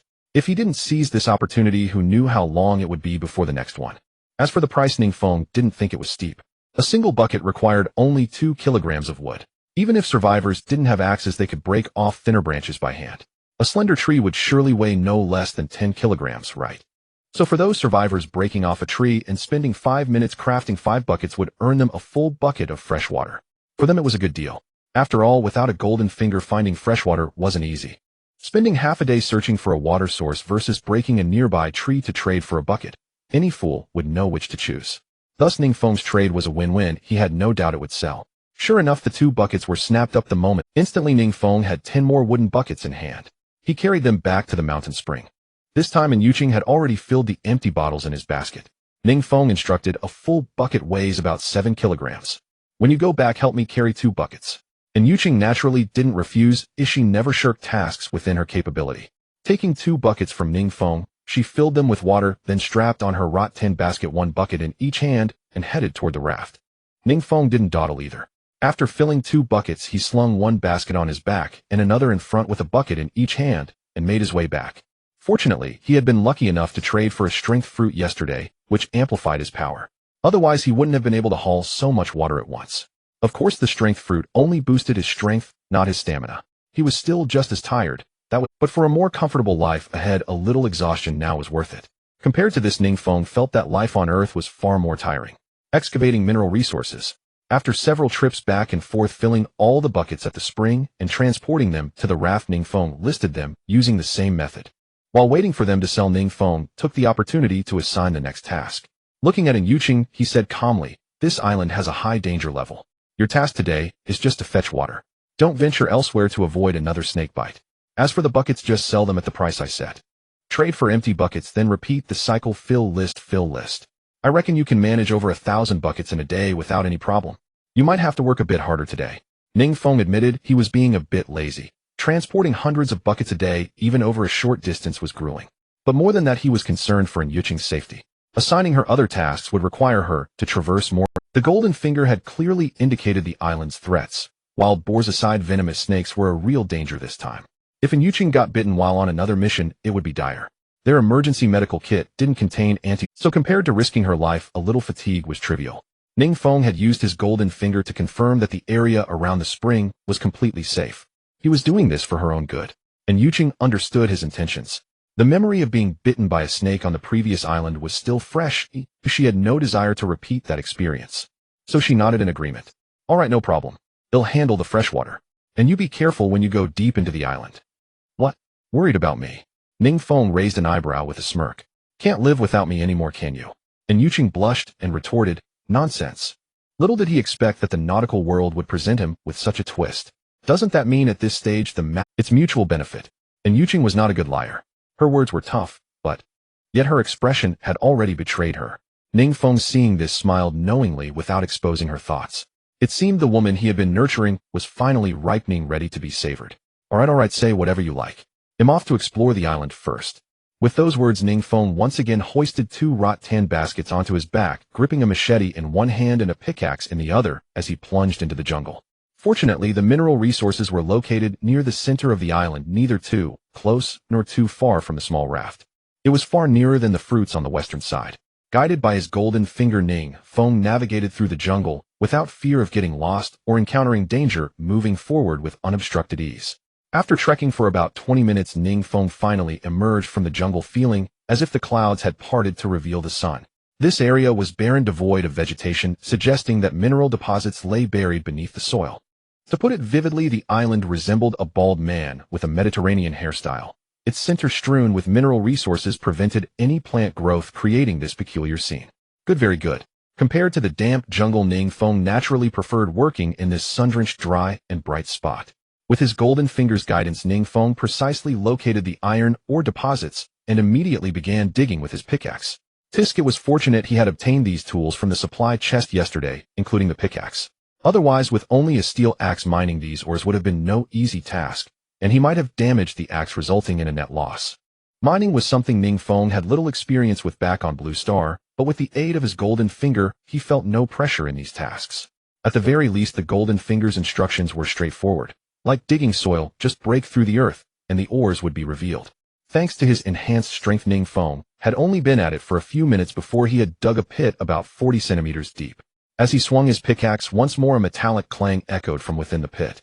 He had struck the ore. Ning Feng quickly pulled away the pickaxe and peered into the pit, only to see a piece of iron or silvery white with hints of black lying quietly at the bottom. So this is iron ore. Ning Feng, seeing its true form for the first time, couldn't help but mutter in doubt. It was nothing like he had imagined. He had expected iron ore to have a metallic appearance and texture at first glance, but instead it resembled a large, ordinary stone. Ning Feng reached into the pit, intending to lift it out. However, he found the iron ore was larger than it appeared, with much of it still pressed down by the soil, making it impossible to budge. Resigned, Ning Feng continued chipping away at the edge of the pit to widen the opening. After a few more minutes of digging, the small pit gradually became a large one. Ning Feng tried again to lift it out. Finding purchase on both sides of the iron ore with his hands, he strained upward, only to find it surprisingly heavy. The iron ore shifted slightly, but refused to be lifted. Then Ning Feng summoned all his strength, his body tensing as he heaved with all his might, finally managing to pry the ore free. He dropped it heavily on the ground, letting out a sigh of relief. This thing was far heavier than it looked. Ning Feng estimated it weighed about 100 kilograms. It was a good thing he had consumed the strength fruit. Otherwise, even with the pickaxe and golden finger, he might not have been able to extract it from the earth.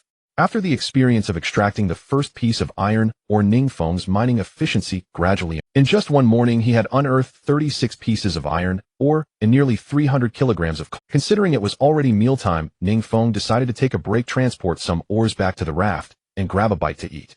However, moving all these items back was no easy task. The coal was manageable, its crushed stone form could be loaded into the rattan baskets. But these iron ores were each larger than the last. Loading them into the baskets was clearly impractical.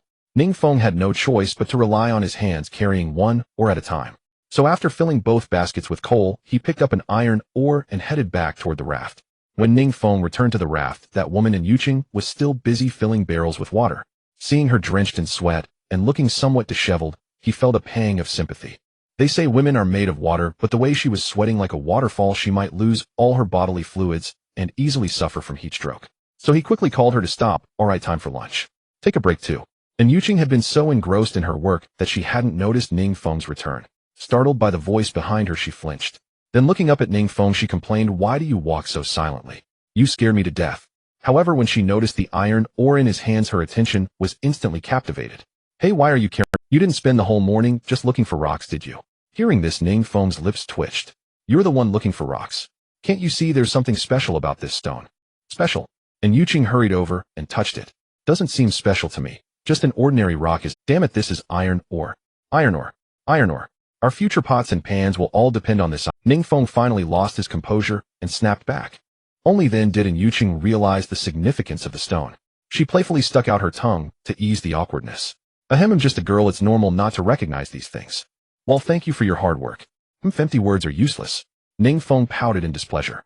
If you really think I've worked hard, you should give me some tangible reward. Tangible reward. And Yuqing looked puzzled, then, as if a thought struck her, her face flushed crimson. You pervert. Always thinking about taking advantage of me. Cough, cough. Originally Ning Feng had indeed been thinking of taking advantage, but Yuqing was no longer so easy to fool, so he quickly changed his tune. Hey, what are you thinking about? I mean, if you think I've worked hard, you could give me a shoulder rub or a back massage tonight. That's not too much, is it? Huh, so that's what you meant. And Yuqing believed him. Ning Feng rolled his eyes. What else? What were you thinking? Ning Feng naturally knew what was going on in Yuqing's mind, but he wasn't about to give her a chance to deny it. With a teasing smile he taunted, oh, I get it now. So that's what you were thinking about. Tisk, who would have thought your mind isn't any cleaner than mine? You. Nonsense. I wasn't thinking about that. And Yuqing naturally refused to admit it. Oh, I understand. We're all adults, nothing to be shy about. Let's just go eat. With that, Ning Feng walked straight toward the navigation system screen, carrying the iron, or leaving no room for Yuqing to retort. It made her stomp her feet in frustration, cursing Ning Feng as a bastard. Because both of them had expended considerable energy in the morning, Ning Feng decided to have meat for lunch. Although cooking cooked food took more preparation time than eating fruit using an open flame, to roast meat wouldn't delay them too long. Besides, even if it took a while, it didn't matter. They could consider it rest time. No one could maintain high-intensity physical labor all day. As usual, Ning Feng handled the gutting while Yuqing did the roasting. During the barbecue, Ning Feng walked over to the navigation system screen and opened the info interface. Good, the ship's experience had reached 1366, one step closer to upgrading. Then he opened the ship warehouse within the info interface. What a sight. This woman and Yuqing was ferocious. She had filled 623 barrels of water in just one morning. Suddenly Ning Feng felt his own stamina might not match hers. He wondered in the future when he pinned her down whether her field would be plowed first, or if he, the ox, would drop dead. Of course, 623 was not the total number of barrels. Adding the empty barrels traded from the trading hall, and those crafted, the total reached a staggering 6250. Of course, 623 was not the total number of barrels. He looked at Yuqing, who was roasting meat by the fire, and said in the afternoon, don't sell the filled barrels. Keep them for ourselves. We can't just sell all the water to other survivors, we need to reserve some fresh water too. Alright.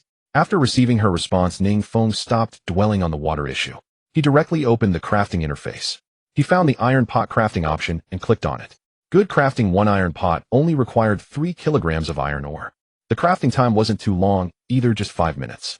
So Ning Feng immediately crafted one. It looked like they could have stewed meat tonight. With the iron pot in production, and considering he had ample materials on hand, Ning Feng continued to explore other tools. He ended up crafting everything possible from iron, ore, and wood. Items like iron buckets, iron basins, wooden chairs, and wooden tables were all crafted. Whether they'd be useful or not, it was better to have them ready. This way, he wouldn't waste time waiting for crafting when needed. During this process, Ning Feng discovered something great. A wooden cart. This was a fantastic find. It would make transporting things much easier. With it, he could easily haul back the iron ore he had just mined. Alas, he had been so focused on collecting resources with his bare hands that he hadn't thoroughly studied the crafting. If he had discovered this wooden cart earlier, he might have collected more resources during his last island landing. Of course, hindsight was meaningless. Plans could never keep up with changes. Previously, Ning Feng hadn't needed to transport materials on such a large scale, so he hadn't thought about transport. It was better late than never. Without hesitation, Ning Feng spent 300 kilograms of wood to craft 2 wooden carts, each required 150 kilograms of wood. The material cost wasn't too high. For a decent transport tool, he would have been willing to spend even 30 kg of wood, let alone 300 kilograms. The only thing that bothered him was the long crafting time for a wooden cart. A full hour. In this survival world where every second counted, wasting an hour waiting for the cart to be crafted meant losing out on collecting many resources. Therefore, Ning Feng planned to first search the island for a supply chest after lunch. If there was one, he'd go find it first, then return with the cart to load the iron ores. After lunch, Ning Feng acted according to plan, using his golden finger to detect the location of the supply chest. Unlike last time, the golden finger finally gave a response. Information reads: supply chest location north side of island, 212, 432. Upon receiving this news, Ning Feng couldn't sit still. Despite his full stomach, he had no intention of resting to digest. He quickly stood up and said to Yuqing, I'm going to search for supplies. You stay here and rest well. Once you've rested, continue fetching water. With that, Ning Feng headed straight toward the coordinates provided by the golden finger. As always, although the island was filled with threats, his golden finger allowed him to navigate routes that successfully avoided danger, so he had nothing to worry about. After spending over half an hour traveling, Ning Feng successfully reached the coordinates. From a distance, he saw a pristine supply chest resting quietly on the ground. It seemed his guess was correct. Supply chests were akin to hidden items in games with a chance of spawning on each island. If they had grown from the island's soil, they wouldn't be this clean. Picking up the chest, Ning Feng, mindful of his luck, didn't rush to open it. However, to his surprise, the moment he felt curious about the supply chest and wondered what supplies it might yield, his golden finger activated again. Information read. Supply chest quality common white light items. In supply chest compressed biscuits 3 hiss.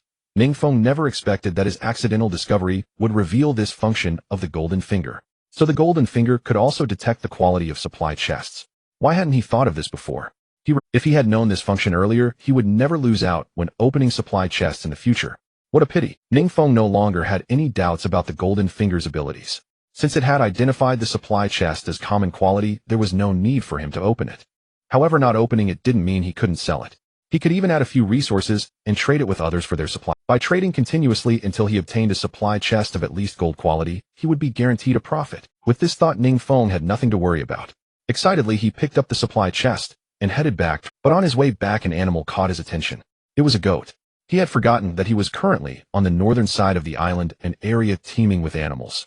He hadn't brought any weapons this time, so a wild boar would be difficult to handle. But a goat. So Ning Feng quickly stopped in his tracks, hiding in the distance to observe the goat's movements. The goat in the distance appeared to be an adult male. It was about 20 meters away from him, grazing on grass, seemingly unaware of his presence. The goat's only. Its weapon of attack lies in its horns. If he could grab hold of the goat's horns with his current strength, he should be able to subdue it easily. Soon, with the aid of his golden finger, Ning Feng swiftly devised a plan in his mind to capture the goat. Then he cautiously crept toward it step by step. After all, a goat is a type of livestock. Taming it was quite simple. Ning Feng, using the dense vegetation as cover, stealthily approached to within 2 meters of the goat. Before the goat could react, Ning Feng lunged forward in a single bound, seizing its horns with swift hands and keen eyes. He yanked it up and hurled it forcefully against a nearby tree. The goat was instantly dazed and disoriented, letting out a series of agonized bleats. But Ning Feng did not stop. He kicked the goat's head relentlessly until it was barely breathing, only then did done. Ning Feng flashed a smug grin, dusted off his hands, and then with one hand dragging the supply crate and the other gripping the goat's horn, he headed toward the small raft. When he reached the raft, and Yuqing had already begun fetching water. As she returned carrying 2 buckets, she happened to run into Ning Feng. "You've only been gone a moment, and you've already caught a goat. Hey, is that a supply crate in your other hand? Good heavens, your efficiency is astonishing. It seems like ever since we entered this world you've never come back empty-handed." Faced with Yuqing's surprise, Ning Feng was not taken aback. Indeed, anyone would be amazed that he never returned empty-handed. But the reason behind it naturally could only be known to him alone. He replied with a smile, "It's nothing, just lucky. I took a casual stroll to the north side of the island and stumbled upon this supply crate. On my way back, I ran into a goat and dealt with it on a whim." And Yuqing was dumbfounded. How could Ning Feng make everything sound so effortless? Yeah, just a whim. All right, you keep at it. I need to store these supplies in the ship's hold and then get busy too.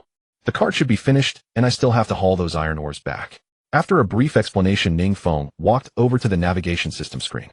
He first stored the supplies in the ship's hold, then quickly opened the crafting interface. As expected, one of the wooden carts was already completed. So Ning Feng promptly retrieved it, then glanced at Yuqing, who was about to leave with her buckets, and instructed, "Yuqing, in about 50 minutes the other wooden cart will be ready. When that happens, remember to take it out. Using it to haul water will make you much more efficient. Oh, and don't open that supply crate in the ship's hold. I'm not planning to open this crate, I'll save it to sell tonight." Usually Ning Feng would spend a fortune to buy and open supply crates. But now that he had found one himself, he chose to sell it. A decision that left Yuqing puzzled. Yet she didn't ask further. After all, Ning Feng must have his reasons. Besides, she really had no intention of opening any more supply crates. Last time, thinking she was doing a good deed, she opened one for him, and it cost her half of her first kiss. A kiss on the cheek counted as half. She dared not recklessly open another supply crate. Next time, who knows, she might end up losing her whole body. Watching Yuqing disappear into the jungle to fetch water, Ning Feng wasted no time. He dragged the wooden cart off the raft. The wooden cart was not exquisite, but it looked quite durable. Its design resembled the wooden carts seen in historical dramas, complete with wooden wheels. Shock absorption was certainly lacking, but since it wasn't meant for carrying people, that didn't matter. As long as it could transport goods, it sufficed. Using his golden finger, he mapped out a route in his mind that the wooden cart could traverse. Then, tugging the cart behind him, he plunged into the jungle. When he reached the mining area, over 40 minutes had passed, twice the time it took him in the morning. There was no help. The wooden cart was limited by the terrain. The narrow gaps between trees in the jungle made many paths impassable, forcing him to take detours. 40 minutes was already quite good. Although a round trip now took 80 minutes, it was still far faster than relying solely on his hands for transport. Without lingering too long, Ning Feng quickly began loading the iron ores he had chiseled out in the morning onto the wooden cart. In terms of size, stacking the ores would fit on the cart. But the weight was terrifying. With his current strength, there was no way he could pull a full load. So even with the wooden cart, Ning Feng would need to make several trips. There was no way around it. Unless he abandoned the iron ores, he had to do it this way. Iron ore was a resource that other survivors would find hard to come by.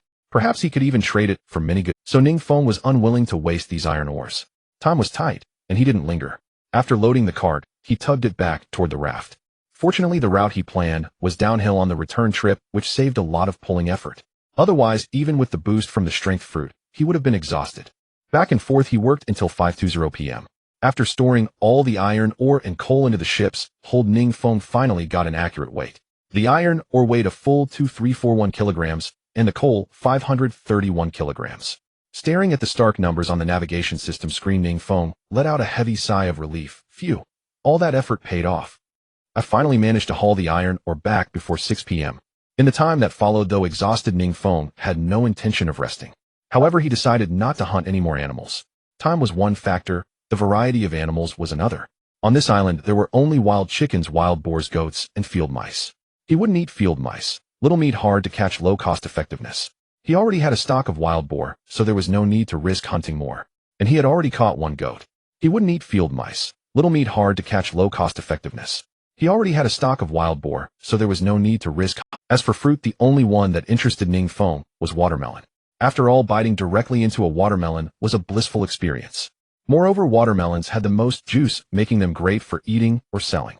The only pity was that the fruit-rich area was on the west side of the island. With only 40 minutes left, he didn't even have enough time to travel there. So I wonder if there's a watermelon patch nearby. If there were, I could pick some. Thinking this, Ning Feng quickly used his golden finger to scout for watermelons. Unexpectedly, luck seemed to be on his side. Although the west side of the island was the main fruit-producing area, there were actually some watermelons on the southeast side too.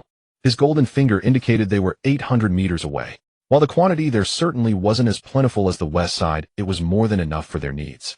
So Ning Feng quickly called out to An Yuqing. I found a watermelon patch on my way back. We have 40 minutes left. How about we go gather some? We've stored enough fresh water anyway. On this point, Ning Feng wasn't trying to give An Yuqing special treatment. He knew that division of labor would be better. An Yuqing could continue collecting water while he went for the watermelons alone. But time was limited. With only 40 minutes left after accounting for travel, they'd have at most 10 to 20 minutes to pick. His picking speed alone probably wouldn't be enough to clear the patch. So asking An Yuqing to come along was entirely reasonable. Besides, they had plenty of spring water. When he stored the iron ore earlier, he checked the ship's hold and saw a full 1301 barrels of spring water. As for An Yuqing, hearing Ning Feng's call, she stopped in her tracks, turned around, and agreed. She was indeed exhausted and could use a short break. So she dragged her wooden cart over to Ning Feng. Let's go. Seeing this, Ning Feng gestured. You don't need to. There aren't many watermelons in that patch. A one cart should be enough. You should take a good rest. Sit on the cart, and it'll pull you. Hearing this, An Yuqing felt a warmth in her heart. Although Ning Feng had given her special treatment more than once each time his considerate actions moved her, her fondness for him grew a little more.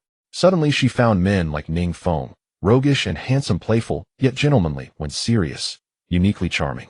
How had she never noticed this before? At that moment she was indeed very tired and longed to sit and rest. But remembering that Ning Feng hadn't stopped all day and was probably exhausted too, how could she bear to have him pull her? After all, the iron ore he had hauled was far more laborious than her work. Thus she shook her head. It's fine, I'll just walk beside you. I don't want to add to your burden. Are you sure you want to sit? Aren't you tired? Ning Feng pressed. The more he asked, the more An Yuqing felt indebted to him. The more she thought about it, the more she regretted her past behavior. Why had she always been scolding Ning Feng? He was a good-looking man, or wasn't it natural for him to be a bit flirtatious? To be blunt, if it were another man, he might have already forced himself on her. How many men in the world were like Ning Feng, knowing when to hold back and willing to take care of her? Thinking this, she silently resolved to treat Ning Feng better. So she shook her head firmly. No. No need. I'm not tired. All right, Ning Feng said with a faint smile. Since you're not tired, you can pull me. He'll sit. And Yuqing, and Yuqing, and Yuqing. And Yuqing was truly stunned. She never expected Ning Feng to suddenly say something like that. Instantly her mind was thrown into chaos and she couldn't tell if this scoundrel was a good man or a bad one. But since she had already spoken and Ning Feng genuinely seemed tired, she didn't refuse. Gritting her teeth, she nodded and began pulling the cart, carrying Ning Feng in the direction he indicated. As for Ning Feng, he felt no guilt. He had asked Yuqing if she wanted to sit on the cart precisely to wait for her to say this. Call him cunning, but having Yuqing do what she could was perfectly reasonable. Besides, he was genuinely a bit tired. After all, having greater strength without improved stamina only made his body ache more. He admitted he was gambling when he offered her the cart earlier, but now it seemed he had won. Tisk, he had to admit, being pulled along felt amazing. Like an emperor on a royal outing. But gradually Ning Feng regretted it. As the wooden cart hit bumpy stretches Ning Feng's rear and was nearly jolted to pieces. What seemed like a lazy break was actually pure torture. He would rather walk. So Ning Feng quickly called for Yuqing to stop. Stop. What's wrong? And Yuqing halted and turned to ask. Ning Feng got off the cart with a faint smile saying, Nothing, I was just joking. How could I, a real man, let a woman pull me around? And Yuqing hadn't experienced sitting on the cart, so she didn't think much of it. In her heart she naturally believed Ning Feng had been joking all along. Immediately her heart filled with joy again. She thought to herself, I knew it. This pervert isn't that bad. He just likes to contradict himself and tease me, but he really does care for me. Then she looked at Ning Feng with a radiant smile and said, If you're really tired, I don't mind pulling you. Ning Feng waved his hands frantically, his expression and body language both rejecting the cart. My arms are just a bit sore from hauling the iron, but the rest of me is fine. You just focus on pulling the cart, I'll walk beside you. And Yuqing naturally had no objection. She had tried lifting the iron earlier and couldn't budge it. One could imagine how sore Ning Feng's arms must be. She might not be as strong as him, but she had to do her part and not rely solely on his efforts.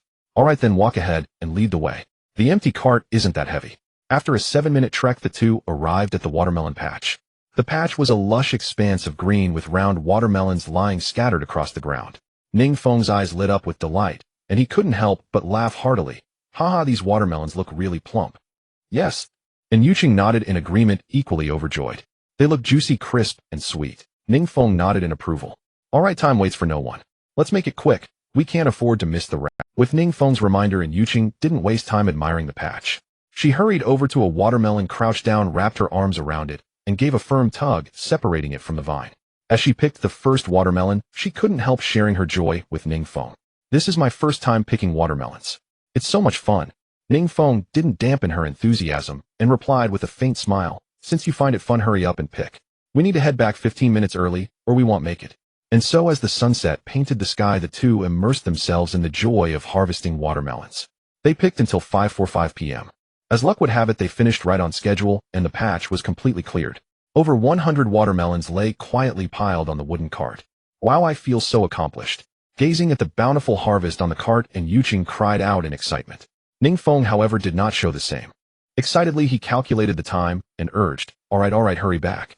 The raft is about to leave the island. You probably can't drag it when it's fully loaded. They'll pull it, you push from behind. After explaining, Ning Feng grabbed the handles of the wooden cart and hurried toward the raft. Arriving at the raft at 5:57 p.m., they managed to return just before it departed, narrowly avoiding. After quickly transferring the watermelons from the wooden cart to the raft, Ning Feng also lifted the cart aboard. It was exactly 6:00 p.m. Thus today's island expedition was successfully concluded. Ning Feng and Yuqing finally breathed a sigh of relief, collapsing onto the raft without any regard for appearances, panting heavily. To be honest, they were truly exhausted today. Yet this fatigue wasn't mental weariness, it was purely physical, and their hearts were still joyful. Having obtained so many supplies at once, they wouldn't have to worry about food and shelter for a long time. In this survival world, such a life was the dream of all survivors, who would find it disheartening. After a brief rest, Ning Feng got up and walked to the navigation system screen to store the watermelons piled on the raft into the ship warehouse. But just as he reached the screen, and Yuqing called out to him, a bit embarrassed, Ning Feng. What's wrong? Ning Feng turned around puzzled, and Yuqing continued, I'm not feeling well. I think I'm about to have my period. Hearing this, Ning Feng was taken aback. Though she didn't spell it out, anyone with basic knowledge would understand what she meant. And Yuqing was about to start her period? He had never considered this before.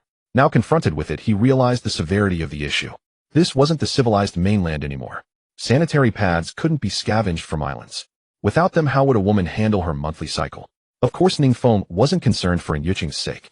The main issue was that if she had her period without pads, wouldn't the hygiene rating fail to stay above 95? That would be disastrous for him. He had been longing day and night for the raft to upgrade quickly. If her period delayed the upgrade progress, it would be utterly frustrating. What if he kicked Yuqing off the raft? Then the hygiene rating wouldn't be affected. But soon Ning Feng dismissed this idea. If he did that, he would be utterly despicable. Humans are emotional beings. Even staying with a dog fosters feelings, let alone another person. Through this survival period, Ning Feng had grown accustomed to Yuqing's presence. Moreover, Yuqing wasn't a burden, as she often did more work than he did. A survival partner who was beautiful, capable, and occasionally allowed for some flirtation. Where would he find another if he kicked her off? Then he would be left to survive alone in solitude. One must remember that in survival, besides food, mental state was crucial. Prolonged isolation without communication would eventually lead to problems. So whether for emotional or practical reasons, Yuqing had to stay. But if she stayed, how to solve the hygiene issue? It was truly baffling. Wait a moment.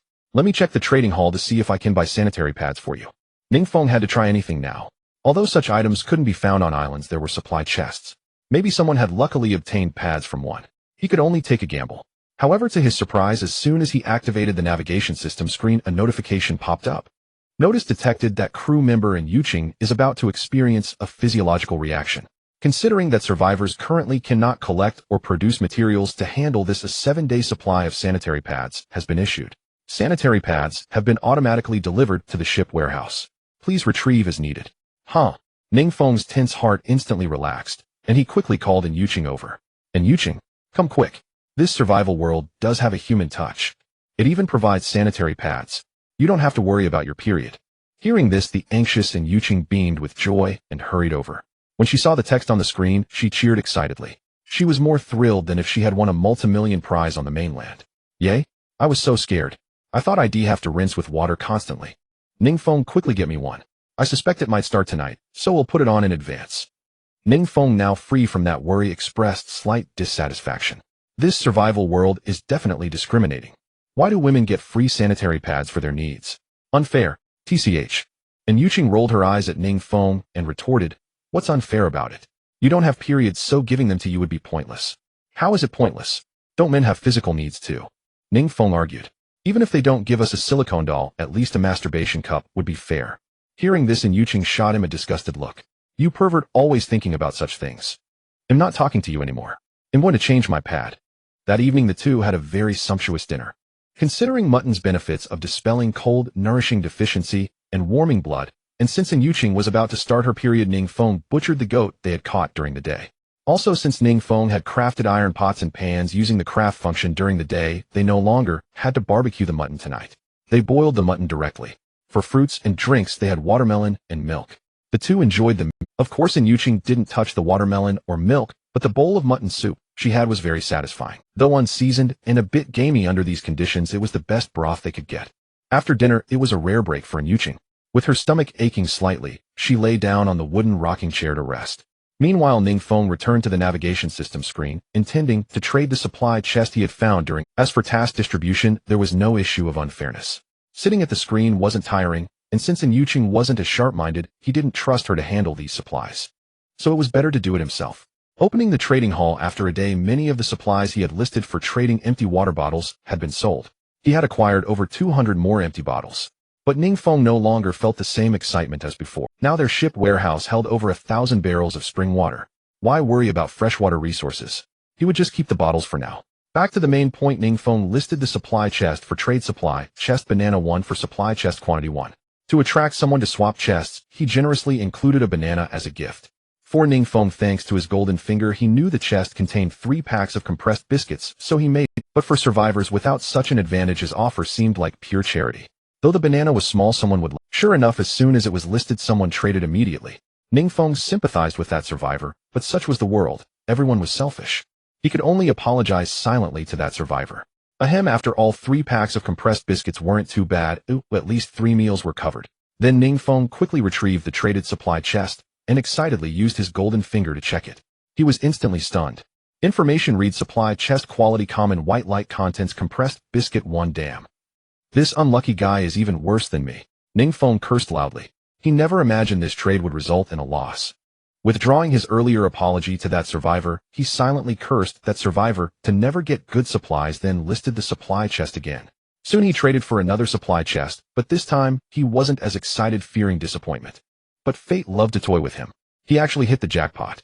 Information reads supply chest quality legendary golden light contents crossbow 1 hiss.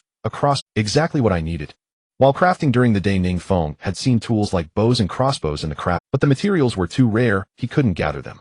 Earlier he had wished for a bow-like weapon to make hunting on.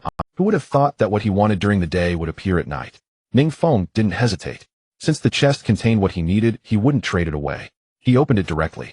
Golden light burst forth. A finely crafted crossbow materialized in midair. Following the usual unboxing procedure, he reached into the glow and the crossbow vanished. Then Ning Feng quickly opened the ship warehouse to retrieve it. Examining it closely, he marveled at its exquisite beauty. Even on the mainland, he had never seen such a refined crossbow. I wonder what its range is. Thinking this, he activated his golden finger again. Information read crossbow range 300 m effective range. Seeing this, Ning Feng nodded in satisfaction. He wasn't going to war for hunting. 300 meters was more than enough. Animals weren't as clever as humans. Within that range, they likely wouldn't detect a person. It seemed that during the day after tomorrow's island expedition, he could go hunting. As for the bolts Ning Feng had, while crafting during the day, he noticed that bows and crossbows could be made, and so could bolts. The materials, just some wood and iron ore. He had plenty of both, so bolts were no issue. Considering the time cost of crafting, Ning Feng decided to make the bolts tonight. Waiting until after landing the day after tomorrow would waste precious time. Opening the craft interface, he searched for bolts. Finding the option, he input the materials and crafted 50 bolts at once. It would take 50 minutes total. After that, he set aside the crossbow matters. Having tasted the sweet success of using his golden finger to read supply chests, Ning Feng's desire for them grew even more intense. He wished he could trade all his supplies for chests. But reason prevailed. If he bought up all the chests on the market, who would he trade with? So he used his old method, listing the goat's innards, things he didn't need but others prized, on the trading hall for supply chests. Surprisingly, meat sold quickly. Within minutes, all the meat was gone, earning him 17 supply chests. Retrieving them all, Ning Feng began reading them one by one with his golden finger. Information read supply chest quality common white light contents apple 1. Information read supply chest quality fine green light contents compressed biscuit 10. Information read supply chest quality common white light contents banana 3. After reading 7, the best was only green light. It was clear that supply chests had a low drop rate. Without the golden finger, blindly buying and opening chests could lead to bankruptcy. The rate was worse than scratch-off tickets. At least those had a 50 return rate. So it was a case of one willing to sell and another to buy. At least now with his golden finger, he didn't have to worry about losses. Continuing to read information read supply chest quality rare blue light contents purified water 30. Information read supply chest quality epic purple light contents seasoning gift pack 1 includes soy sauce 1L, peanut oil 5L, a cooking wine 1L, salt 1 kilogram, MSG 1 kilogram, pepper 1 kilogram. Finally, it was on the 13th supply chest that Ning Feng encountered a high-quality glow. Epic quality. And the contents were something he had long desired. Though they could eat unseasoned cooked food at this stage, they were still human. Seasoned food was far tastier than bland. For this, Ning Feng was quite fond of the seasoning gift pack. This meant that starting tomorrow they would finally be able to enjoy flavorful food for a short while. As he mused, Ning Feng felt his saliva stirring restlessly in his mouth. He truly looked forward to the arrival of tomorrow. Without further ado, he continued reading. Information read material chest quality, fine green light material chest contents, purified water X10. Information read material chest quality common white light material chest contents, oranges X3. Information read material chest quality iridescent supreme, material chest contents, agility fruit X1. When Ning Feng read the last material chest, he leaped up in excitement. Initially, after opening 16 chests and finding only one epic quality item, he had braced himself. Who would have thought that opening these material chests would be as thrilling as a roller coaster ride? Until the very end, one could never predict the outcome. He never imagined that the final material chest would deliver such a stunning blow.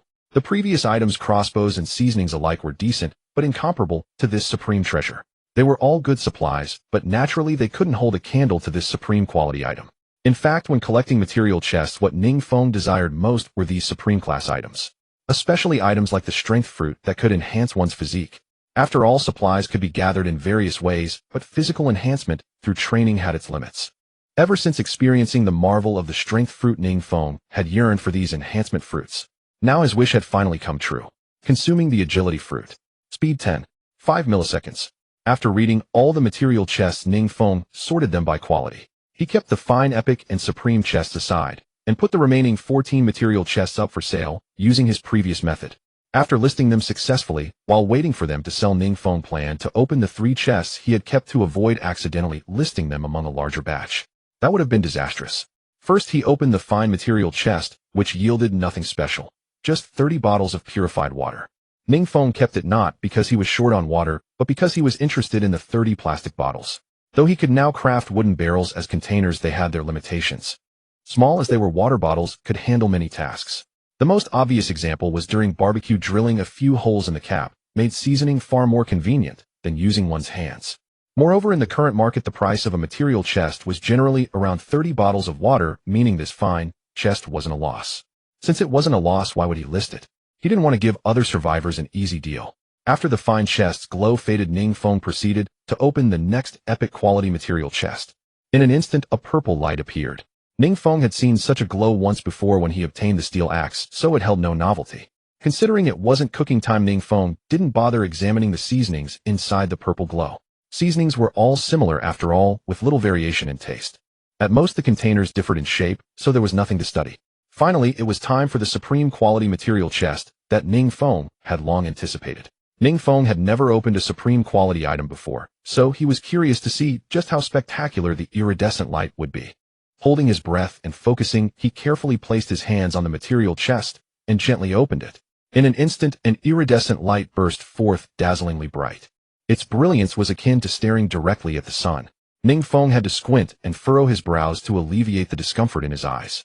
But as he gradually adjusted, he found the glow quite beautiful. A riot of colors even more varied, the supreme quality truly lived up to its reputation. Even Ning Yuqing, who had been fast asleep, was awakened by the iridescent light. She exclaimed in astonishment, "Ning Feng, what is this?" "Don't worry, it's just the glow from a material chest," Ning Feng said, with a faint smile. And Yuqing looked closely and realized it was true. Startled again, she said, "Heavens. Such a beautiful glow. Did you get a top-tier item?" "It seems so, a pretty good item indeed."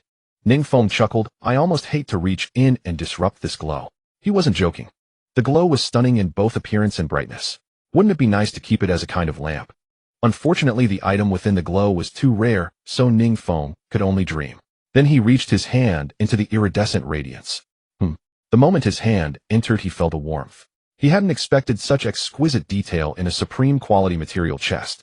The glow was beautiful, and it even had warmth. Bonus points.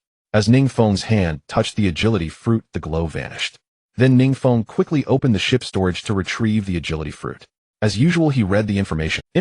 Read item name, agility fruit item. Effect: upon consumption, the body receives a certain degree of enhancement, random, increasing maximum speed by at least 5 km/h. Rarity: iridescent item. Supreme item acquisition method currently only obtainable from material chests. Probability approximately 0.5. At least a 5 km/h increase. Not bad, I suppose. Ning Feng murmured to himself, quickly calculating in his mind. 5 km/h is roughly 1.39 milliseconds. Based on his previous test of a 14-second 100-meter sprint. After consuming the agility fruit, his speed would at least increase from 7.14 milliseconds to 8.53 milliseconds. 8.53 milliseconds would translate to an 11.7-second 100-meter dash, nearly equivalent to a first-level athlete in the Flame Xia Nation. Most importantly, this is at least. Don't forget the keyword at least. This meant that after eating the agility fruit, unless his luck was terrible and he only got the 5 km/h baseline, his speed would be even higher. Perhaps he could even outrun Bolt in a 100-meter race. Hiss! Ning Feng dared not think further and began eating the agility fruit right in front of Ning Yuqing. The moment he took the first bite, Ning Feng was stunned. Damn, why does this taste different from last time? Last time when he ate the strength fruit, he had thoroughly enjoyed it. But this agility fruit was sour. Extremely sour, much more than a lemon. With the first bite, Ning Feng's mouth went numb from the sourness and his expression twisted into one of utter disgust. Hiss, my God. This is insane. So sour. And Yuqing burst into laughter at the sight. Ha ha. Ning Feng, your face is hilarious. Ning Feng had no energy to bicker with her. He shot her a glare, and thinking it better to endure the pain, quickly began devouring the fruit in large bites. In about 10 seconds, the agility fruit was completely consumed. Ning Feng felt as if his mouth no longer belonged to him. It seemed that getting stronger required a price. But, strangely enough, while eating it was quite sour. The sour and numbing sensation vanished instantly afterward. Soon a warmth spread through his abdomen. Ning Feng quickly sat cross-legged and instructed in Yuqing, I need to regulate my body. You should rest too and not disturb me. And Yuqing knew her limits. She had teased him, but now it was clear that Ning Feng had serious matters to attend to, so she refrained from bothering him. After about 10 minutes the warmth faded, and Ning Feng slowly opened his eyes. He immediately used his golden finger to read his own abilities. Information read: name Ning Feng, age 20, agility 1, 1510. 5 milliseconds, strength 99, stamina 70. Details determine everything. 10. 5 meters per second. If used for a 100-meter sprint, wouldn't that take only 9? 52 seconds. Good heavens. Even faster than Bolt's legendary 9. 58 seconds. What a pity. He probably wouldn't be returning to Blue Star anytime soon. Otherwise, with such physical abilities, he could become an athlete and live a life free from worries. Thinking it had been about 10 minutes, the material chests he had listed earlier should have been traded. So Ning Feng opened the trade interface to check. As expected, all 14 material chests had been sold. Then he retrieved them one by one and read their contents. Regrettably, it seemed his luck had run out. None of the 14 chests had a quality above epic. With no choice, he listed them again. This cycle repeated throughout the night until dawn, and aside from one epic chest, Ning Feng couldn't trade for any better ones. In fact, aside from that epic chest, he felt that the others were just the same ones circulating around. Otherwise, why would over a dozen chests yield such overlapping items? If that were the case, it would be too much of a coincidence. With this thought, Ning Feng checked the trade records carefully. Upon seeing them, for a moment Ning Feng felt like a complete fool. He had wasted an entire night. Because this isn't a joke. The material chests he had traded all night, aside from a few different survivors, were consistently bought by the same. So those people had been using him as a sucker to freeload supplies, huh? Sigh. Why hadn't he been more observant and noticed this sooner? Ning Feng was annoyed, but there was nothing he could do. Such trades couldn't restrict IP addresses or anything. Anyone was free to trade as they pleased.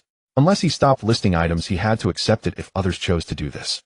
However, this incident made Ning Feng think that perhaps the circulation of material chests in the market was already low, which was why no fresh traders approached him. Otherwise, this group wouldn't have been able to exploit the situation. This suggested that the number of material chests produced per island visit was likely limited. Among hundreds of thousands of survivors, producing a few hundred material chests per island visit would probably be considered good. But well, it was getting late, and he was already drowsy. Since he couldn't trade for any new material chests, he might as well. With that thought, Ning Feng took out the extra wooden bed he had crafted during the day and planned to sleep on it tonight. The next day, Ning Feng woke up at around 10 a.m. He stretched lazily and glanced around the small raft. He noticed that Yuqing was truly diligent. At that moment, she was fishing while weaving a wrought tin basket. Ning Feng had rarely seen her slack off. Morning, Ning Feng greeted. How's your body? Still have stomach pain? Hearing his voice, Yuqing turned back with a faint smile. I'm fine. I don't usually have severe cramps, just a bit of discomfort when it starts. Ning Feng nodded and asked, have you had breakfast? I ate some fruit, she replied. Ning Feng nodded and said no. Then he walked to the navigation system screen and habitually checked the information interface. The boat experience had reached LV1 small raft, 19665000.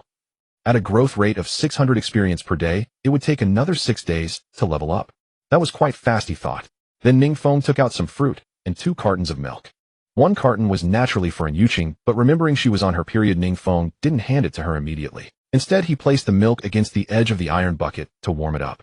While waiting, he ate his own breakfast. When the milk reached about 38 degrees Celsius, he handed it to Yuqing.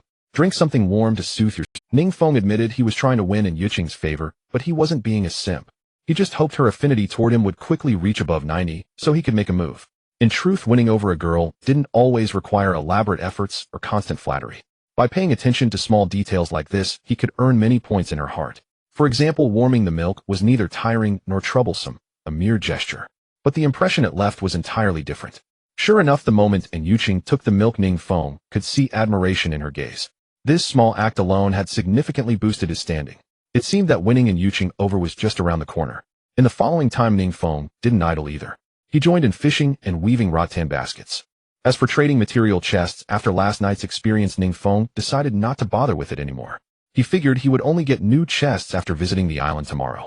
Time passed minute by minute, and soon it was noon. They had caught quite a few sea fish during the morning. For lunch, Ning Feng planned to make some base soup.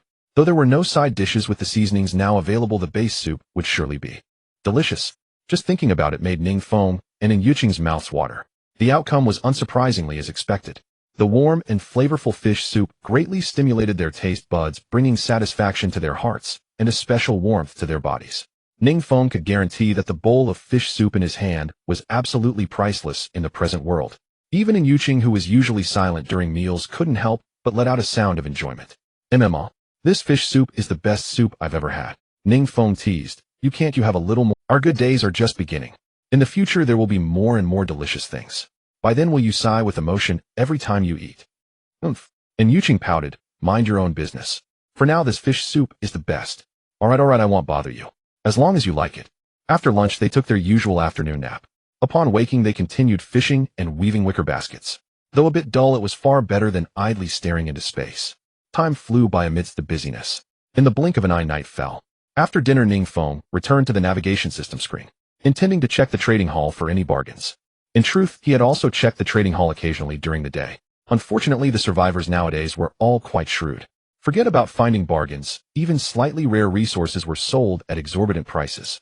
He wondered how the protagonists in those survival novels were always so lucky constantly finding bargains. He could only attribute it to the gap between fiction and reality. In reality, no one was a fool. Everyone wanted to gain an advantage, who would willingly let others take advantage. After a thorough search of the trading hall ensuring there were no bargains or precious items, like power fruit for sale, having nothing else to do, Ning Feng turned his attention to the chat public channel. Though it was unlikely to yield useful information, it was amusing to watch the survivors' idle chatter. Survivor 7821, eating bananas every day and turning into a banana. Damn. Survivor 87213, be grateful you still have bananas to eat. I'm starving here, surviving by licking my own toes for salt. Survivor 9781, did you guys see the update preview? Tomorrow is the 8th day in this world, and the trade function is adding a rental feature. Survivor 76121 saw it, but what's the use? At this stage, besides food, what do we have to rent? And can you even rent food? What rented to console yourself with illusions? Huh. Seeing this, Ning Feng was taken aback. There's a new preview for the update. Ning Feng hadn't paid attention to these things recently. Prompted by the survivors in the chat, he quickly opened the update preview to check. Update preview. 1. At the start of Phase 2, the system will update the leaderboard function. Listed members can claim daily rewards for their respective rankings. 2. At the start of Phase 2, the friend function will be unlocked. 3. At the start of Phase 2, the Fleet Legion function will be unlocked. 4. On the 7th day after entering the Endless Voyage world, the trading hall will unlock the rental function. New. 5. On the 7th day after entering the Endless Voyage world, mysterious islands will spawn crops. New. Upon seeing this, Ning Feng was overjoyed. Leaving aside the usefulness of the rental function, the prospect of crops was extremely enticing. During this time he had eaten nothing but meat and fruit. He hadn't touched any vegetables. He had been worried that eating so much fruit would turn humans into apes. It seemed he had overthought it. This world was quite humane. Now that he had cooking utensils and seasonings, if he could get some vegetables, or even rice tomorrow, wouldn't he be able to enjoy a proper meal? Thinking of this, Ning Feng was truly excited. He hadn't eaten rice in so long. Back on Blue Star, he was always picky, refusing to eat rice. Only after entering this world did he realize how blessed he was to have had rice to eat. Now that this world had given him another chance to cherish rice, he wouldn't despise it anymore. If he really managed to gather rice tomorrow, he swore he wouldn't waste a single grain. For every grain of rice on the plate, much toil and sweat had been its fate. After sharing this good news with Yuqing, eager for tomorrow to arrive quickly and to greet it with better energy, Ning Feng decided not to stay up late tonight. He lay down on the wooden bed with Yuqing. Of course, they both lay on the wooden bed, but naturally not on the same one. Though Ning Feng had tried to argue for sleeping in the same bed, as in Yuqing, she strongly resisted, so he had no choice but to give up.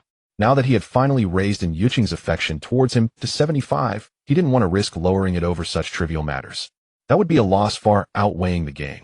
There were only 15 affection points left anyway. Perhaps with a little coaxing in the next few days, he could push it past 90. So there was no need to rush. Once the affection broke 90, not only would sharing a bed be possible, but even sharing a bed in another sense would be no problem. The next day, to avoid wasting time and hindering the progress of gathering supplies, Ning Feng and Yuqing woke up before the raft landed on the island. Looking at the navigation system screen, it was 5:37 in the morning. Good, not too early, not too late. They could use this time to change clothes and have breakfast. Same as yesterday. While Yuqing went to change, Ning Feng heated a carton of milk for her. By the time they were both dressed, the milk was just warm enough. They began their breakfast. However, this morning they didn't eat fruit. Fruit, due to its water content, filled you up quickly, but didn't stave off hunger for long. You might feel full after a few pieces, but because it digests quickly, you'd soon be hungry again. Therefore, To be in the best shape for this brand new island, they chose to eat the compressed biscuits from their stock. They weren't tasty, but their ability to stave off hunger was undeniable. They could wash them down with milk, so it wasn't too hard to swallow. As the biscuits in their hands dwindled, the mysterious island in the distance grew larger, drawing ever. In just a few minutes, a tremor came from beneath the raft, signaling a successful landing. The navigation system screen lit up instantly upon landing, displaying a notification. Island danger level 75. Good. With a danger level of 75, there should be a decent amount of resources. Ning Feng and Yuqing were already ready, jumping off the raft immediately. Ning Feng promptly used the golden fingers reading function. Information read. Mysterious Island. Danger level 75. Resources 95. East side abundant crop resources potatoes, tomatoes, rice, cabbage. West side abundant fruit resources including pomelo, longan, bananas. North side abundant seafood resources including crabs, shrimp, clams. South side abundant freshwater and animal resources including inland lakes, streams, springs, yellow cattle, hares, wild chickens, venomous snakes, wild boars. Island center abundant vegetation resources including vines, bamboo, timber. Potatoes, tomatoes, cabbage, rice. When Ning Feng learned about the crop resources abundant on this island, the corners of his mouth involuntarily curled up. If revealing this information prematurely wouldn't expose his ability, he would have been eager to share the good news with Yuqing beside him. He was indeed lucky. The crops that spawned on this island were all his favorites. Not only that, but their location was also the most favorable. Excellent. His current location was the east side of the island. His raft had truly chosen a good spot. Before going to sleep last night, he had feared the island would torment him by spawning crops like bitter melon or placing them in the farthest area from him. It seemed he had been worrying needlessly. Though those crops were very tempting to increase efficiency, Ning Feng didn't blindly start harvesting them, because he had also read that there were yellow cattle on this island. Everyone knows what yellow cattle are, no need for explanation. They were the ultimate farming tools. Hard-working, uncomplaining, enduring hardship without complaint. That described them perfectly. They were docile and could plow fields, till land, and haul goods. He had just made a wooden cart. If he could get his hands on that yellow cattle, transporting goods in the future would be a breeze. Using the golden finger to read the yellow cattle's location. Not too far, not too close. Based on his current speed, it would take about 10 minutes to reach it. So Ning Feng decided to go after the yellow cattle first. With that thought, he didn't dawdle. He quickly took the machete from the wicker basket and cut a few vines. Then he turned to Yuqing and instructed, "You look around here, there might be some useful resources. As for me, I'll go check out the farther areas." Ning Feng had made this arrangement after scouting the surrounding terrain, ensuring there were no dangerous elements nearby. Secondly, Yuqing only needed to walk a few dozen meters forward to find the potato field. Unless she was foolish or had no sense of direction, she would surely find the resources smoothly. This way, he could attribute the success of the golden finger to Yuqing. To avoid making Yuqing suspect that every time he led the way they found resources, as if he had a radar. Though she hadn't suspected him yet, if it happened every time it would be too unbelievable. No one could be that lucky all the time. So, Ning Feng's approach killed two birds with one stone, neither delaying the mission's progress nor raising Yuqing's suspicions. As for Yuqing, she had no objections. She wasn't a clingy person or a delicate flower. Besides, since entering this world, she and Ning Feng had mostly operated separately, and she was used to it. Nodding, Yuqing took the sickle, shouldered her wicker basket, and disappeared into the jungle. Ning Feng, holding the vines, quickly walked towards the yellow cattle's location. 10 minutes later, Ning Feng arrived at the yellow cattle's location. It was a robust bull, currently eating grass voraciously. Judging by the length of its horns, it was probably still in its youthful stage. Good, that meant its service life would be longer. Ning Feng had spent time in the countryside as a child, and had seen how farmers tethered yellow cattle. They usually pierced the cow's nose, inserted a piece of wood or metal, and tied a rope to it for leading. But Ning Feng found that method too cruel. Besides, he was alone, and probably couldn't pierce the cow's nose, as the pain would make it resist. So Ning Feng decided to use the simplest, most basic method to control the cow. Just like leashing a dog, he would loop the vine around its neck. A bit insulting to the cow, but it was the best idea he could think of at the moment. Moreover, he had heard since childhood that yellow cattle were spiritual and understood human speech. If you treated them well, they would work hard for you without complaint. Therefore, Ning Feng planned to win it over with kindness rather than using the violent method of piercing its nose to control it. After using the golden finger to read what the yellow cattle liked to eat, Ning Feng quickly went to gather some, brought it to the cow's mouth, and tentatively tried to feed it. To his surprise, it was indeed docile and unafraid of humans. It unhesitatingly stretched its head over to his hand and bit into the vegetation. Seeing this, Ning Feng was overjoyed. This is promising. Then, he gathered a bit more from the side. This time he fed it with one hand, while gently stroking its head with the other. The yellow cattle still didn't resist. Gradually Ning Feng grew confident. He stroked it, and said, "Brother Bull, aren't you bored trapped on this island? Why not follow me? They'll take you to eat and drink well, okay?" Not shaking your head. That means you agree, right?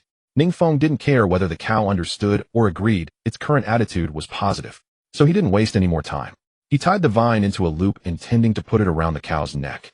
But unexpectedly, the docile cow suddenly resisted. It shook its head wildly, refusing to let Ning Feng get the loop on. Brother Bull, a guest who eats is soft-spoken. A taker's hand is short. Can't you cooperate a little? The yellow cattle ignored Ning Feng completely and continued to resist. Finally, Ning Feng lost his patience and slapped the cow hard across the face. "Damn it, I tried to win you over with kindness, but you wouldn't listen. You forced my hand, didn't you?"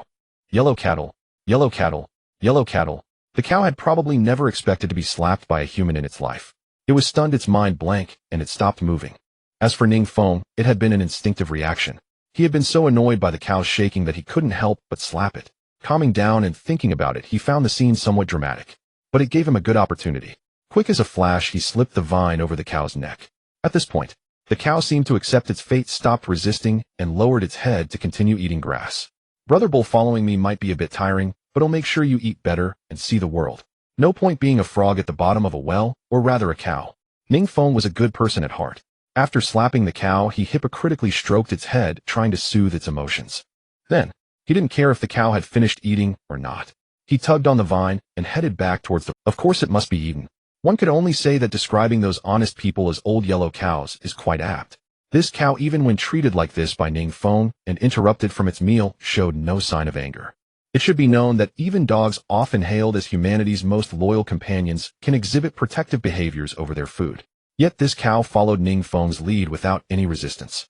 After about 10 minutes, a man and a cow successfully arrived at the small raft.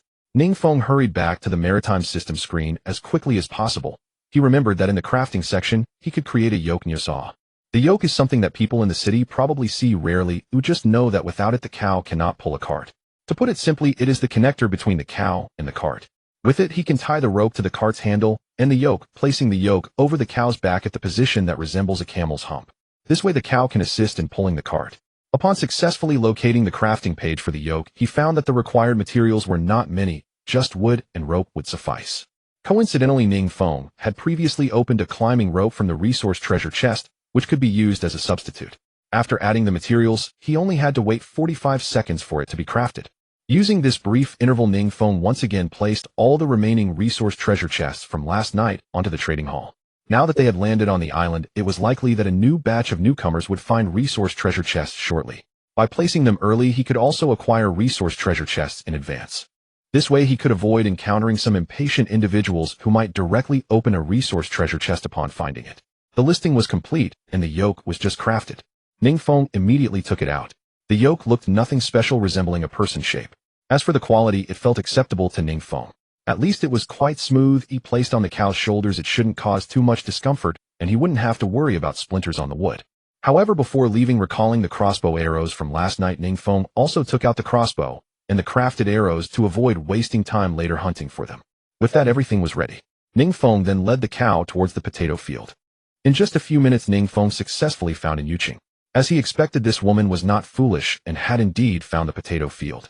Currently, she was squatting down, desperately digging for potatoes, and the vine basket beside her was already half filled with potatoes. Oh, it can only be said that having a cute and naive companion is great. She was doing all the heavy lifting, saving him quite a bit of effort. When Yuqing heard the noise behind her, she instinctively turned her head. Who would have thought she would come face to face with the— She was so startled that she screamed and fell on her backside. When she finally saw what the creature in front of her was, she slowly calmed down and stood up. She first patted the dust off her backside, then took a heavy breath and said in a bit of a fright, "You really scared me. I thought I had encountered some wild beast. Why didn't you call me when you arrived? What do you think?" Ning Feng smiled proudly. "Are you satisfied with my mount?" Although Yuqing had never done farming work, she surely had the necessary common sense. Cows are not only used for meat, their biggest role is to work. Now that she had it to help pull the cart, how could she not be happy? She nodded and wanted to reach out to touch it, but hesitated eventually, just smiling awkwardly and saying, "I like it. So are you planning to keep it?" "Yes," Ning Feng explained with a smile. "The food this cow eats is plentiful on the island, so raising it won't waste any resources." Every time we land on the island, I just need to spend a little time gathering food for it, and the rest of the time it can significantly boost my work efficiency. And Yuqing thought the same way as she directly patted her ample chest and assured him with the cow here transporting will be much easier. He'll take care of its food from now on. Alright, since you like this cow, then I'll gift it to you. I brought both the cow and the cart. Once you've finished picking the potatoes, you can take them back right away. And Yuqing nodded, but quickly reacted, asking in return, what about you? Are you going somewhere else? Didn't I get the crossbow arrows? I plan to see if I can catch some animals deeper into the island, and also look for a resource treasure chest, Ning Feng explained. Upon hearing this, and Yuqing lightly exclaimed, and didn't say much more. However, she felt a bit more fond of Ning Feng in her heart. This Ning Feng really did leave the safest tasks for himself, while he went on to do the most dangerous things. He clearly cared about her, but acted so casually about it really. Doesn't he know that love should be expressed openly? Wait a minute. Could it be that she has already developed feelings for this strange guy? Impossible. Absolutely impossible. If she were to be with that strange guy with his nature, wouldn't he unleash his beastly instincts at night, tormenting her so much that she couldn't sleep well? No way, no way. And Yuqing's face turned red, and she didn't dare think any further. After parting ways with Yuqing, Ning Feng immediately used his golden finger to search for the location of the resource treasure chest. Unfortunately, the golden finger showed no response. This indicated that there were no resource treasure chests on this island. Oh well, at this stage he didn't find resource treasure chests to be so scarce anymore. Since the golden finger could read the information of resource treasure chests, even if he had to directly purchase other survivors' resource treasure chests, he wouldn't be at a loss. So there was no need to get hung up on this. It would be even better if the island could refresh resource treasure chests, but it wouldn't affect him if it didn't. Thinking about it, this was also quite good. It saved him the time from making an extra trip to look for resource treasure chests, and now he could go directly to hunt. Reaching the southern side of the island, Ning Feng's primary target was wild chickens. It is said that wild chickens are very nourishing, especially male wild chickens. Eating them seems to restore a man's vigor. Now that he had such great hunting tools, he had to make use of them. Following the guidance of the golden finger, Ning Feng successfully arrived at the active range of the wild chickens. From a distance, Ning Feng saw several wild chickens pecking at the ground for food. They were different in color, but overall didn't vary much, possibly due to the differences between males and females. This was the first time Ning Feng had seen a wild chicken up close. Surprisingly, they looked quite beautiful. The male wild chicken had a red head, a blue-purple neck, and a ring of white feathers around its neck resembling a nouveau riche wearing a pearl necklace. Especially the tail of the wild chicken, which was very long and resembled the phoenix from his childhood memories. However, the female wild chicken was a bit less attractive. Hunting with a crossbow is enjoyable. No worries as long as it's delicious. Even if it looks like a pile of dung, he wouldn't mind. These wild chickens in front of him, if they could be captured alive, he could probably keep them for eggs. However, considering that he currently had no conditions to keep wild chickens, and since they could fly, it wouldn't be easy to capture them alive, so Ning Feng had no choice but to painfully kill them and make soup. The range of the crossbow is 300 meters. If he shoots accurately, his current position is sufficient for. However, the wild chicken size was still too small, and Ning Feng was not confident in his accuracy. Although the golden finger had already integrated the method of using the crossbow arrows into his brain, he still planned to get a bit closer for safety. Quietly sneaking closer until only dozens of meters away from the wild chickens, Ning Feng felt confident enough to shoot, so he stopped advancing, fearing that he would startle the chickens. He loaded an arrow into the crossbow, aiming at the fattest male wild chicken. With a whoosh, the arrow shot forward at lightning speed. In the blink of an eye, the arrow successfully hit the wild chicken. Ning Feng couldn't help but feel delighted I did it. He initially thought that after shooting this wild chicken, the remaining ones would get scared and flee. To his surprise, the surviving wild chickens seemed unfazed and continued to peck at the ground for food. Seeing this, Ning Feng chuckled. Since they weren't running away, he wouldn't hold back. Quickly loading another arrow into the crossbow, he fired several shots in succession. All hit. The wild chickens were all dead. This time Ning Feng could no longer suppress his joy and burst into laughter, quickly running towards the corpses of the wild chickens. 1, 2, 3. All 7 wild chickens that had refreshed on this island were captured by him. Ha ha, for the next week, I will have chicken soup every day. After capturing all the wild chickens, Ning Feng did not hurry to leave. Since he had already come to the southern side of the island, it would be too wasteful to just catch a few chickens.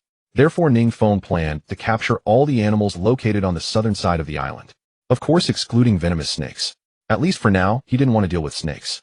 Utilizing the golden finger, he successfully located the wild rabbits. Ning Feng hurried towards the target area, and within just a few minutes, he noticed 2 gray rabbits quietly nibbling on grass in the bushes. That's good. As long as these wild rabbits are out in the open, he has nothing to worry about. Otherwise, if they were hiding in holes, it would be difficult for him to shoot them with the crossbow. Quickly running to the rabbit's corpse, he picked it up. Weighing it in his hands, it seemed to weigh several pounds. Not bad. As for the rabbit that escaped Ning Feng, one of the wild rabbits was instantly killed while the other, startled, immediately dove into the bushes and disappeared. Damn, it seems wild rabbits are much more alert than wild chickens. Quickly running to the rabbit's corpse, he picked it up. Weighing it in his hands, it seemed to weigh several pounds. Not bad. As for the rabbit that escaped, Ning Feng used the golden finger to check, and found it had already burrowed into a hole. It probably wouldn't come out for a while, so Ning Feng decided to let it go. Waiting around for one rabbit wasn't a worthwhile use of time.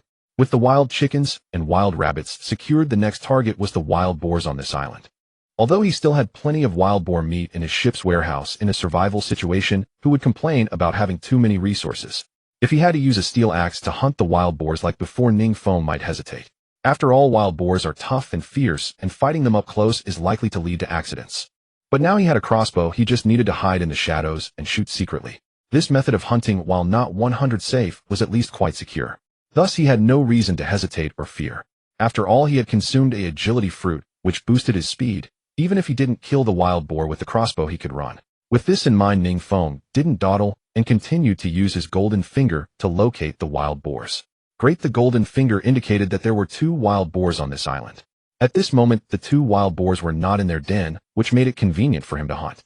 Following the directions, after about 10 minutes, Ning Feng successfully found the 2 wild boars. For safety's sake, this time Ning Feng made sure not to get too close to the wild boars. This way, if one shot didn't kill it and angered the wild boar, he would have enough distance to escape. Finding a suitable position, Ning Feng loaded an arrow into the crossbow. Although the 2 were relatively far apart, given the large size of the wild boars, he was confident he wouldn't miss. Aiming at one wild boar's head and timing it just right, Ning Feng pulled the trigger of the crossbow. In a split second, the wild boar's scream rang out. Then the wild boar fell to the ground, convulsing, likely not surviving. The other wild boar, whether due to fearlessness or simply being dim-witted, showed no intention of fleeing despite seeing its companion down. It merely lifted its head, looked around, and after not noticing anything amiss, continued to lower its head. Well, Ning Feng liked animals like this. If you don't run, then just wait to die. Another arrow flew, and that wild boar naturally fell as well. Tisk, he must admit that the golden finger is impressive. Not only can it read information, but it can also implant usage methods into his mind for his benefit. Otherwise, he's someone who had never shot before, wouldn't be able to hit his target every time. Just like that, in less than half an hour, Ning Feng had nearly hunted all the animals on this island. Next, he needed to transport these animal corpses back. However, since Ning Feng was alone, no matter how strong he was, he couldn't carry all these animals back at once with just 2 hands. Thus, he planned to take the wild rabbits and wild chickens back first. As for the 2 wild boars, Ning Feng intended to come back for them later. The reason for this arrangement was that one person couldn't take so much, which was one reason. Another reason was that there was a mountain spring near the wild boar corpses. Since he had to make 2 trips anyway, he would naturally leave those corpses closer to the spring. This way, when he came back for them, he could also bring some water along. This way he wouldn't waste time. After planning everything in his mind, Ning Feng swiftly took the corpses of the wild rabbits and wild chickens, quickly heading towards the small raft. Luck was on his side. He opened an all-purpose fruit. Because of the speed boost he received, and since the weight of the prey was not heavy, it only took Ning Feng a little over 10 minutes to return to the small raft. At this time, Yuqing was also returning with the cow cart fully loaded. Looking at the wild chickens and wild rabbits Ning Feng was holding, and Yuqing was dumbfounded. She exclaimed, "Wow, you only went for about an hour, right? Is this efficiency really that high? You're surprised by this little bit. If you knew there were still 2 big wild boars that I haven't brought back, wouldn't you be worshipping me to the heavens?" "What?" And Yuqing exclaimed, "There are 2 wild boars left." "Yes. Since you just got back, can I borrow the cow cart to bring the 2 wild boar corpses back, and also collect some water?" Did you find a mountain spring?" And Yuqing quickly caught on to the key information and asked back.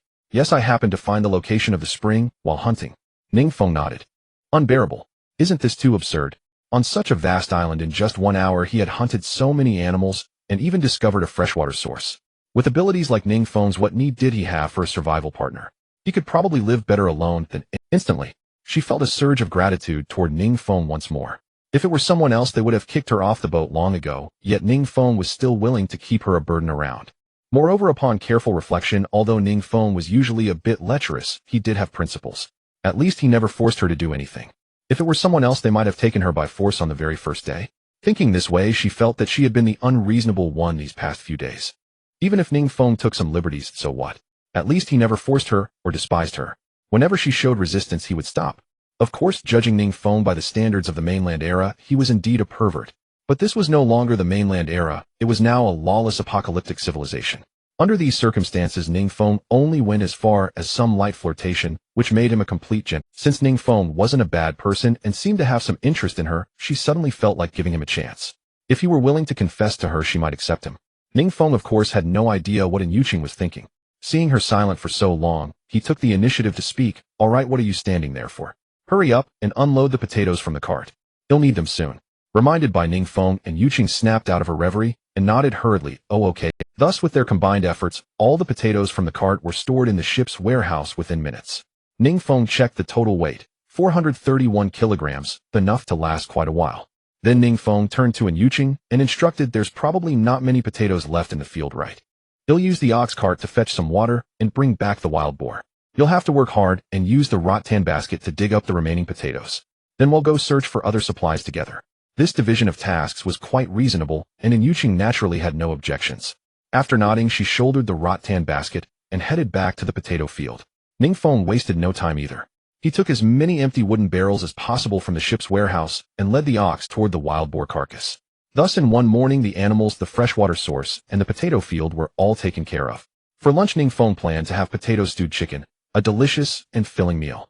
Of course, the cooking was definitely left to Yuqing. Meanwhile, he returned to the navigation system screen and opened the trading hall. As expected, the 13 supply chests he had listed that morning had all been traded away. So Ning Feng immediately retrieved the 13 new supply chests and used his golden finger to inspect them one by one. Information reads supply chest quality common white light, item inside, oranges 5.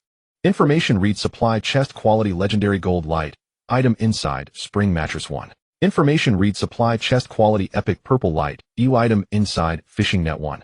Information reads supply chest quality supreme rainbow light, item inside, omnipotent fruit 1. Hiss, this time his luck was exceptionally good. Out of 13 supply chests, there was 1 purple light, 1 gold light, and 1 rainbow light. Moreover, the items were all quite valuable, especially the omnipotent fruit. Using his golden finger, Ning Feng read its info and found it far more powerful than strength fruit or agility fruit. Strength and agility fruits only enhanced a single attribute, but the omnipotent fruit boosted all attributes. Ning Feng was incredibly excited. He wondered how much his body would improve after eating it. After listing the remaining 10 useless supply chests, he immediately took out the chest containing the omnipotent. He opened it directly, and a dazzling array of colors burst forth, a magnificent sight. Even Yuqing, who was cooking nearby, was astonished. Oh my god. Ning Feng, did you get another supreme item? Haha, yes. Ning Feng laughed heartily. When luck comes, you can't stop. Let's see what you got this time. And Yuqing asked curiously. It seems to be something similar to the agility fruit from last time, Ning Feng explained. Ning Feng explained. He had already told Yuqing about the agility fruit after eating it, so she understood the importance of such items. Upon hearing that he had gotten another one, she rejoiced along with him. After all, a stronger Ning Feng meant he could do more work. It wasn't about laziness. In a survival world, physical strength was always a good thing. Without hesitation, Ning Feng devoured the omnipotent fruit. Tisk, the omnipotent fruit truly lived up to its name. It was the most delicious of all the enhancement fruits he had tasted. Sweet and refreshing. Ning Feng couldn't find a flavor to compare it to. As before, after resting for 10 minutes, he immediately used his golden finger to examine his physical condition. The following is an illustration from the navigation system screen. It has appeared in earlier chapters, but many old readers probably didn't look at it, so it's included here as a supplement. Chat interface, trading interface, listing items interface, a crafting page. All physical attributes enhanced. Information read name Ning Feng, age 20, agility 120, human limit 100, strength 115, human limit 100, stamina 95, human limit 100. When the data surfaced in his mind, Ning Feng admitted the corners of his mouth had twisted into that of a smug victor. This omnipotent fruit was indeed a fantastic item, exactly as described. All his physical indicators had improved significantly. For a moment, Ning Feng was so excited he felt like doing 1,000 push-ups on the spot to test his body. But considering there was still half a day's work ahead, he forcefully suppressed his joy and chose to conserve his energy. Seeing Ning Feng stand up from his rest, and Yuqing, who was stewing chicken on the side, couldn't help asking, how is it? Do you feel stronger? Absolutely. Ning Feng nodded with a smile. With a light leap, he bounded from the small raft to Yuqing's side. All my physical abilities have been greatly enhanced. I doubt any current survival task can stump me. Seeing Ning Feng reach her in the blink of an eye, Yuqing couldn't help but draw a sharp breath. This speed, calling it lightning fast might be an exaggeration, but it was certainly faster than anyone she knew. My god, so fast. Not just speed. Your big brother here has impressive stamina too. You can experience it sometime, Ning Feng. Perhaps the speaker meant no harm, but the listener took it differently. Ning Feng meant it literally, but Yuqing couldn't help thinking of something embarrassing. Blushing, she retorted, "Stop being so improper." Ning Feng was a bit puzzled, but in his good mood decided not to bicker with her. After telling Yuqing to cook, he used the time to return to the navigation system screen and retrieve the 2 supply chests containing the fishing net and the spring mattress. The light from opening the 2 supply chests once again caught Yuqing's attention. When she saw a fishing net and a spring mattress appear on the small raft, her eyes sparkled with disbelief. "Ning Feng, are you this lucky today? 3 supply chests in a row, all with good items." Ning Feng wasn't surprised by her astonishment. To him, he had used his golden finger to scan over a dozen supply chests to find these 3 high-quality ones. But to Yuqing it seemed like he had simply opened 3 chests in a row. Before he started using the golden finger to read the chests, they had both witnessed the extremely low drop rates of supply chests. Getting good items from 3 consecutive chests was incredibly rare. Her surprise was only natural, anyone would be. "You're lucky. I didn't expect to get a spring mattress and a fishing net. These past few days of sleeping on a hardboard have left my bones aching. Finally, I can sleep more comfortably. As for the fishing net, I plan to use it to catch some seafood this afternoon." Regarding catching seafood, Ning Feng had mentioned before that he didn't like eating raw seafood, but that didn't mean he wouldn't eat cooked seafood. Before, without fire or tools, relying on his hands was too inefficient. But now with a fishing net, efficiency could be greatly improved. Whether for dietary variety or just for a taste, he felt it was worth a try. If one net could haul in a lot of seafood, he could add seafood gathering to their daily survival tasks. After all, at this stage, probably few survivors had a fishing net, so fish, crabs, and shrimp would be relatively rare and valuable sources of protein. Even if he didn't fancy eating it himself, selling it could fetch a good amount of supplies. Compared to selling the more precious pork and mutton, he was naturally more willing to sell seafood. Hearing Ning Feng's plan, Yuqing naturally gave her unconditional support. First, she actually liked seafood quite a bit. Second, having a tool meant using it.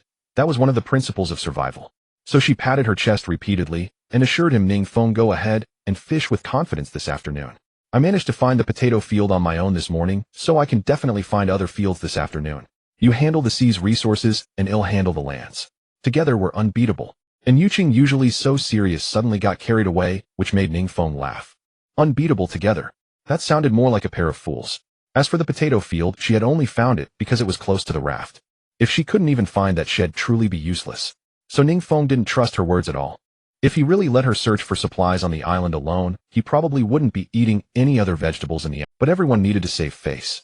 Ning Feng didn't want to embarrass her, so he chose a more tactful approach, saying calmly, "You are quite lucky, and you'll probably find other crop fields this afternoon. But this island has many dangers. He'll go with you to check it out. Once I'm sure it's safe, he'll go fishing.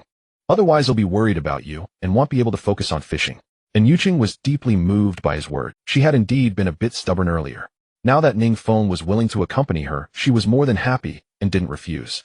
As they chatted, the aroma of the potato stewed chicken wafted out from the iron pot, making both of them swallow hard, unable to continue their conversation. After stewing for a few more minutes, Yuqing stirred it with the iron spatula and found the meat tender. The two eagerly dug into the long-awaited feast. After lunch, Ning Feng and Yuqing weren't in a hurry to gather supplies. With the spring mattress now available, even if they didn't take a full nap, lying down for 10 minutes or so wasn't too much to ask, was it? Everything required a balance of work and rest. They approached the spring mattress, but neither was in a hurry to lie down. Ning Feng hesitated because he wanted to move the mattress onto the wooden bed. Placing it directly on the raft would be too low and prone to dampness. As for Yuqing, she didn't lie down simply because she didn't dare. She feared that the moment she lay down, that bastard Ning Feng would pounce on her. After all, she had heard that men could lose control and become beasts in bed. Although she now had some feelings for Ning Feng, she knew deep down that she definitely wasn't ready for that kind of intimacy with him yet. A method to catch fish and shrimp with such satisfaction. Of course, Ning Feng had no idea what Yuqing was thinking. He was currently measuring the dimensions of the spring mattress and the wooden bed. The spring mattress was larger than the wooden bed. However, placing the two wooden beds side by side would perfectly accommodate the mattress size. So he moved the two beds together. Seeing this, Yuqing panicked. Usually to ensure her safety, she had deliberately placed her bed on the opposite side of the fire from Ning Feng's. Now Ning Feng was merging the two beds into one. Didn't that mean she would have to sleep with him from now on? A man and a woman alone sleeping in the same bed. She couldn't guarantee Ning Feng would stay rational. How could she not panic? "Ning Feng, what are you doing?" "Huh?" Ning Feng turned around confused. "What did I do?" "The bed. Why are you moving my bed?" And Yuqing said nervously. "Please," Ning Feng said, exasperated. "Can't you see? This mattress is too big for one bed, but two beds fit it perfectly. You don't think the mattress should just be on the floor, do you?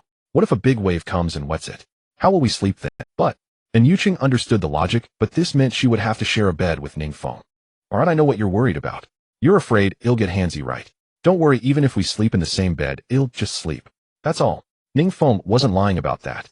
Sleeping, after all, is merely sleeping regardless of how one does it. If a couple shares a bed and does something more, does that mean they weren't sleeping? Ahem. Ning Feng knew this well in his heart, but he would never speak of it. However, at present he truly had no intention of forcing Yuqing to do anything. Currently, Yuqing's affection toward him was already quite high. It wouldn't be long before she would willingly throw herself into his arms. Ning Feng wasn't foolish enough to force Yuqing at this stage. Forcing her now would only backfire, reducing her affection and possibly driving her stubborn nature to jump into the sea. Hearing this, Yuqing said no more. Recalling that Ning Feng hadn't forced her to do anything these past few days, she had no choice but to trust him for now. Once the Simmons mattress was successfully placed on the wooden bed, Ning Feng could no longer contain himself. He leaped up and landed on the bed in the shape of a character, letting out a satisfied sigh. Soft and comfortable. With this, he would never have to worry about insomnia again. Meanwhile, Yuqing had been squatting all morning digging up potatoes, and her body was truly aching. After hesitating for a moment, she chose to lie down on the soft mattress as well. The instant she did, she felt her entire body liberated and her soul elevated. It was absolutely wonderful. But the two did not indulge in their comfort for long. After a brief rest, they both got up from the bed. As planned, in the afternoon, Ning Feng would first take Yuqing to find the crop fields, then go fishing for seafood. Using his golden finger to locate the rice paddy, he led Yuqing pulling the ox cart toward the Because their small raft had landed on the eastern side of the island, it didn't take much time to reach the rice paddy. Of course, to avoid making it seem too easy for Yuqing, he deliberately wasted 10 minutes taking a detour, creating the illusion of searching for the fields. Luckily, next to the rice paddy was a tomato field. After harvesting the rice, he could conveniently pick the tomato. This saved time searching for tomatoes. Unfortunately, the rice paddy wasn't very large. Ning Feng estimated it was only about 1/3 of an acre, and he wondered how many pounds of rice it could yield.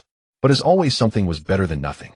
He encouraged Yuqing to work hard, then slung 2 rattan baskets over his back, grabbed a fishing net, and headed toward the southern side of the island.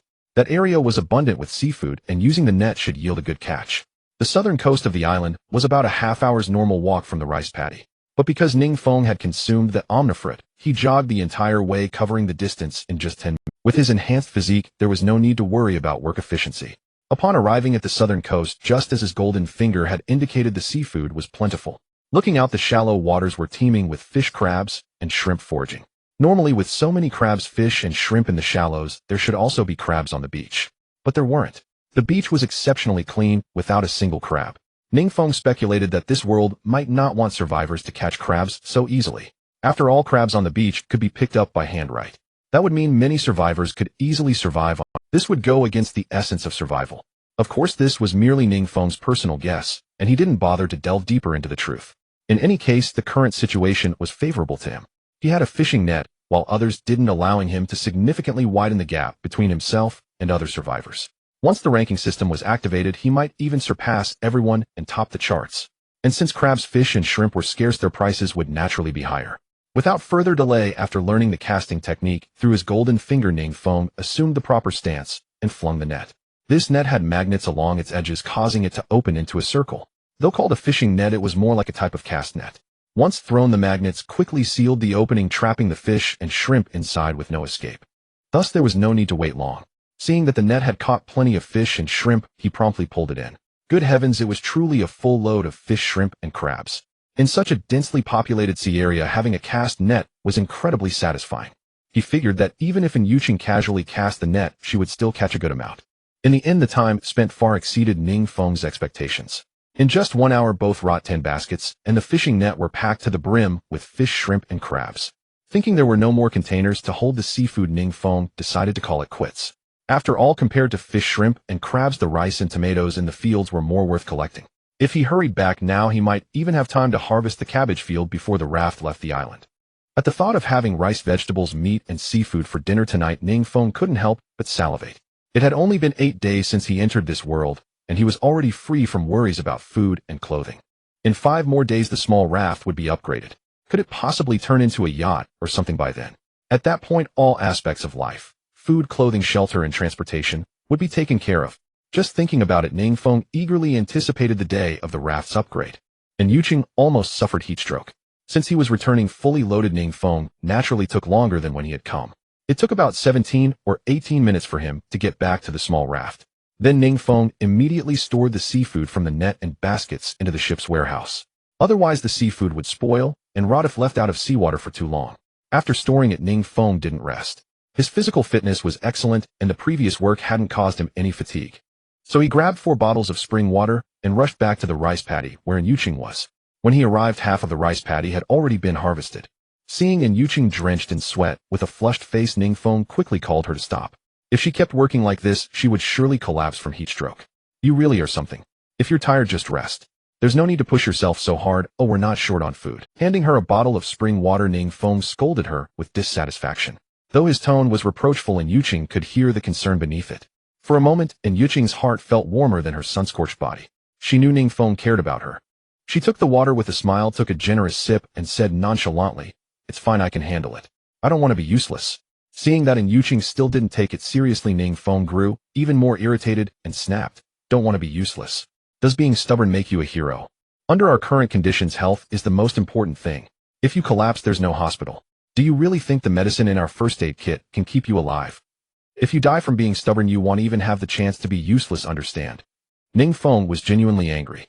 Sometimes he really didn't know what was going on in Yuqing's head.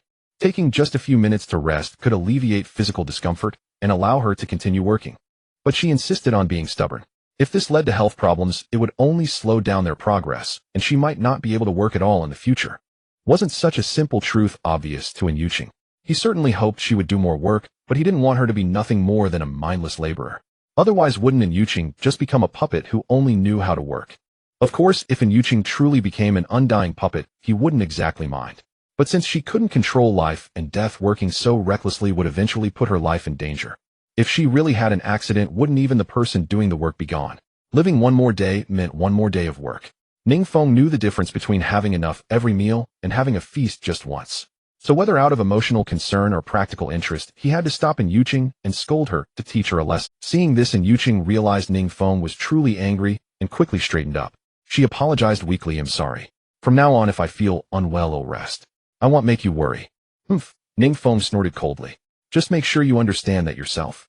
Go rest now, I will take a—" "Oh, okay." And Yuqing obediently nodded, handed the sickle to Ning Feng, and found a shady spot to sit. This was the first time Yuqing had the peace of mind to admire Ning Feng working seriously. Unknowingly, she found herself captivated, and her physical discomfort instantly eased. She wasn't sure if all men looked handsome when working seriously, or if it was just Ning Feng. Either way, watching him work made her feel he was incredibly handsome and reassuring. Thanks to his physical condition, Ning Feng worked much faster than Yuqing. In just over half an hour, the remaining rice paddy was completely harvested. Next, he needed to transport the rice back and collect the tomatoes beside the rice paddy. Seeing this, Yuqing, who had been resting nearby, stood up and walked over again. "Ning Feng, I've rested enough. Let me pick the tomatoes." Hearing this, Ning Feng carefully examined Yuqing. Her face was no longer flushed, and her complexion was much better than before. She seemed to have recovered. So he didn't say much and simply nodded. "All right. They'll transport the rice back first, then come to load the And Yuqing naturally didn't refuse. Although Ning Feng had spent much less time harvesting rice than she had, making it seem like he was slacking off, that wasn't the case. Don't forget, before coming to harvest the rice, Ning Feng had also gone fishing. Ning Feng was the one who hadn't had a moment's rest. The reason he harvested the rice so quickly wasn't that he had less work, but that he was far more efficient. So by now he was definitely more tired than her. Since she had rested, letting Ning Feng take a break was only right. Moreover, the intense midday heat had passed, and the tomato field was shaded by trees, so picking tomatoes wouldn't be as exhausting for her. After watching Ning Feng lead the ox away, Yuqing quickly got back to work. Returning to the small raft, Ning Feng didn't rush to store the rice in the ship's warehouse, because turning the rice into white rice wasn't simple. In simple terms, the process required at least 3 steps: threshing, drying, and husking. If he stored the rice in the ship's warehouse, the moisture inside would never dry out. So Ning Feng planned to spread the rice out to dry on the small raft first. After a few days of drying, he could thresh and husk it, then cook it. Anyone who had lived in the countryside would know this. Even without his golden fingers reminder, Ning Feng understood. Of course, the normal procedure was to thresh first, separating the grain from the stalk, and then dry the grain. But Ning Feng didn't have time for that now. A threshing was no easy task. Since it was all about drying anyway, Ning Feng figured drying the rice along with the stalks wouldn't be a problem. Fortunately, the small raft was large enough to accommodate all the rice for drying. If the space were insufficient, he would have had to spread the rice out on the island to dry. That would mean extra time spent gathering the rice before the raft left the island. Now that it was spread directly on the raft, he had no such worries. When the time came, the raft would simply leave, and he wouldn't have to waste time collecting the drying rice from the island. After laying out the rice on the raft, recalling that there was still a cabbage field to harvest, Ning Feng dared not waste any time and hurried back toward Yuqing. Affection at 88. When Ning Feng returned to the tomato field with the ox cart, and Yuqing had already picked quite a few tomatoes. She had piled them in the shade, forming a pyramid about 50 centimeters high. Ning Feng scanned the tomato field and used his golden finger to check the time. There were still a few hours before the raft would leave, and Yuqing should be able to pick the entire tomato field by herself. So Ning Feng turned to her and said, "And Yuqing, picking tomatoes shouldn't be too hard for you. You stay here and keep picking. He'll go ahead and see if there are other vegetable supplies." "Okay." And Yuqing nodded. "Go ahead." With her response, Ning Feng followed his golden finger's guidance and headed toward the cabbage field. The cabbage field wasn't far from the tomato field, just a few minutes walk away. Moreover, this cabbage field was much larger than both the tomato field and the rice paddy. Ning Feng roughly estimated it to be at least 23 acres. Suddenly the pressure on him doubled. He wondered if he could harvest all the cabbages in the remaining time. But Ning Feng didn't dwell on it too much. He knew he could never collect all the resources on the island, and no one was forcing him to. So he would just do his best. The more he could gather, the better. Time flew by during hard work. Before they knew it, the sky was tinged with an orange. When Ning Feng stored the last cabbage from the ox cart into the ship's warehouse, it marked the end of their day. Looking at the abundant supplies in the ship's warehouse, both of them smiled with satisfaction. "We don't have to worry about vegetables anymore, and we'll have rice to eat in a few days." "Ning Feng, I suddenly feel so happy," and Yuqing said with a contented smile. Ning Feng smiled and nodded. "Yeah, our life is slowly getting better. Food is no longer a concern. Now all we need is a home, and it'll be just like living on the mainland." "Home?" And Yuqing was momentarily taken aback upon hearing this. He was stunned. "You think we can have a home? It's not like we can build a house on a boat, right?" Well, and Yuqing's question was quite apt, and Ning Feng was also curious if it was possible to build a house on the boat. If the area of the small raft could be expanded through later modifications after its upgrade, he would genuinely consider using timber to construct a wooden cabin. Otherwise, when seasonal temperature changes came, wind and rain might be bearable, but if it snowed, being exposed to the elements would be a death sentence. However, Ning Feng believed that since this world had dared to set things up this way, it would likely provide solutions for the survivors. So he didn't need to worry about this. At present, with his thriving development, if he couldn't withstand the seasonal shifts, then other survivors would that would render the world's purpose of gathering humanity here meaningless. Thus he didn't dwell on the issue, and instead teased with a smile, "A home. Haven't you heard? With a wife and child, that is home. What do you want, a home? I wouldn't mind helping you create a child. Dream on." And Yuqing retorted, her face flushed with embarrassment. "I'm not that kind of woman. Unless it's a proper marriage with a formal proposal, don't fantasize about me doing anything with you." Oh. Hearing this, Ning Feng felt a surge of joy. Was this shift in Yuqing's attitude a sign that winning her over was within reach? After all, in the past, whenever he teased Yuqing, she would scold him harshly, without mercy. But this time she only blushed and said, "Dream on." It seemed that in Yuqing's heart he was no longer so detestable. With this thought, Ning Feng curiously used his golden finger to check Yuqing's status. Information retrieved. Affection toward you 88. Ning Feng couldn't help but feel a stir in his heart. It had already reached 88. At this rate, wouldn't it only take a few days to win her over? And now that they had a Simmons mattress, it would be convenient for the deed. In 5 days the small raft would upgrade. He wasn't greedy, he just hoped that in 5 days Yuqing's affection for him would also rise to 90. That way it would be a double blessing. TSK. Ning Feng dared not think further, fearing his body might react. Just then the small raft began to move. Fearing that the wind might blow the rice into the sea during the journey, Ning Feng quickly instructed, "Don't rest yet. Let's first store the rice in the ship's warehouse." And Yuqing, understanding the urgency, nodded and swiftly picked up the rice from the ground. After successfully storing it in the ship's warehouse, they both collapsed onto the ground to rest. In their boredom, their gazes simultaneously fell on the ox in the corner. The ox had already been separated from the cart and was lying silently on the small raft. The vines binding it were tied to the stand of the navigation system screen. Unfortunately, since the ox was alive, it couldn't be stored in the ship's warehouse. Otherwise, Ning Feng would have stored it too. Initially, when he first led the ox onto the raft, he feared it might resist or be uncooperative, but now it seemed quite docile. As for whether the ox might fall into the sea, he wasn't worried. If the raft were still the old size of 2m by 5m, it might have been a concern. But now the raft's area was 500 square meters, and with the ox tethered right in the middle, even if it wanted to. Dropping the matter, seeing that it was getting late, Ning Feng urged Ning Yuqing to bathe first while he returned to the navigation system screen and tossed some potato leaves near the ox. These leaves came from the potato field. Ning Feng thought the ox might enjoy them, so he brought them back. After all, collecting the already processed leaves was much faster and easier than plucking grass directly. As it turned out, the result didn't disappoint him. The ox ate heartily. Good as long as it liked the food. Then Ning Feng left the ox alone. Recalling that the supply chests he had listed at noon were likely sold out, he opened the trading hall to check. As expected, all 10 supply chests were sold. Following his usual routine, Ning Feng quickly used his golden finger to read the information of the 10 newly acquired supply chests. Information retrieved: supply chest quality common, white light; supply chest contents, purified water. Information retrieved: supply chest quality supreme rainbow light, supply chest contents. Drew the wooden cabin construction blueprint. Information retrieved: supply chest quality supreme rainbow light, supply chest contents, wooden cabin construction blueprint. Little did Ning Feng expect that upon reading the 4th supply chest, he would encounter another supreme quality chest. Moreover, the contents of the chest left him utterly astonished. A wooden cabin construction blueprint. Didn't this mean that the world allowed survivors to build houses on their boats? For a moment, Ning Feng couldn't contain his excitement. Who wouldn't want a home in this world? Otherwise, sleeping, bathing, and using the toilet in the open would be incredibly troublesome. However, Ning Feng didn't rush to open this supreme quality chest immediately. Doing things thoroughly was his way of doing half a job, and then switching to another task was just a waste of time. So Ning Feng continued using his golden finger to read the remaining 6 supply chests. Regrettably, Lady Luck didn't keep favoring him, and none of the remaining 6 supply chests were even epic quality. Oh well, it didn't matter. With the wooden cabin blueprint in hand, Ning Feng's joy far outweighed his disappointment. After relisting the 9 unremarkable supply chests on the trading hall, he quickly retrieved the supreme quality supply chest. But recalling that he had already opened many good items during the day, to create an illusion of genuine surprise, Ning Feng decided to let Ning Yuqing open this supply chest. Thus,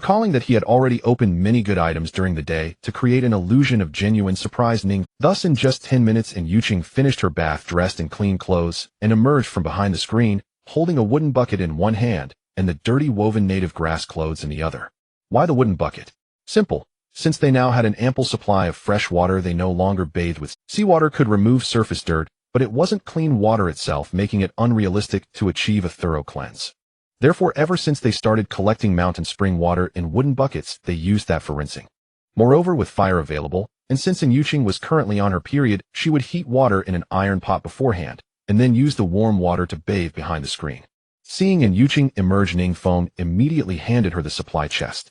I've already opened good stuff at noon and my luck's probably run out. This time you open it. Then before Ning Yuqing could say anything, Ning Feng added with a calm smile, "Don't worry, no matter what you get, I won't punish you." And Yuqing had indeed been worried about that. Since Ning Feng had said so, she felt no pressure. After storing the wooden bucket and native grass clothes in the ship's warehouse, she took the supply chest from Ning Feng. She opened it directly, and in an instant rainbow light emerged. And Yuqing covered her mouth in surprise. "Oh my god, another supreme." "Huh?" Ning Feng laughed, pretending to be delighted. "And Yuqing, it seems your luck isn't bad today either." Then both of them focused entirely on the item within the rainbow light. That item looked a bit strange. Although it appeared as a 3D physical object, it somehow didn't seem like something that could exist in reality. Ning Feng was also puzzled for a moment. Through his golden finger, he knew the item was called Wooden Cabin Construction Blueprint, but visually, it didn't resemble a blueprint at all. It looked more like an in-game item. With curiosity, Ning Feng reached his hand into the rainbow glow, and then the glow and the item vanished. Ning Feng immediately walked to the navigation system screen, intending to take it out for a look. Unexpectedly, when he clicked on the item, instead of a retrieve button, it showed list and use buttons. It couldn't be retrieved. Edge. Ning Feng exclaimed softly. Strange, this item can't be taken out. And Yuqing, hearing this, quickly leaned in to look, and was also taken aback. There really is no retrieve. I remember that clicking on other items gives list and retrieve buttons. Why does this one have use? After some thought, the only explanation Ning Feng could come up with was that this item wasn't a physical object, hence it couldn't be retrieved. Since that was the case, he stopped dwelling on the retrieval issue and used his golden finger to read the item's information. Retrieved name Wooden Cabin Construction Blueprint function adds the Wooden Cabin Construction option to the navigation system's crafting feature. Usage requirement boat level at least LV2 to use. Seeing this, Ning Feng suddenly understood. So this blueprint wasn't for people to read, it was for the navigation system. No wonder it couldn't be retrieved. It also explained why he felt it looked like a virtual game item. It was indeed a type of virtual item. However, this hint from the golden finger confirmed one thing for him in this world: it was possible to build houses on boats. With that, Ning Feng had nothing to worry about. In just 5 more days his small raft would upgrade. By then he could directly build a house, and no longer have to fret over exposure to wind, sun, and rain. Just thinking about it was thrilling. Finally, they would have a place to live. Suppressing his excitement, he casually brushed off Yuqing's curiosity. I don't know what's going on either, we'll see later. After that, Ning Feng stopped dwelling on the wooden cabin construction blueprint. Seeing that it was getting late, he quickly heated a bucket of water and went to bathe. After bathing, Yuqing, exhausted from the day's work, laid down on the Simmons bed and fell asleep. Ning Feng, however, went to the navigation system screen to continue trading supply chests. As always, trading a supply chest plus a banana for a supply chest seemed unreasonable to anyone. Either it was a scam or a charitable act by an idiot. He knew many would suspect something fishy, but the world's rules were clear: once a supply chest was opened, it couldn't be. Thus, even if survivors couldn't understand Ning Feng's motive, they wouldn't doubt the authenticity of the supply chest. Therefore, for those survivors, trading with Ning Feng for an unopened supply chest and getting an extra banana was a rental function. Unfortunately, Ning Feng worked all night without any good results. Apart from the repeat traders, he only managed to trade for a few dozen new supply chests. But among these dozens, the best was only fine quality. It seemed his luck had run out.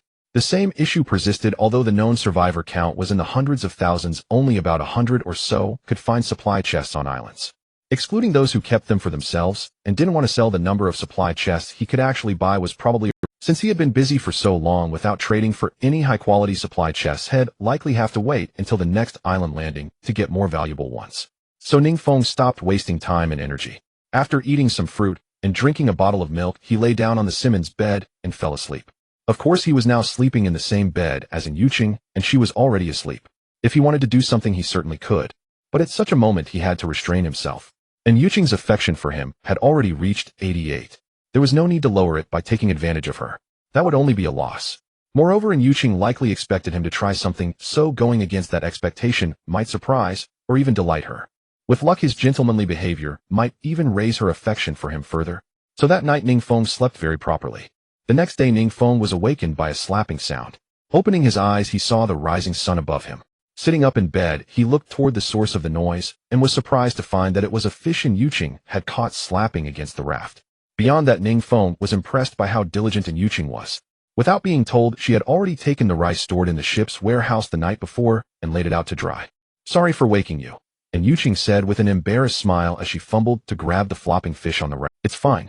It's about time to get up anyway," Ning Feng replied with a smile. "But I didn't expect you to catch such a big fish without my guidance." "Good progress." Hearing Ning Feng's praise, Yuqing felt genuinely happy. She was no longer a burden. She chuckled and said, "Hee hee, it's all thanks to your teaching. By the way, I made a kind of porridge-like breakfast by mixing compressed biscuits with milk. It smells pretty good, and I've been keeping it warm. Go try it." "Oh." Hearing this, Ning Feng was quite curious about this seemingly dark cuisine breakfast. Intrigued, he quickly got out of bed, rinsed his mouth with fresh water, and walked straight to the stove to see what it was like. Of course, calling it a stove was generous. It was actually just an iron bucket. Ning Feng had merely lined the bottom of the iron bucket with some stones and cut an opening on the side for ventilation and adding firewood. Lifting the lid, a burst of milky and weedy aroma immediately wafted into his nose. Though it looked rather unappealing, resembling a lump of dung, it certainly smelled quite good. "Why so much? Didn't you eat?" Ning Feng turned his head and asked Yuqing. At that moment, Yuqing had finally managed to get the large fish under control and was removing the hook from its mouth. Hearing Ning Feng's question, she shook her head. "Not yet. I was waiting for you." But no sooner had the words left her mouth than her stomach let out an uncooperative rumble, causing a flush of crimson to spread across her delicate cheeks. Seeing this, Ning Feng rolled his eyes at her and scolded, "You're a grown woman. If you're hungry, just eat. Why wait for me? This is survival. Why be so particular?" Though his words sounded like a reprimand, Yuqing understood that beneath them lay a form of concern for her. Thus she didn't argue, but merely offered a sweet smile. "It's fine. I can handle a bit of hunger." While her waiting for him to eat together was itself a gesture of politeness and respect, so Ning Feng didn't press the matter further. Then he retrieved 2 wooden bowls from the ship's storage, filled them, and handed one to Yuqing. He himself began to drink heartily. Indeed, the taste was surprisingly wonderful. Why hadn't he thought to cook it this way before? The flavor and texture reminded him of oatmeal porridge, both energizing and nutritious. Excellent, truly excellent. This meal deserved praise for Yuqing. After breakfast, the temperature gradually rose. Ning Feng suggested they wash the clothes they were wearing. Although they changed into native grass-woven garments upon landing on the island, keeping their own clothes from getting dirty, the raft itself wasn't exactly clean. Wearing these clothes without washing them wasn't practical. Since they didn't need to go ashore today, and the temperature was pleasant, it was the perfect opportunity to wash and dry them. Otherwise, doing this during island landings would waste time and hinder the progress of collecting supplies. And Yuqing naturally had no objections to this. In fact, she volunteered to take care of washing both her clothes and Ning Feng's. With someone willing to help with the laundry, Ning Feng was more than happy. He retrieved the native grass-woven garments from the ship's storage, changed into them, and handed his old clothes to Yuqing. He, on the other hand, returned to the navigation system screen, intending to study the rental function. This feature had been unlocked yesterday.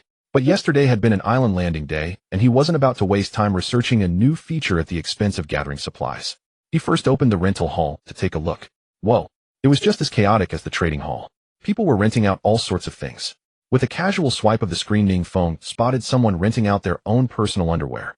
Female college students' personal panties, rental fee, 500 milliliters purified water, 500 milliliters spring water, rental duration 1 hour, number of renters 21 times. TSK. It seemed there were plenty of people even more depraved than him. The rental feature had only been open since yesterday, and this panties listing already had 21 rentals. Tisk tisk TSK. Ning Feng suddenly felt a pang of regret. Damn it, he shouldn't have sold in Yuqing's stockings back then. Renting them out now would probably be even more profitable. Perhaps he could talk in Yuqing into letting him rent out her panties too. But on second thought, that felt too perverse. And wouldn't that just be giving other survivors a treat? He hadn't even tasted those delights himself. How could he let others have them? 061. Renting items, making big money. No longer dwelling on the panty renting matter, Ning Feng continued browsing through the rental hall. Well, aside from these items catering to depraved desires, there was also a market for tools. For example, wooden buckets. Ning Feng saw many people renting them out, and the number of rentals was quite high. Since that was the case, he couldn't afford to fall behind other survivors. He had plenty of idle supplies on hand. Not to mention anything else, he still had thousands of idle wooden buckets. If he listed them at the market rate, any fruit 300 day as rent. If all his idle buckets were rented out, wouldn't he be earning hundreds or even thousands of kilograms of fruit a day just by lying around? That would save him the trouble of sending people to pick fruit. So Ning Feng quickly listed the spare wooden buckets from the ship's storage on the rental hall. Just a note, although the rental hall and the trading hall were different platforms, the listing process was similar. Simply click List Item. The only difference was that in the List Item interface there was an additional option, Sell and Rent. After clicking Rent, as needed, the system would prompt him to fill in the rental fee and duration. The rental duration could be set to 1 hour, 1 day, or even 1 year, entirely at the owner's discretion. Ning Feng didn't try to innovate. Since the market standard for wooden bucket rentals was 1 day, he simply set it to 1 day as well. After setting the rental duration and fee, the system considerately popped up a rental notice for first-time renters. Rental Notice 1. Once an item is listed for rent, if the renter needs to retrieve it for personal reasons, the full rental fee will be refunded to the tenant regardless of how long the tenant has rented it. 2. Items listed for rent are protected by the maritime world's rights. If a tenant intentionally damages the item or an accident occurs that might cause damage, the rental system will forcibly retrieve the item before damage occurs. The rental fee does not need to be refunded to the tenant. I have read and agree to rent. List immediately on the rental hall. I've changed my mind and refuse to rent. Seeing this, Ning Feng nodded in satisfaction. This world was quite decent after all. It considered everything thoroughly, protecting both the tenant's rights and the renter's interests. Good. He had been worried about what would happen if the rented items got damaged. Since the navigation system had already provided an answer, he had nothing to worry about. After listing 300 wooden buckets on the rental hall, at market price, Ning Feng also listed the vine baskets he had woven in his spare time over the past few days. Ning Feng believed vine baskets would definitely be more popular than wooden buckets. Since selling them directly wouldn't fetch many supplies, he might as well rent them out too. This way, over time, the rental income from the vine baskets would far exceed what he could earn by selling them outright. With that thought, Ning Feng didn't hesitate. He listed 12 vine baskets at a rental fee of any fruit vegetable 2 kg per day. Ning Feng didn't think this rental fee was expensive. After all, with vine baskets, survivors could greatly improve their efficiency in collecting supplies. Perhaps in just one trip they could earn back the rental fee. So those survivors should be willing to rent them. Of course, some might argue that wooden buckets could also serve as containers for carrying supplies, so why pay a higher rental fee for vine baskets? But don't forget, wooden buckets need to be carried by hand, while his vine baskets could be worn on the back, which is easier and more convenient. Carrying or wearing needs no further explanation. Not to mention the vine baskets had a much larger capacity than wooden buckets. So Ning Feng's rental fee was quite reasonable. After listing the wooden buckets and vine baskets on the rental hall, Ning Feng still had other idle supplies, such as hose, steel axes, pickaxes, and iron shovels. But since they hadn't yet landed on the island, Ning Feng didn't know what supplies they would encounter tomorrow. He was afraid that if they came across rare mineral resources and his listed pickaxes were rented out, he'd be out of luck. Although he could forcibly retrieve them, that would be asking for trouble. So he didn't rush to list this type of supply for rent. Besides, even if he listed them today, no one would likely rent them. It's not like someone would be desperate enough to rent an axe just to chop up their own raft, right?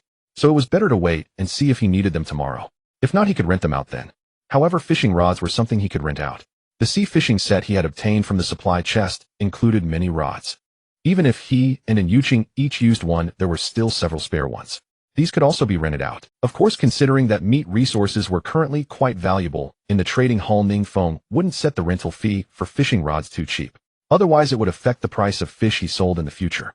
After careful thought, Ning Feng decided on a rental fee of 1 supply chest per hour, which seemed about right. For many, this fee might seem expensive, but Ning Feng intended to take advantage of the situation. After all, he might be the only one with sea fishing rods right now. Monopoly meant the highest prices. If he didn't make money now, what would be the point once everyone had their own rods? Besides, Ning Feng was confident for those survivors, renting a rod not only helped pass the time, but also offered a chance to get meat. With luck, they might even catch more than one fish. For survivors who hadn't eaten meat in a long time, the temptation was considerable. Of course, Ning Feng wasn't worried about the rental of fishing rods affecting the market price of fish. Don't forget, even with his golden finger, he could only catch a fish every 20 minutes at best. Those survivors couldn't possibly be better than his golden finger, could they? So Ning Feng figured that in 1 hour of rental, those survivors would be lucky to catch 2 fish at most. That would mean those survivors were essentially buying 2 fish with a supply chest. This price was roughly in line with the current market rate for fish. Worst case scenario, the survivors who rented the rods might not catch a single fish. So how could that affect the price of fish? Thus, renting out rods didn't conflict with his fish sales. 062. Buying secondhand clothes.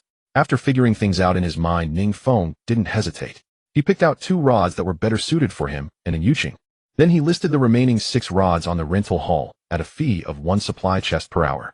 Next up, Ning Feng, the handsome fisherman, casting his line for the willing to bite. After that, Ning Feng closed the rental hall page, not wanting to waste any more time on it. As long as the listed supplies weren't manually taken down, even if they were rented, in return they remained listed for other survivors to continue renting. So he didn't need to keep an eye on the rental hall. This was much more convenient than the trading hall where he had to list items. Meanwhile, Yuqing had just finished washing the clothes. Seeing her about to lay them directly on the screen to dry, he quickly called out to stop her. Don't dry them there. The clothes are light. They might get blown away, and then we'd be screwed. Hang them on the bedpost over the wooden rod. Hearing this, Yuqing was taken aback. She hadn't thought that far ahead. With Ning Feng's reminder, she realized how foolish her plan was. At this stage, clothes were a finite resource. If they got blown away, she'd have nothing to change into, making it even harder to maintain her hygiene level. So she quickly withdrew her raised hands and said with a lingering fear, I didn't think it through. Good thing you reminded me. If they'd been blown away, it would have been a disaster. It's fine. Knowing now is better than never. You won't make this mistake again, Ning Feng said with a faint smile. Actually, if they were blown away, it wouldn't be so bad. You could just go without clothes. I'd be perfectly fine with that. Dream on. I'm not letting you see my body. And Yuqing snorted lightly, though she wasn't truly angry. She had gradually grown accustomed to Ning Feng's ways. Ning Feng was generally fine except for his tendency to make teasing remarks. The best way to handle his banter was to let it go in one ear and out the other. But unexpectedly, Ning Feng curled his lips dismissively and said, as if I haven't seen your body before. And Yuqing never expected this bastard to bring up such a sore topic. In that moment, she was both embarrassed and furious, unable to find a retort. Indeed, he had seen her naked when she was bathing before. She had long put that incident out of her mind, but this bastard had to bring it up again. How mortifying. As for Ning Feng, he didn't push his luck further. His intention was just to tease her. Truly angering her and diminishing her goodwill toward him would be disastrous. He changed the subject. Oh, it's a pity we can't find clothes on the island. Otherwise, we wouldn't have to worry about this. But as the words left his mouth, a flash of inspiration struck him. TSK, look at us. Our brains must be full of water. Why are we even worried about clothes? We can just go to the trading hall and buy clothes from other survivors. Sure, they're secondhand, but that's better than nothing. Hearing this, Yuqing wasn't entirely convinced. In fact, she was somewhat resistant. This doesn't seem like a good idea, does it? They might not fit, and they could be unsanitary. What if wearing them gives us a skin disease or something? And Yuqing's concerns were understandable, but Ning Feng wasn't worried. Don't forget he had his golden finger. He could use it to check if the clothes carried any contagious viruses. So he looked straight at Ning and said, "Oh, relax. Once we trade for the clothes, we can just boil them in hot water, right? Boiling kills any virus. Sterilized through high-temperature disinfection. Now that there are no seasonal changes, you might still be able to buy clothes if you want. If you don't buy them now, once the second phase begins and seasons start shifting, those survivors will probably refuse to sell them no matter what." Aside from Ning Feng's golden finger that could detect viruses on clothes, what he said actually made a lot of sense. Most viruses cannot survive high temperatures. In the future, it would likely become even harder to buy clothes. Thus, Ning no longer resisted. "Alright, let's buy them. But will anyone actually sell? Don't forget, even without seasonal changes, it gets quite cold at night." "Oh, don't worry." Ning Feng smiled. "Money can make the world go round. That's a universal truth. As long as the supplies we offer are tempting enough, who wouldn't sell? Even if they're afraid of the cold, don't they have either they huddle together for warmth, or they strip their companions' clothes to sell for fish. That works too. Anyway, how they solve their problems is their business. We just need to list our supplies for sale." Then, Ning Feng took out 40 fish he didn't think much of from the ship storage. These were the fish he had caught yesterday in the shallow waters using a fishing net. They were of various species, abundant in number, but the only pity was that they were not as large as those caught with a fishing rod. So, Ning Feng didn't plan to cook them for himself. If he truly wanted to eat fish, he could just eat the big ones caught with the rod. That would be much more satisfying. But these small fish, though unappealing to Ning Feng, were not so to the other survivors. Considering that many survivors might not be able to cook these fish, Ning Feng decided to boil the 40 fish in clean water first, then list them on the trading hall. That should be enough to attract those survivors. Cooked fish. Who wouldn't crave it? Ning naturally understood Ning Feng's intention. Without needing instructions, she placed the washed pot back onto the iron bucket. "Cooking the fish, let me handle it." Having a virtuous wife is truly a blessing. He didn't need to worry about such trivial matters. Ning had been the one cooking all these days, and boiling fish was a piece of cake for her. Setting up the pot and pouring water, done in one smooth motion. As for the fish entrails, she didn't bother cleaning them. After all, the fish weren't for their own consumption, so there was no need to be meticulous. In fact, perhaps those starving survivors would even eat the fish entrails. About half an hour later, all 40 fish were cooked, and Ning Feng quickly listed them on the trading hall. Cooked fish 1 trades for XXL men's shirt, XXL men's pants, size women's skirt, size women's shirt, size women's pants, size women's lingerie, quantity 40. After listing, to attract the attention of other survivors, Ning Feng deliberately went to the chat screen to promote it. "Tomorrow's plot will enter the small raft upgrade arc. Go for it." 063. "No shortage of clothes now. Survivor 1, due to personal development needs, I am willing to trade cooked fish for various clothing items, both men's and women's. Interested parties can check the trading hall. Limited stock, first come first served." The message had a remarkable effect. Soon, someone tagged him. "Survivor 5511, Survivor 1, big shot, are you already eating cooked food? Woo, so envious. Why aren't I your companion? I can only eat fruit every day, and I'm sick of it." Survivor 6231, Survivor 1, a big shot, my clothes don't have the sizes you need, but I want to trade with you. Is that okay? I really want to eat meat. Survivor 76756, Survivor 1, big shot, I'm curious. Why do you need lingerie? Are you a woman? Or is your companion a woman? Hehe. This message had just appeared when Ning, who was watching the fun, immediately became alert. She glanced at Ning Feng, instantly understanding his intention, and asked knowingly, "Ning Feng, what's this about lingerie that this person mentioned? You also acquired lingerie. What do you plan to do?" Ahem. Ning Feng coughed strategically. "No way. This person is talking nonsense. Don't you know me? If I really wanted to do something, I'd just strip you naked directly. Why would I let you wear lingerie?" And Ning wasn't very clever, but she certainly wasn't stupid. There was no way she believed Ning Feng. She shot him a glare and directly opened the trading hall. A quick glance, and she caught him red-handed. "Size lingerie. Then what's this you've acquired?" This time Ning Feng had no excuse to argue. He gave an awkward smile. "I just wanted to collect a variety of clothes in case I can't get them later. Besides, I guess no one would have such clothes anyway. I probably won't get any, so I'm just messing around." Humph. And Ning snorted lightly and said no more. This was typical of Ning Feng. Pulling off such stunts was entirely in character. As Ning Feng had said, such clothes were probably impossible to get, so she didn't bother to argue. After the fish was successfully listed, while waiting for the trades to complete, Ning Feng and Ning resumed fishing. Of course, they weren't just idly waiting for fish to bite, both were weaving vines. As for the rice, there was no rush for now. The rice hadn't dried yet. After it dried, they could think about threshing. Moreover, last night Ning Feng had checked the crafting menu and found that a wooden windmill could be made. Afraid readers might not know what a wooden windmill is, I'll upload a picture for everyone to understand. This image is from the internet. If it infringes copyright, please contact the author, and it will be deleted immediately. The wooden windmill is something many children nowadays might never have seen or heard of. It was actually a tool commonly used by farmers in earlier times. Its function was to remove empty grains, impurities, and straw from rice. It only required wood as material, so Ning Feng wasn't too worried about eating rice. Even if threshing and hulling required manual labor, having the wooden windmill would make some processes much easier. After about an hour of fishing, they caught a total of 5 big fish and finished weaving 4 vine baskets. The efficiency was decent, considering that the cooked fish they just listed might have sold out. Ning Feng put down his fishing rod and returned to the navigation system screen. He opened it. As expected, it seemed that cooked fish held great appeal for those survivors. Many were willing to give up clothes for fish.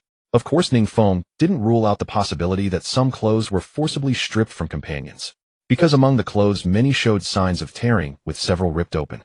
No matter. In a survival scenario, slightly damaged clothes were acceptable. As long as they were clean and available for changing, it wouldn't affect hygiene points. Ning Feng took out all the traded clothes and spread them out. There were 12 men's shirts, 8 pairs of men's pants, 8 women's shirts, 3 pairs of women's pants, and 5 skirts. To his surprise, he actually received lingerie, 4 sets in total, including a nurse outfit, professional office lady, flight attendant, and some very revealing lace underwear. Looking at these clothes, Ning Feng couldn't help but imagine what An Yuqing would look like wearing them. An Yuqing, meanwhile, was also drawn to the 4 sets of lingerie on the ground. She never imagined that in this world someone actually had such clothes. Could it be that before entering this world, these 4 people were engaged in some spicy activities with their lovers, so they didn't have time to change into normal clothes before being brought here? TSK. As An Yuqing thought about it, her brows furrowed slightly. Especially seeing Ning Feng's lecherous smile, she instantly felt her body was under threat. Why? Why are you smiling so creepily? I'm telling you, will die before I wear those clothes and do anything, An Yuqing said nervously. In response, Ning Feng just smiled lightly, feeling no pressure at all. His golden finger had already given him a hint. When An Yuqing's affection for him exceeded 90, she would willingly fulfill any of his requests. She might be tough now, but it was only because her feelings weren't deep enough yet. Once the affection threshold was reached, when feelings ran deep naturally, he wasn't worried about An Yuqing not wearing those. But, to keep her from worrying too much for now, Ning Feng changed the subject, teasing with a smile. What? Do you mean that if you don't wear those, you'd be willing to do something with me? An Yuqing's face instantly turned red from his seductive words. She stammered, no way. I won't do those things with you no matter what. Oh, what are those things? I never said I wanted to do anything with you, right? Or is it that you want to do those things with me? Ning Feng continued to tease. Seeing An Yuqing's face so red it seemed ready to drip, Ning Feng finally stopped. Alright, you always take my joke seriously. Now boil some water. We need to disinfect the clothes. Of course. When he took out the clothes, Ning Feng had already scanned them with his golden finger. All the clothes were perfectly safe. But whether to keep up appearances or simply for cleanliness, it was better to soak them in hot water. After all, you couldn't just wear someone else's clothes directly. Even if there were no infectious viruses, it would still feel uncomfortable inside. However, soaking clothes was simple, but drying them was not. Laying them directly on the raft floor would be as good as not washing them. And hanging them on the wooden rod at the head of the bed wouldn't hold that many. So, Ning Feng bought 2 bamboo poles from the trading hall and placed them between the screen and the foot of the bed. Then he threaded the sleeves through the bamboo poles so the clothes wouldn't be blown away by the wind. 064. There's actually an experience chest, with clothes no longer a worry and food secured. The next day, Ning Feng and An Yuqing spent their time fishing and weaving vine baskets. As for the fish, there was no need to mention it. They had plenty, and the fish were much larger than those caught with nets, so Ning Feng didn't plan to sell them. Even if he tried, no one could afford them. As for the vine baskets, the 2 of them wove a total of 23 in the whole day. Ning Feng rented out all these baskets. Now he wanted to enjoy the treatment of a landlord. Thinking about how these rented supplies would bring him profit when they landed on the island tomorrow, he felt great. Although the total rent might be less than the supplies he could gather in a day. Who doesn't like effortless gains? Without lifting a finger, the rented supplies would bring him resources. Anyone would be happy. The night passed without incident. When dawn broke through the darkness, ushering in a new day, it signaled that all survivors were about to land on the island again. Today, Ning Feng and An Yuqing woke up very early. Breakfast was finished before the small raft even landed. With a jolt, the 2 quickly pulled the ox cart. Ning Feng, as had become his habit, activated his golden finger to scan. Information read. Mysterious Island. Danger level 20, thorns, canyon cracks, poisonous mushrooms. Resources 35. East side, mostly fruits including plantains, bananas, coconuts, etc. West side mostly fruits including grapes, lychees, longans, etc. North side mostly fruits including watermelons, peaches, cantaloupes, etc. South side mostly freshwater resources including streams, inland lakes, etc. Center mostly vegetation including vines, palm trees, timber, etc. Before Ning Feng even disembarked, the navigation system screen had displayed the island's danger level. At that moment Ning Feng felt doomed. A danger level of 20 likely meant few supplies. Now with his golden fingers scan, it was indeed the case. The island's resource variety. Not only were there no crops, but there were also no animals. Even freshwater was practically non-existent. After all, the streams and inland lakes contained many microorganisms and were unsanitary, nowhere near as good as mountain springs. He certainly wouldn't collect that. Fortunately, they had stored enough mountain spring water from before, otherwise they'd be in trouble. Still, it had to be said that this island had an abundance of fruit. It was practically a fruit island. Out of 5 zones, 3 were rich in fruit. Oh well, on the previous 2 landings they hadn't gathered much fruit anyway. Since this island was abundant in fruit, they might as well focus on collecting fruit. Conveniently, the raft had landed on the north side of the island, and not far ahead was a peach grove.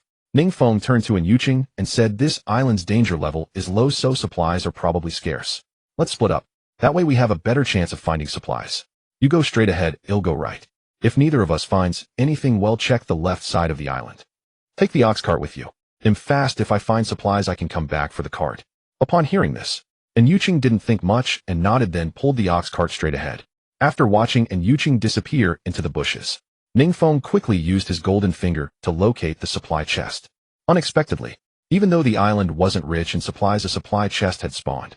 Not bad, not bad. Following the principle of finding the supply chest first if one existed, Ning Feng immediately strode toward the supply chest. Jogging for about 10 minutes, Ning Feng successfully found the supply chest. But this supply chest looked different from the previous ones. Jogging for about 10 minutes, Ning Feng successfully found the supply chest. But this supply, if not for Ning Feng's golden finger, he might have passed right by it without noticing. Is this supply chest a new variety? Thinking this, Ning Feng curiously used his golden finger to scan it. Information read. Item name: Supply Chest X.